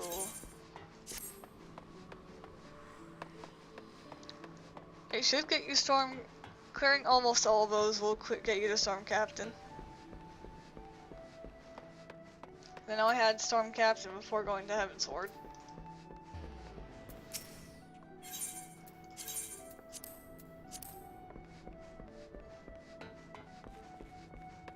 So from that, we will still be doing the Heavensward dungeons, but from that, you should be able to clear all of those dungeons.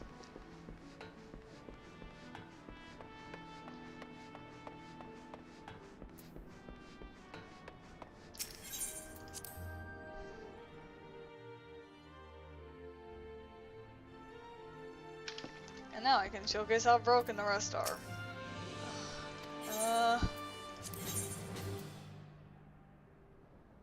I know I need to take a Sophine with me still. I'll keep the same party, but we're going to Sohm all. And if Sophine seems like it's still just not working, I may just I may see about what I can do for Sophie.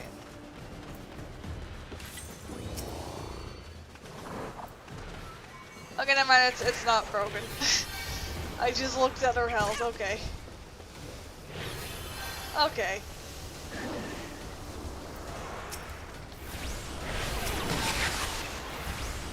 This is what I mean by... The Squadron is broken.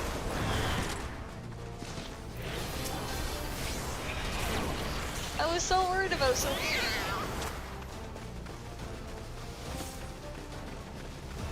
That it wouldn't work out for her to be Arcanist because of things that have changed. But no, she's good. She's good.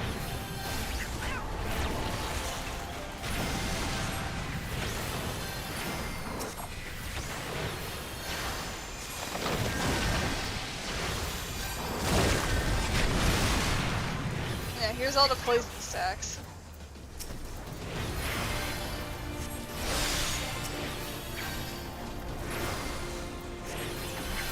As you can see, there's a problem with my healing potions.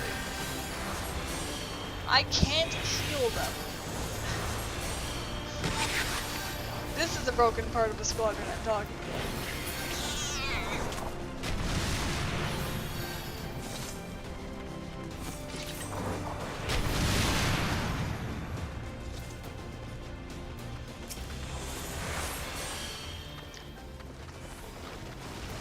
It's very dumb.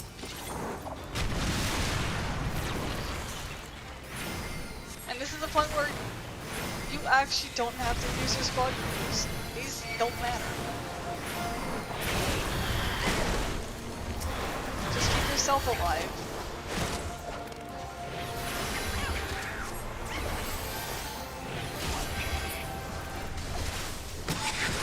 And it's super easy to manage.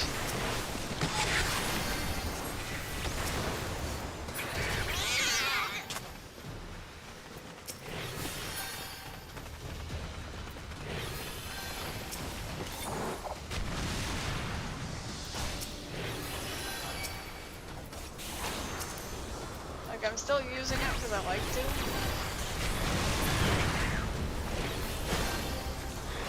But other than letting the fairy just give them regen basically, there's not much I can do to keep my Squadron alive if they drop too low. Like, my catalyst is so nothing to them.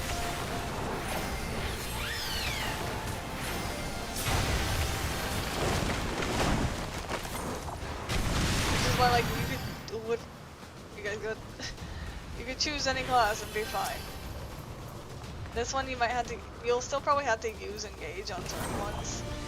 This one, for example, is bags.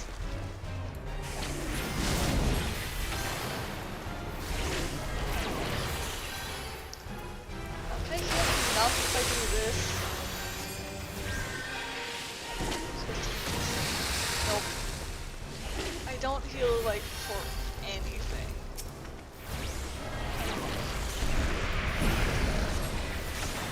Where are they? Engage.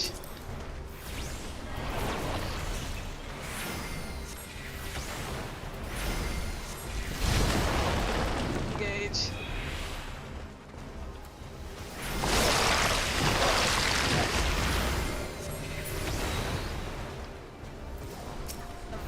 About to be point.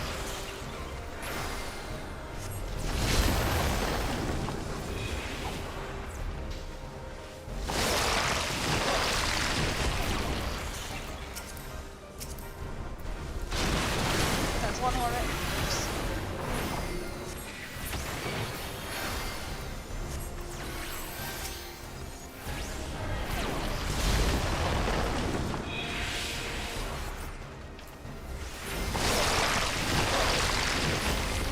Shadow Flare is, but it looks like some kind of bug. Running shadows dance around across the ground, doing aspect of damage you just try to find. So it is a different dot. So apparently Arcanist was extremely heavily dot based. Cool. Didn't know that. But now I do.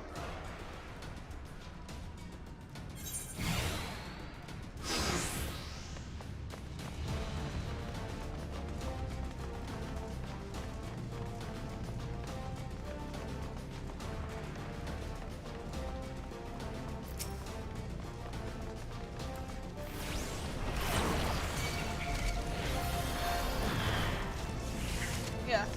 Okay.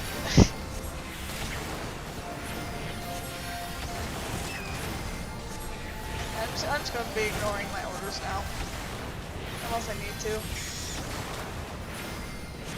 I just do it by habit from doing the lower level ones. The moment you get to Heaven's Sword, it is a cakewalk.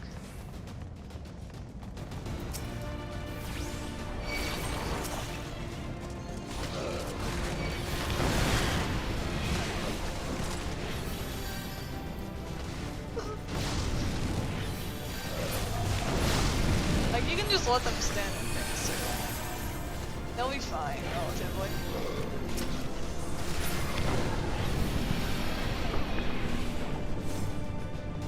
Come on, dragon. Fight down so these guys can just... There we go. I was gonna say.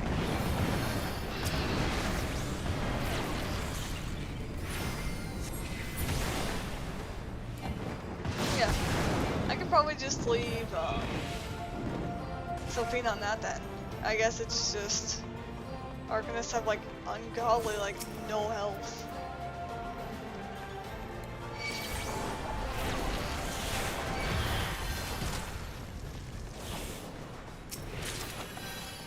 Lots of Shadow Blue.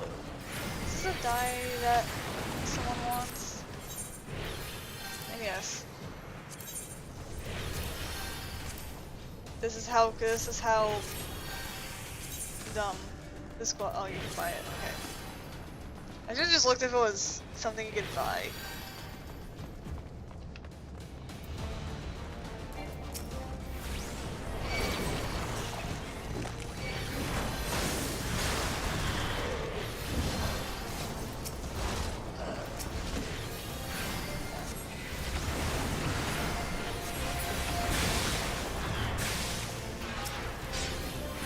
While they're fighting that, I could just go with these.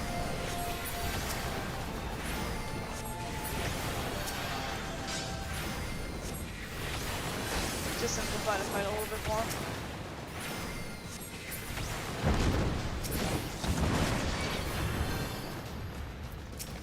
go fight that.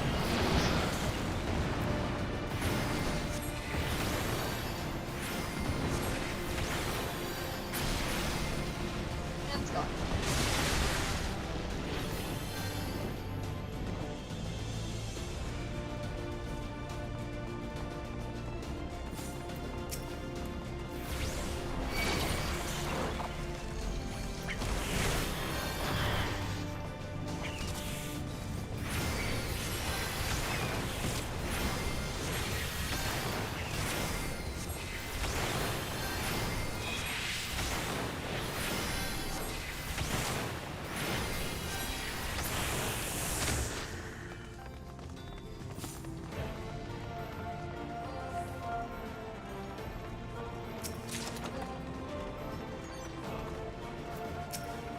Hello.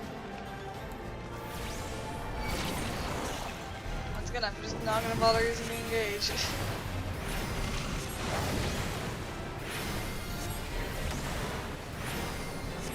No. Doing this not only does get you a lot of EXP for your squadron and whatever class you want to level up.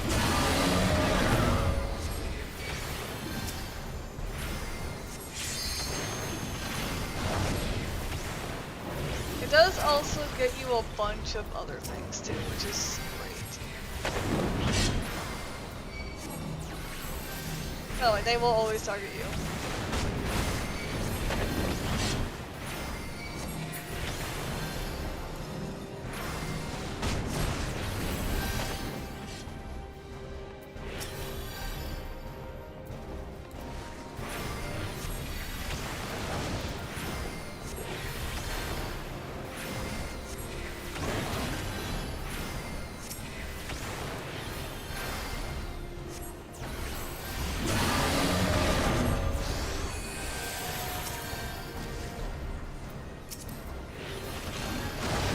As long as you kill this big one, we're good.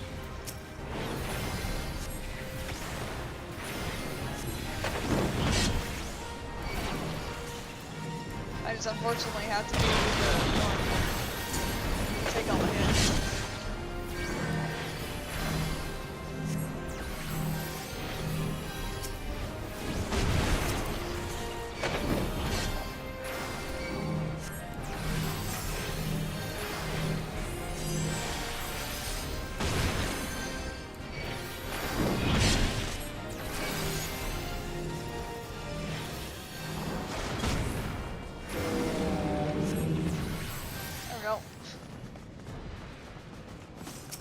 So basically, I'm gonna say that a lot probably while doing this, but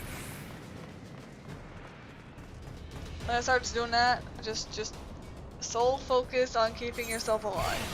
Damage mitigation is probably the way to go. I say probably because I haven't tried any other way.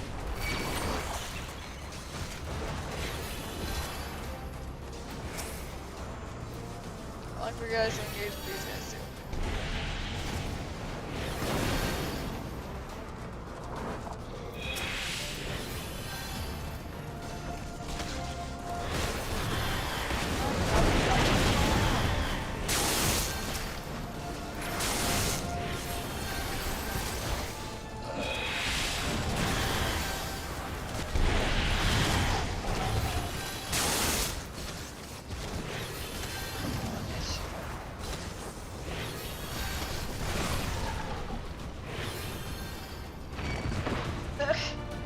It's just going.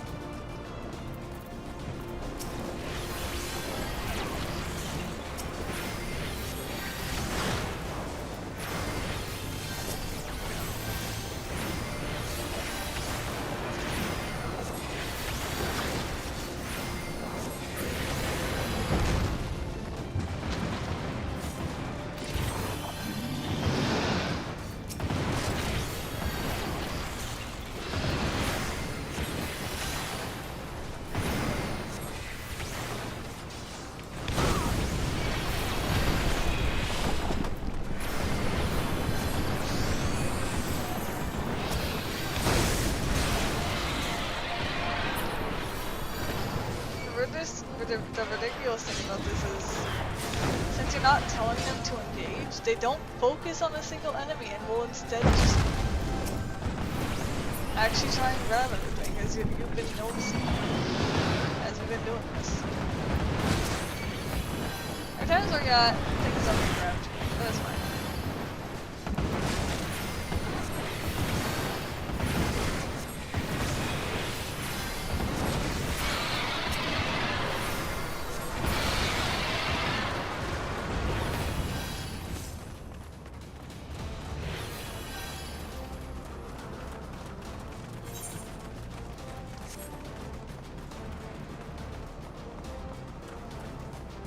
Get some more treasure over here.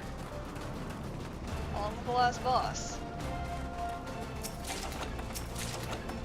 More shadow blue and clear prisms.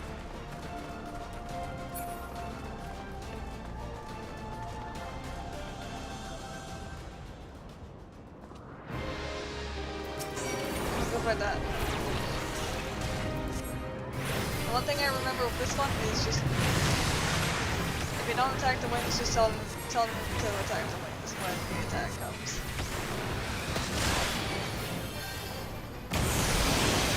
Ow.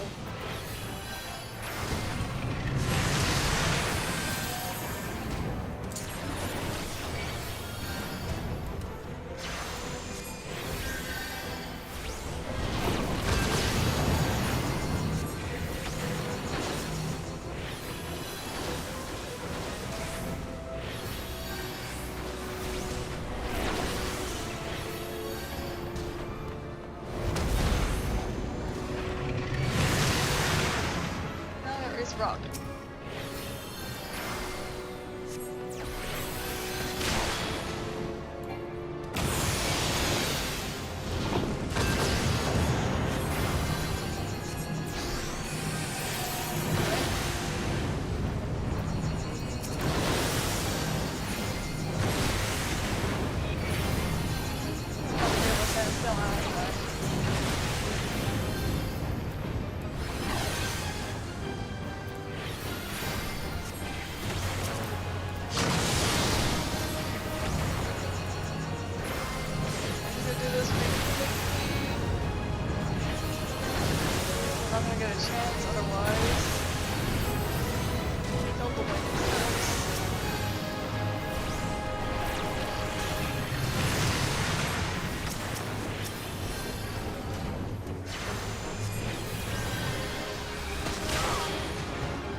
It's almost dead already.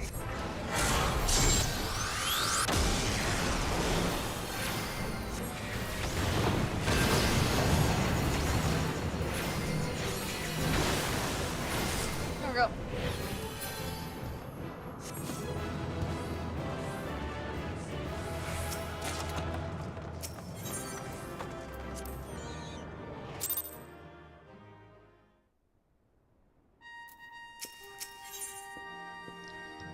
Now has Independent Mastery 5.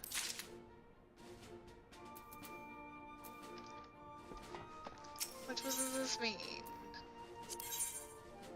for our roster?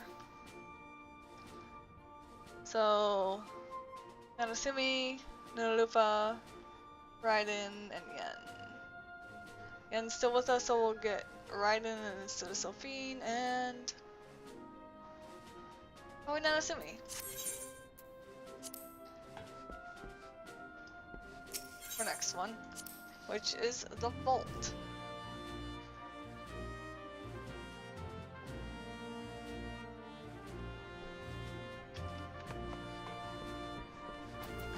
So keep in mind, we only really spent like, we spent under 3,000 seals to go there.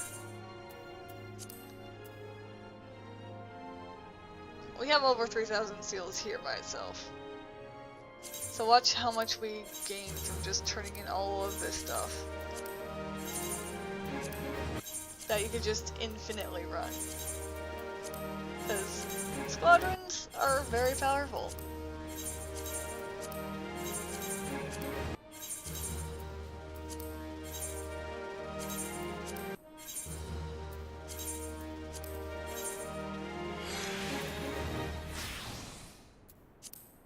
I gained a lot more than I have a lot more than I started with now. And remember, I spent 20k. Just so I didn't overflow with seals. Alright, you guys are mastery level 5. Let's get right in. Alright, Raiden, I keep saying it. Raiden, and you know what? We'll do Nunalupa and then we can get Nanasumi. And for another one. Oh yeah, we're gonna get bonus company seals. By going through the vault.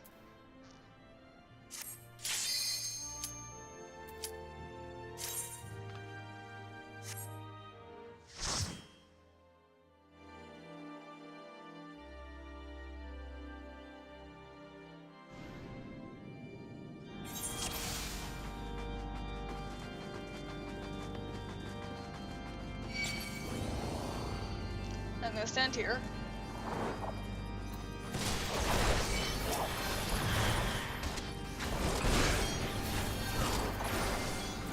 And let Yen grab all the guys.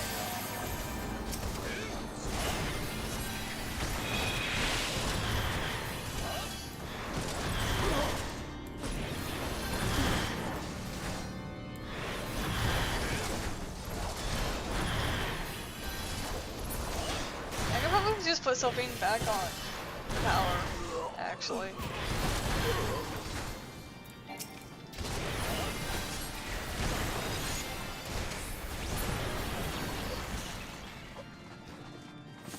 Just the offensive one.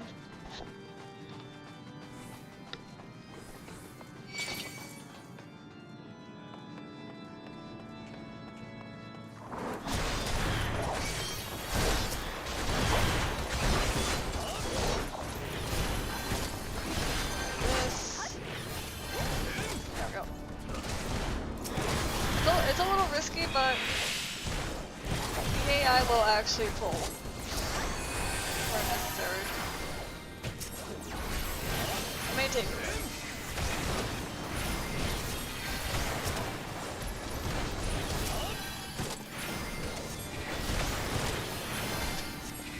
But your tank will always make sure that even if you, when you drop half, they will then prioritize whatever is attacking you and take it. I don't know what the logic check is for things like that, but there's probably something in it for it.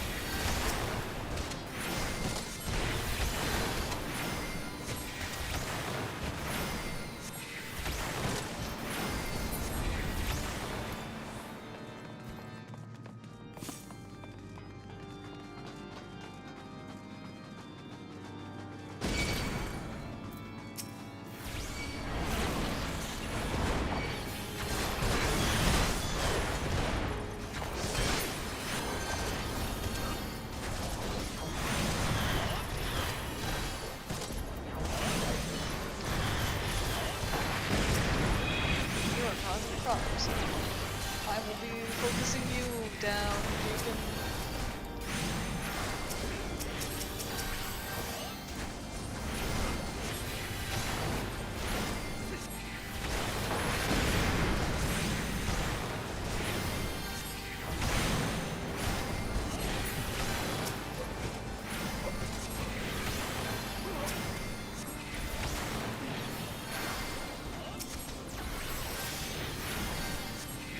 My catalyst is so little.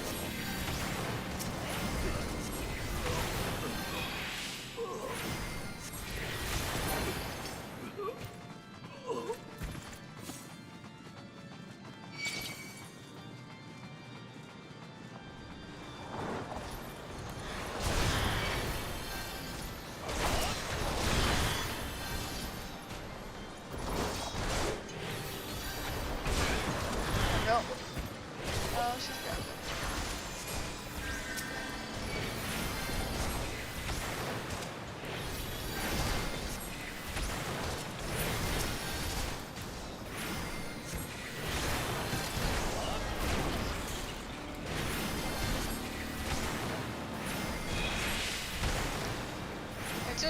silly how we'll have to heal. But the reason why I prefer being the healer is, as I've said before, I can guarantee my own well-being. Whooping the guy's back. Go for it again.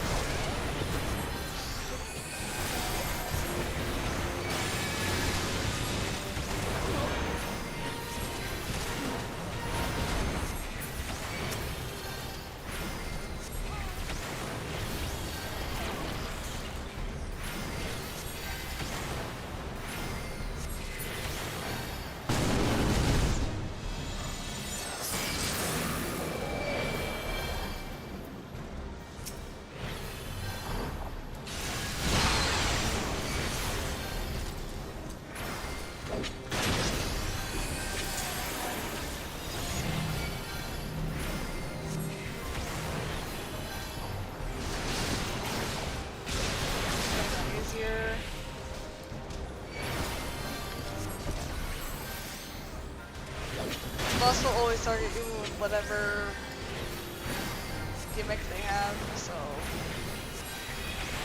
just take it.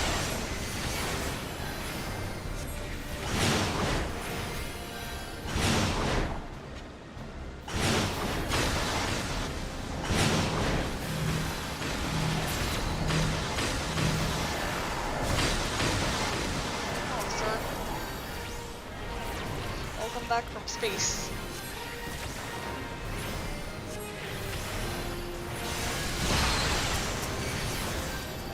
Some of these debuffs.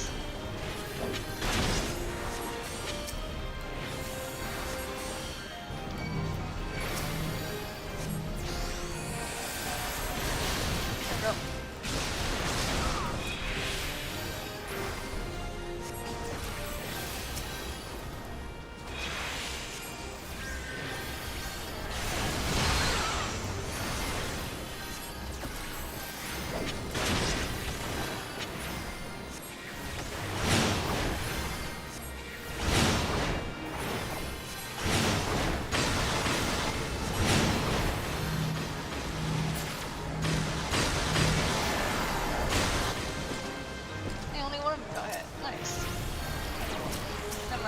Just it.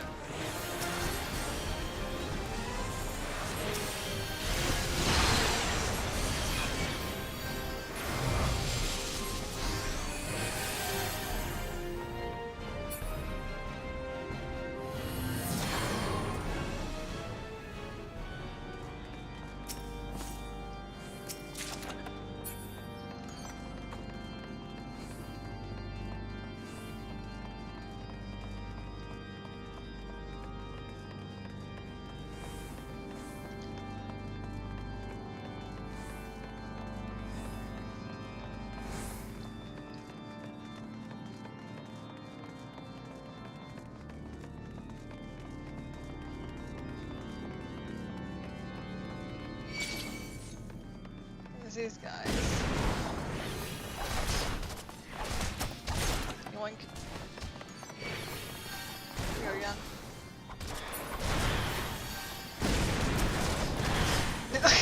Oh my goodness, no, we just went straight to having a magic duel. It's so dumb that this works. Like, I'm just letting them have fun in like the having sword vengeance, also collecting things.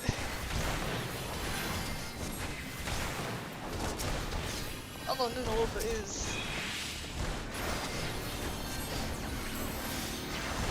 winning, but also taking more damage than I would like them to.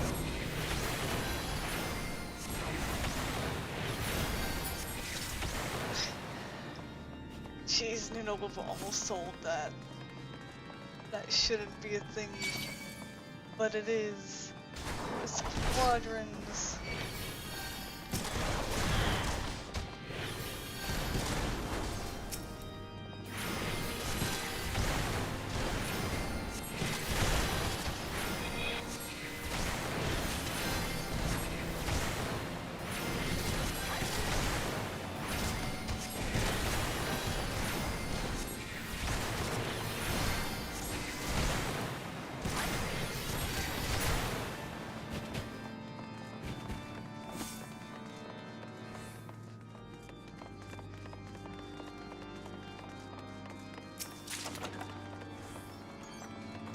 these two statues come to life.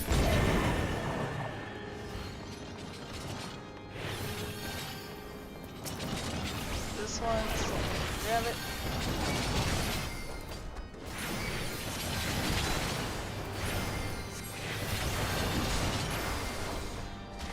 Thank you, yep.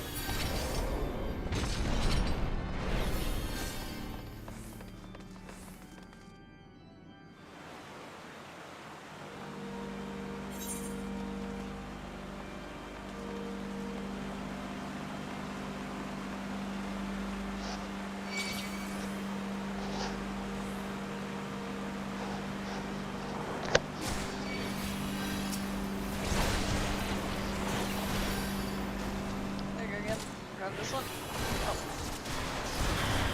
He's already on ahead of it. Nice. That's a fun thing with not having to tell them what to do. They then just don't single target and focus. They do what they need to do, and I love it.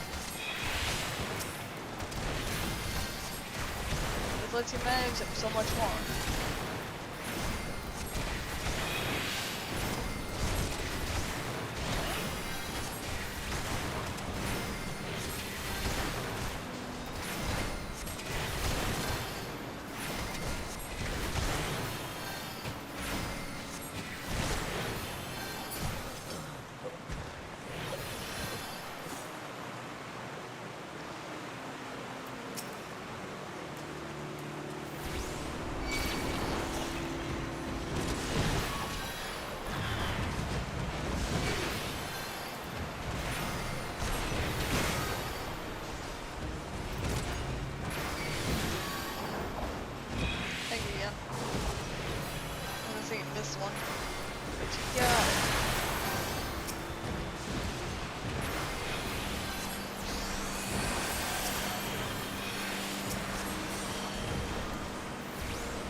Hello, sir.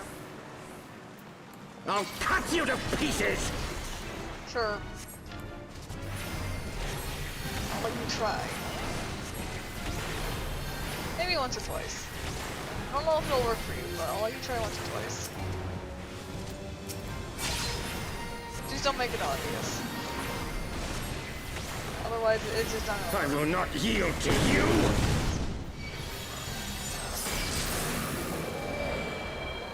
I have the power!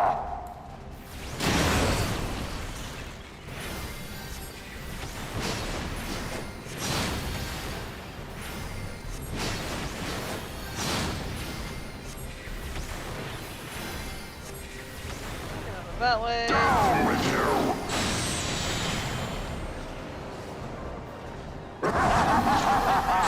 Here.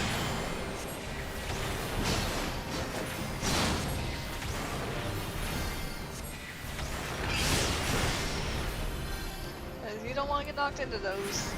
Still have to follow mechanics and such, but you'll be fine.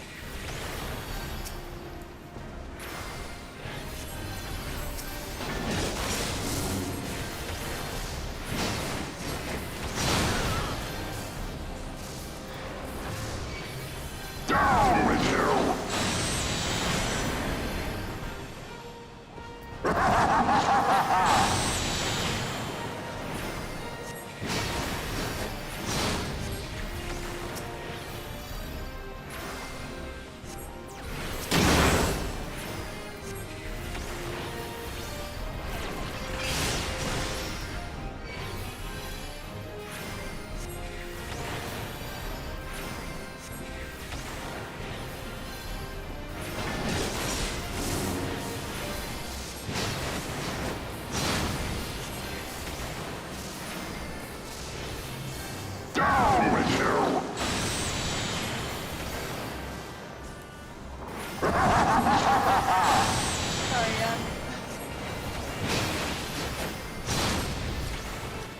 your job a lot harder.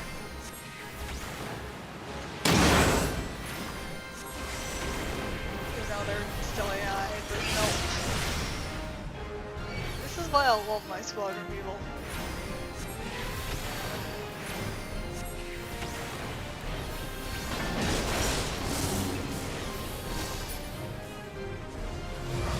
They're fantastic.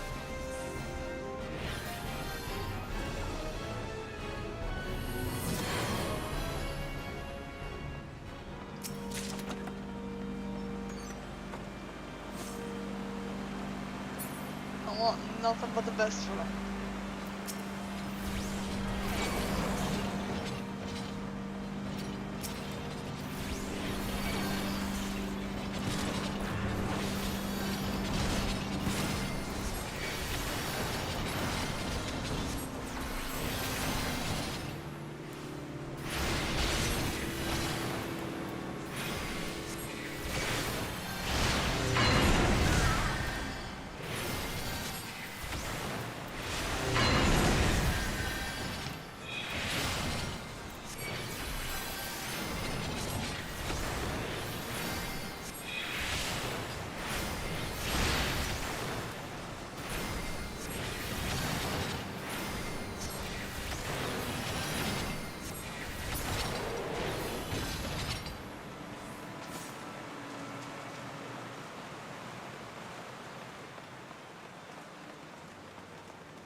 And back to fight.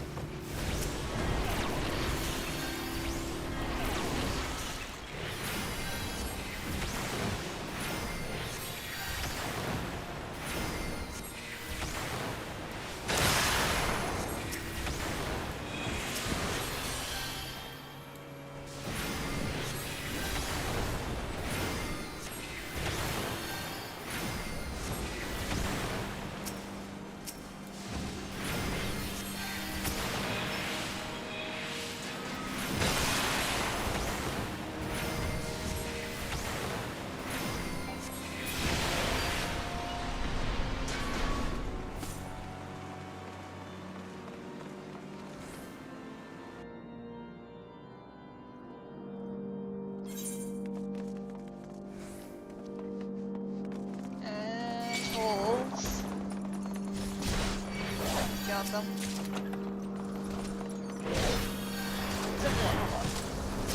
This guy.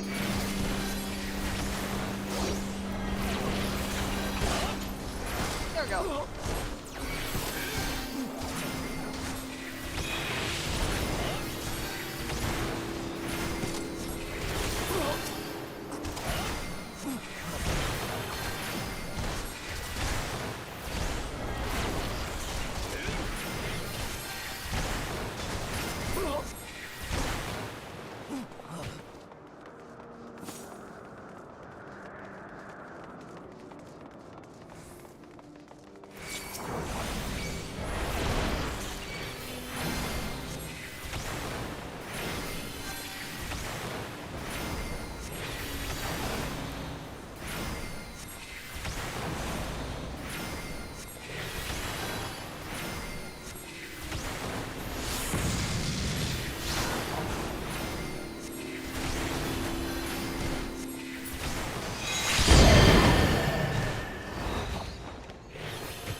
They're firing everywhere now.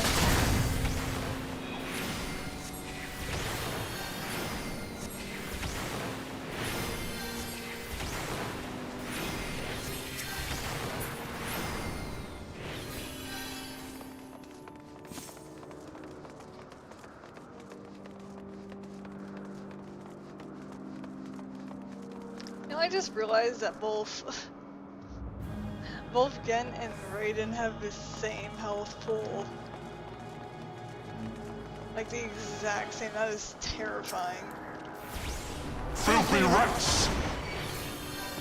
And I am sitting like under half of the black mage's health pool. That freaking terrifies me. Be gone with you!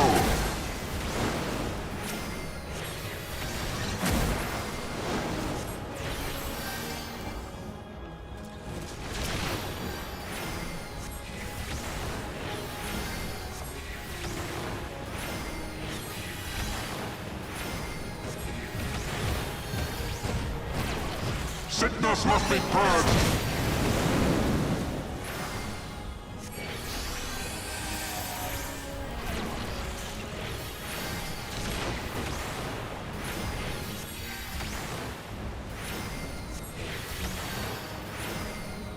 Be gone with you!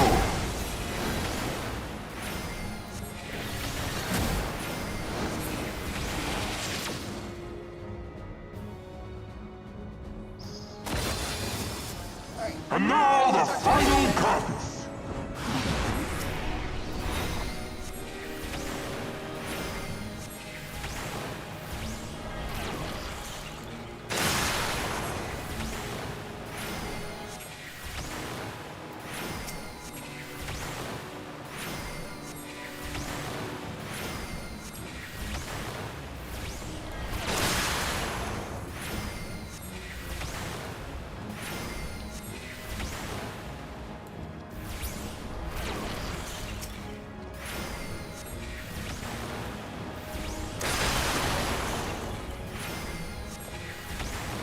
This shall be a mercy.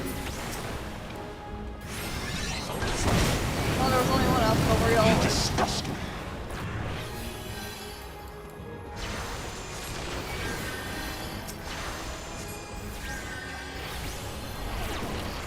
That's fine. Sickness must be purged.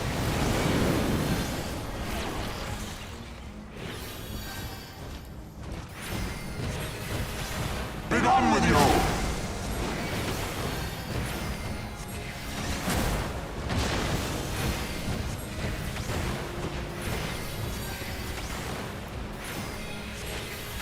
Sickness must be purged.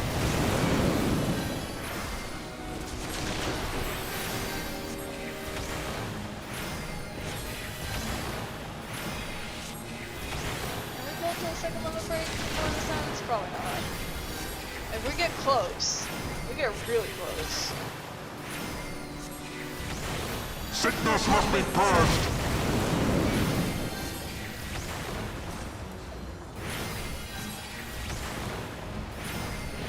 Be gone with you!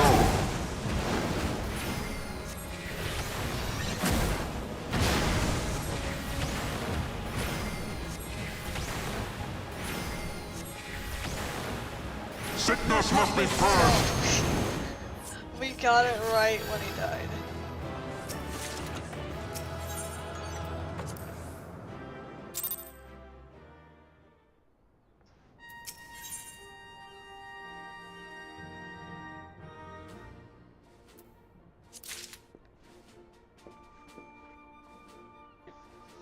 There you go, that's the vault done.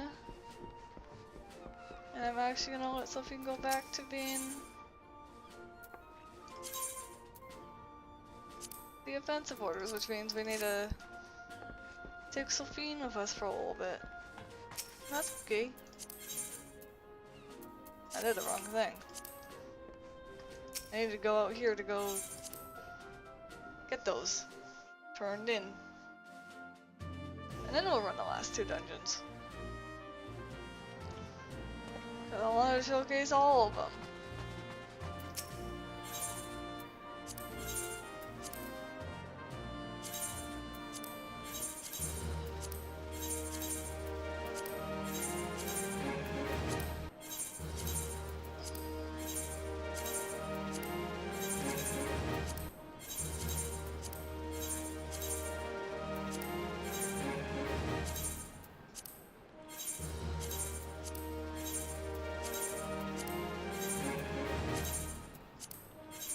I think like that I'm back up where it was before.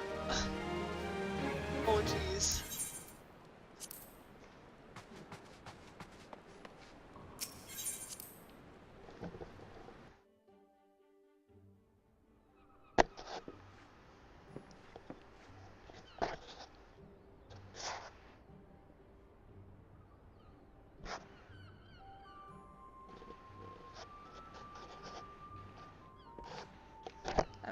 100% sure if that's all. If this is all of the last dungeons, the Fractal Continuum in this one. For reasons, but you know, don't worry about it.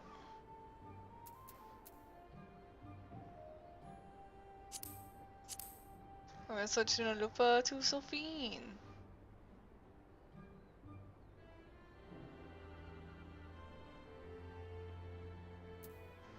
Next is a Fractal Continuum.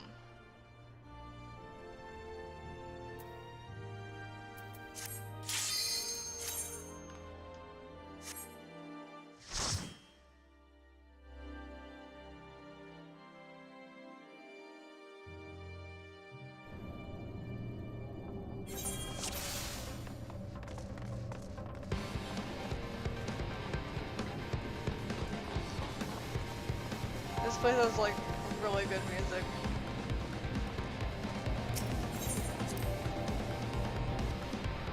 Yeah. Even though I run this as squadrons, I haven't run this with actual people, so I don't know how this is supposed to actually go. But there's a crud ton of guide panels that tell you about like so many different things here.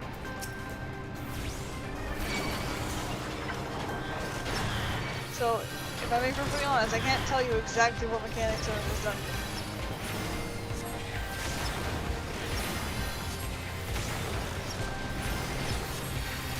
Just simply because of, or how hard this dungeon is actually, just because of these people.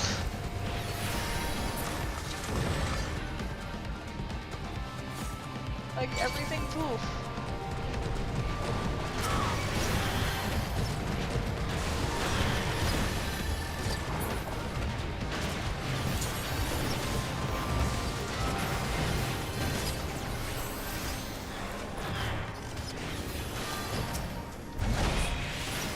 I didn't bother healing myself.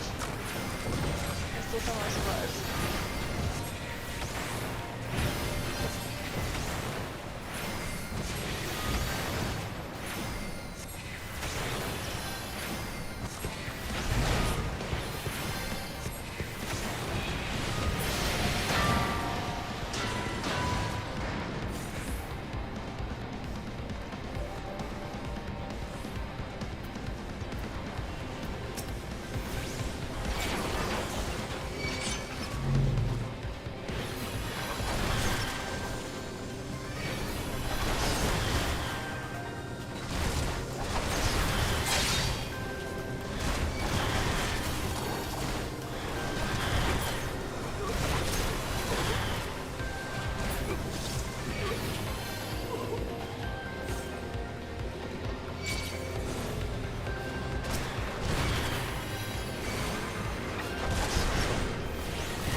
Back to my war with this mannequin puncher.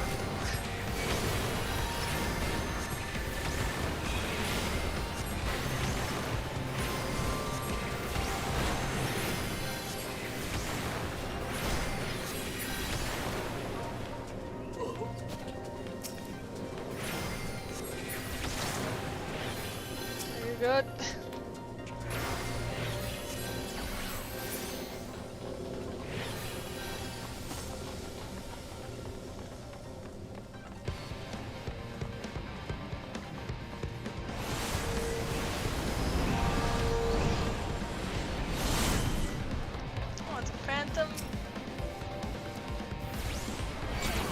Phantom Ray that has 4 swords like Ravana does. Okay. I clearly told I've already run this once. And then with the other one, only once. I clearly know exactly what's going on. I can't really tell you the original mechanics of the dungeon. But I do know.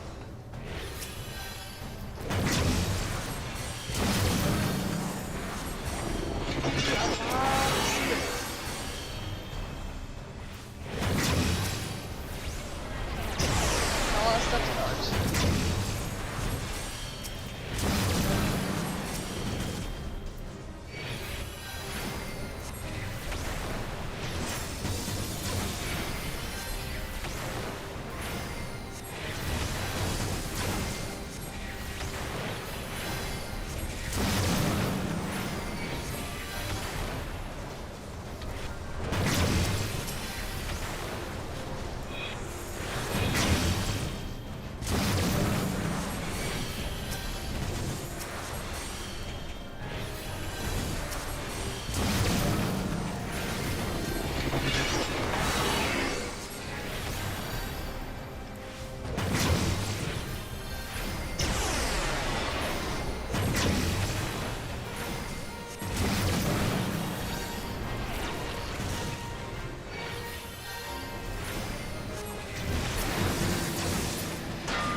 Also, the treasure crafters are fancy here too. I like it.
Somehow only something got frozen there. Not yet. Interesting.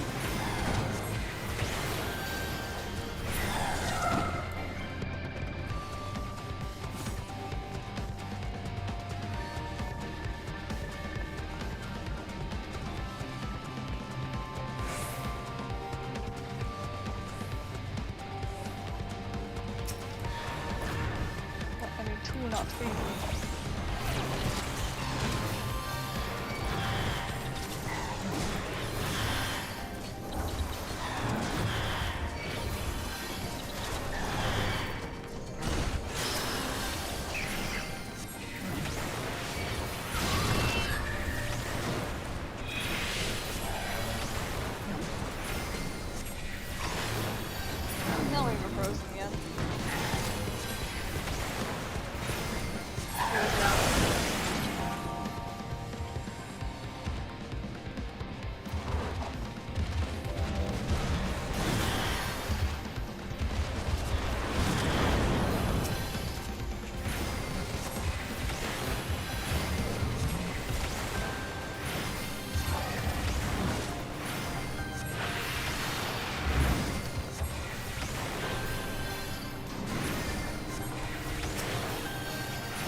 First boss.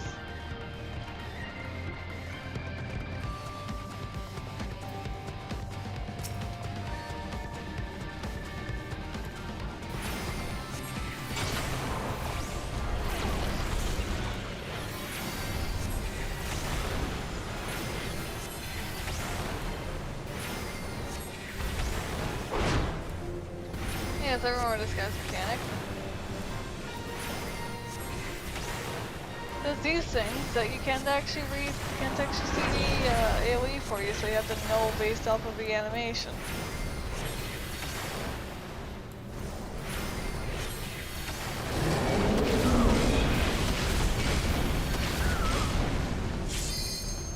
And pray that you survive that.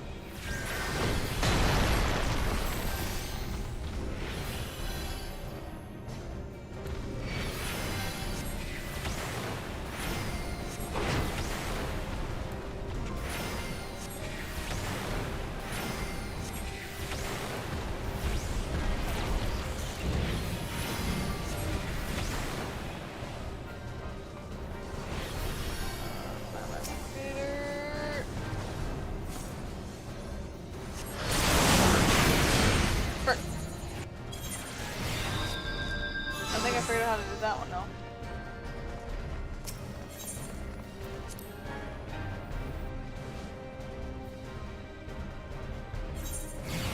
So other than mechanics, you're not that bad.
Let's try this again.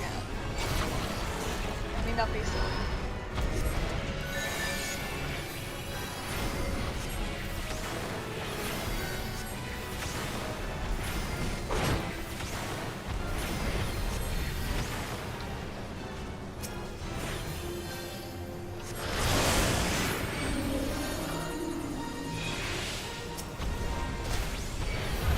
Oh, okay, so I see how this works. Alright, so when he's doing his big attack, we just use this for bait.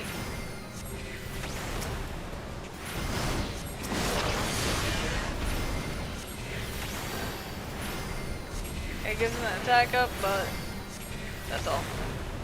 No. Ow.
Oh, the great music's back. Woo!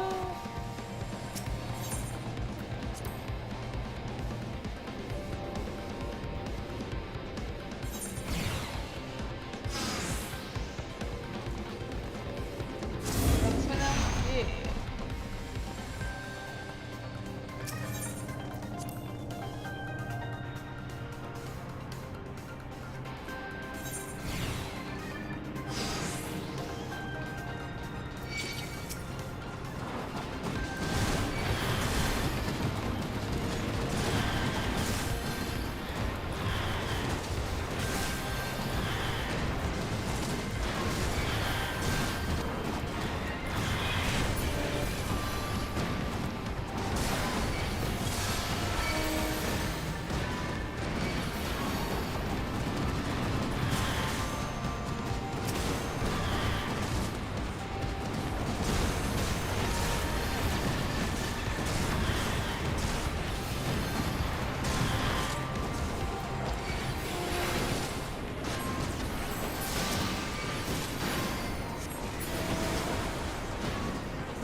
Now we go eat. Whee! Hey guys.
I'll cry.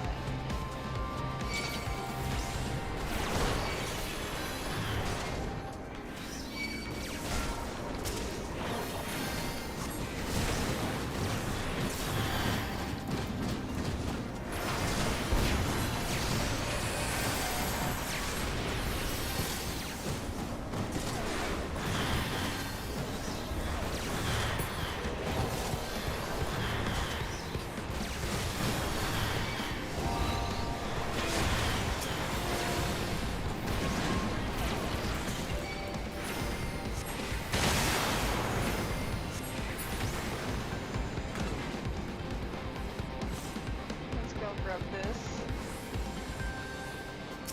Yep.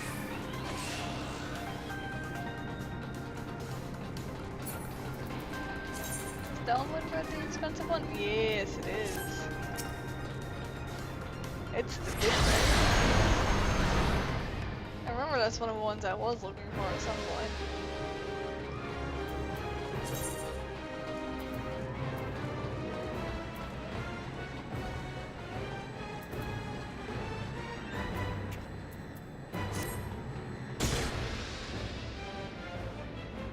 Now we just have the curator to fight.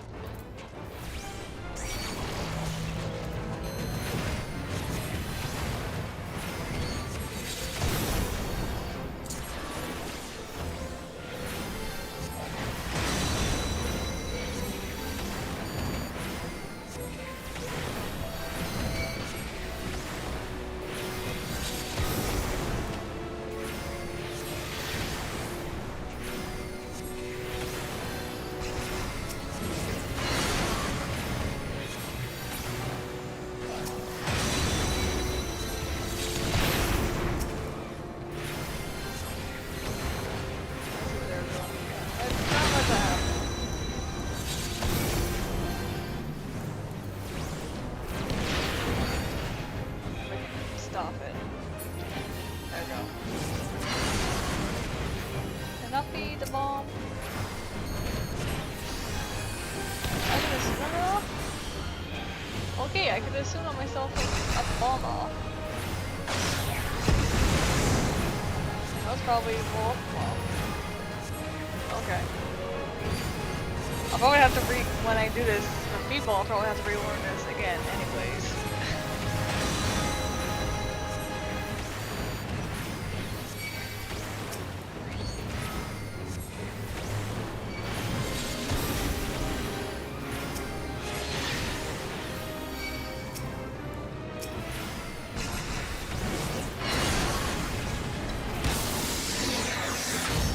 Oh, it's dead.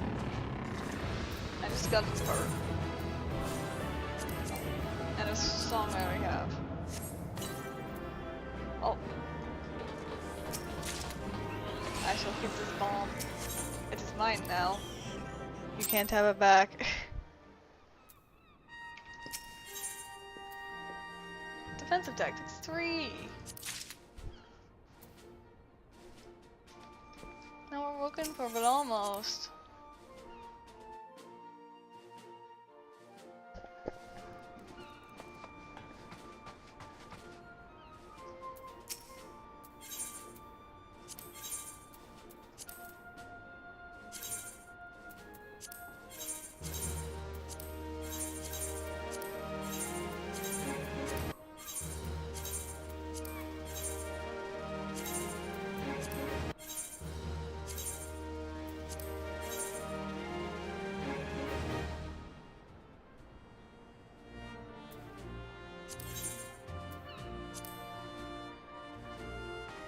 How many? 8, 4. Nice.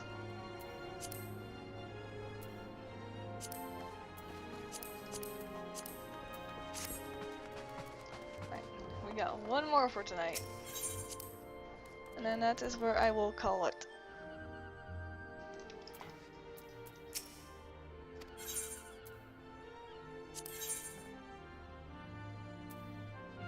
Pharos Sirius art version.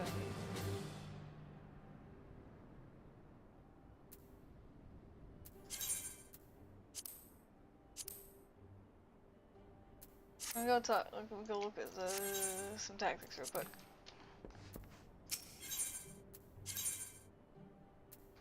I think you still have the least.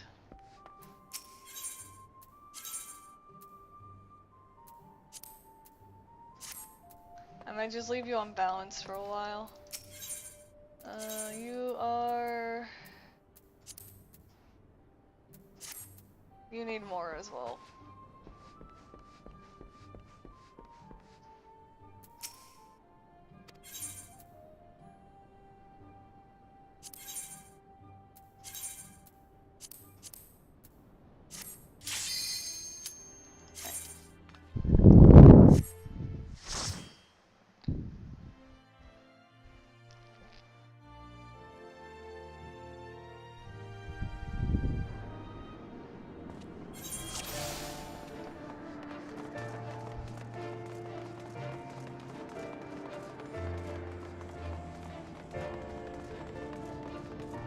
This has a lot of weird looking enemies.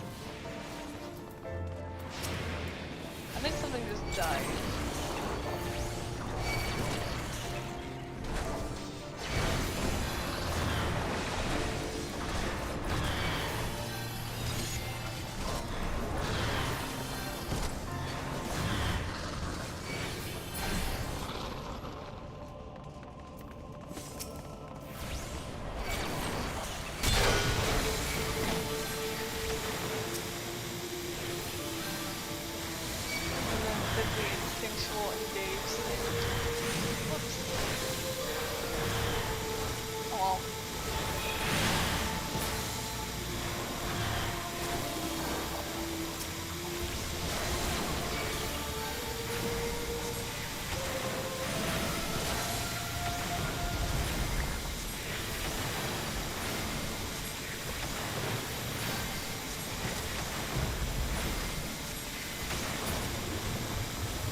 Still very much impressed with how broken these are.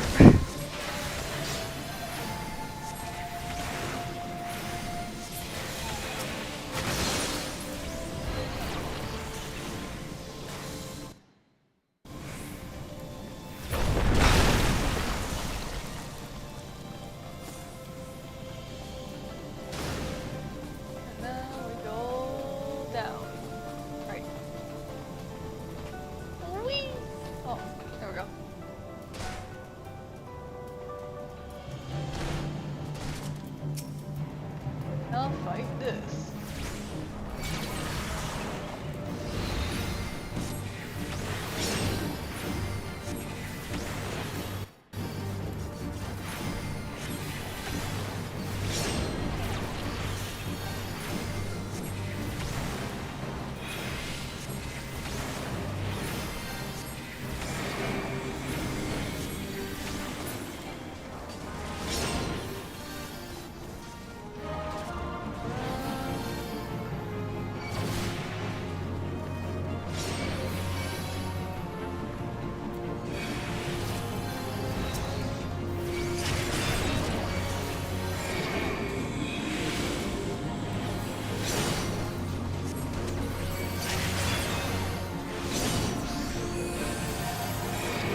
This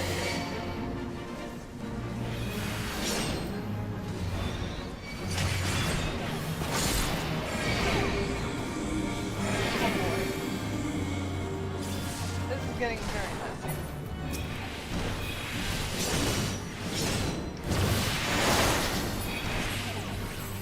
But they killed it. They killed it.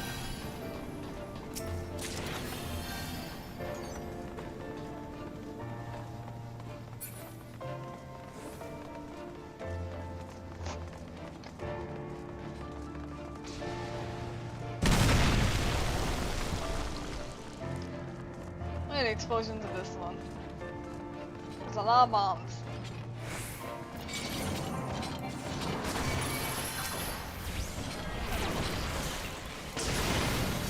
Like a lot of bombs.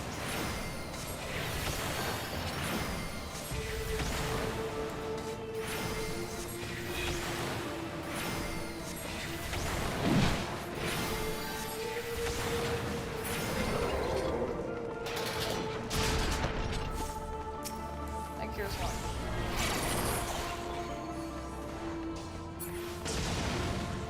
And they survive it, which is hilarious.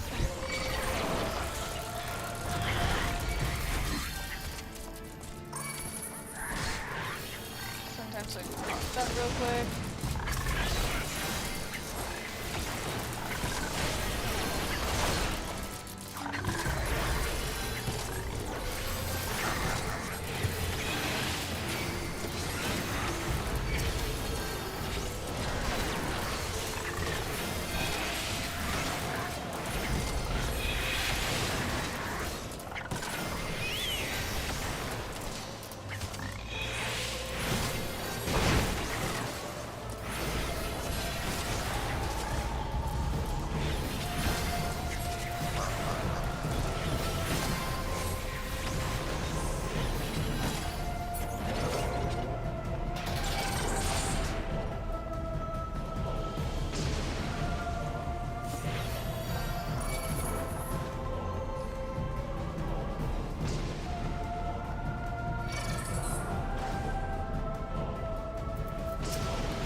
I have no idea how you're supposed to actually do that.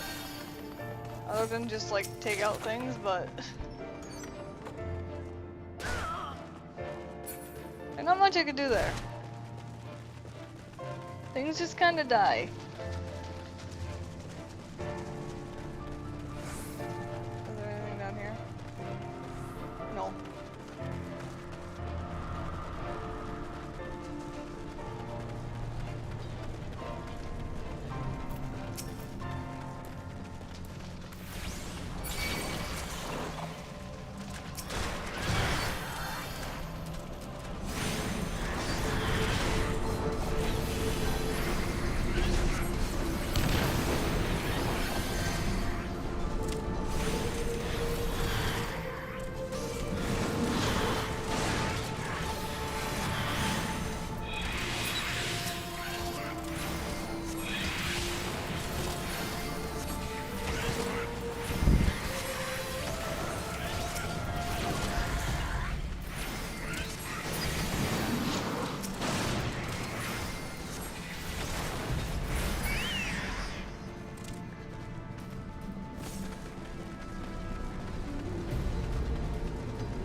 That is a living rock.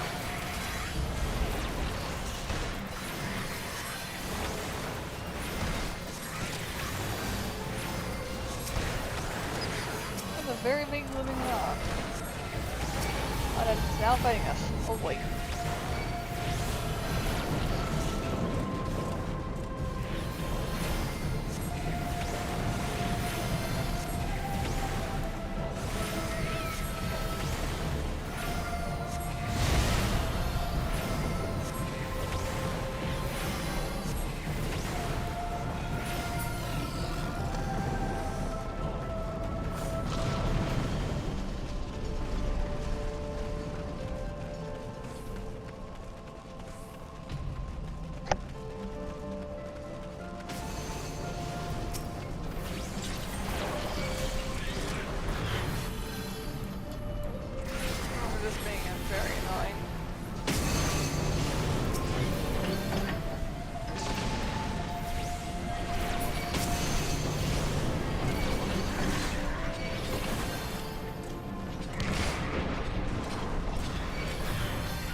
That just blew up instantaneously.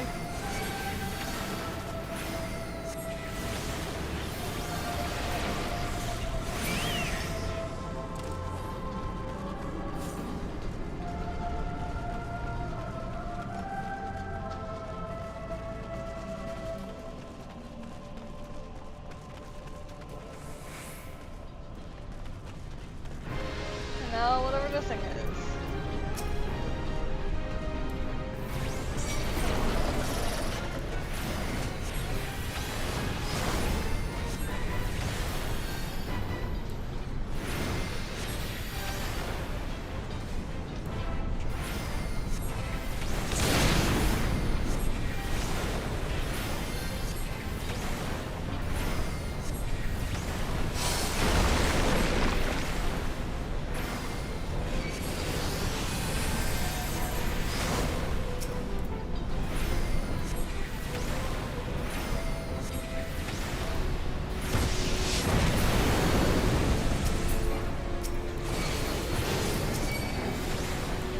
Mom needs to go.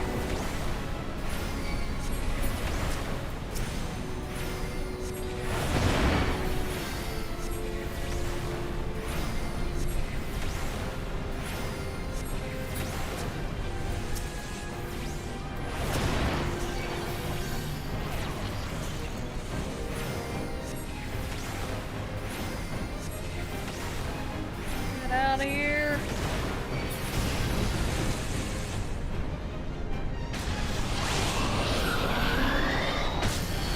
Now phase 2 of boss.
Okay. Once again, I don't know how that fight's actually supposed to go, but it's done. Squadrons are broken. But hey, that's all of the squadrons that I know of and have access to. And you get a lot from them. Like a lot.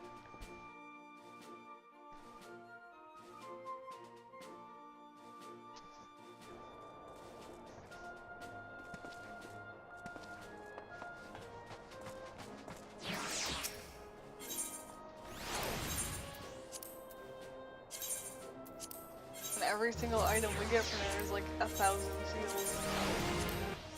So we pay 3k to turn in just a couple of items.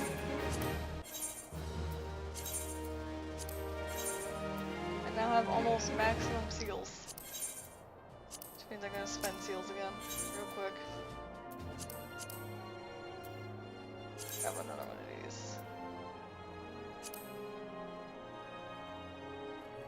What was this one I was grabbing? Yep.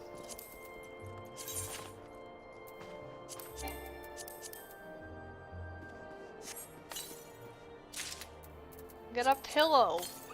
Cool. You can now sit on a pillow.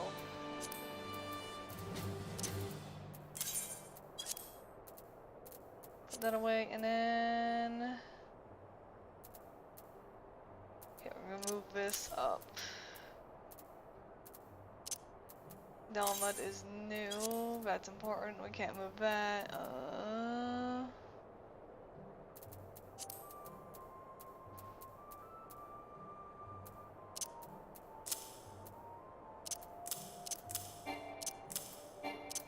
They do organization.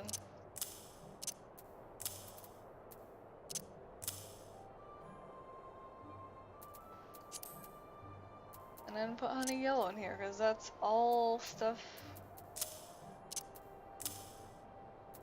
that we can't get.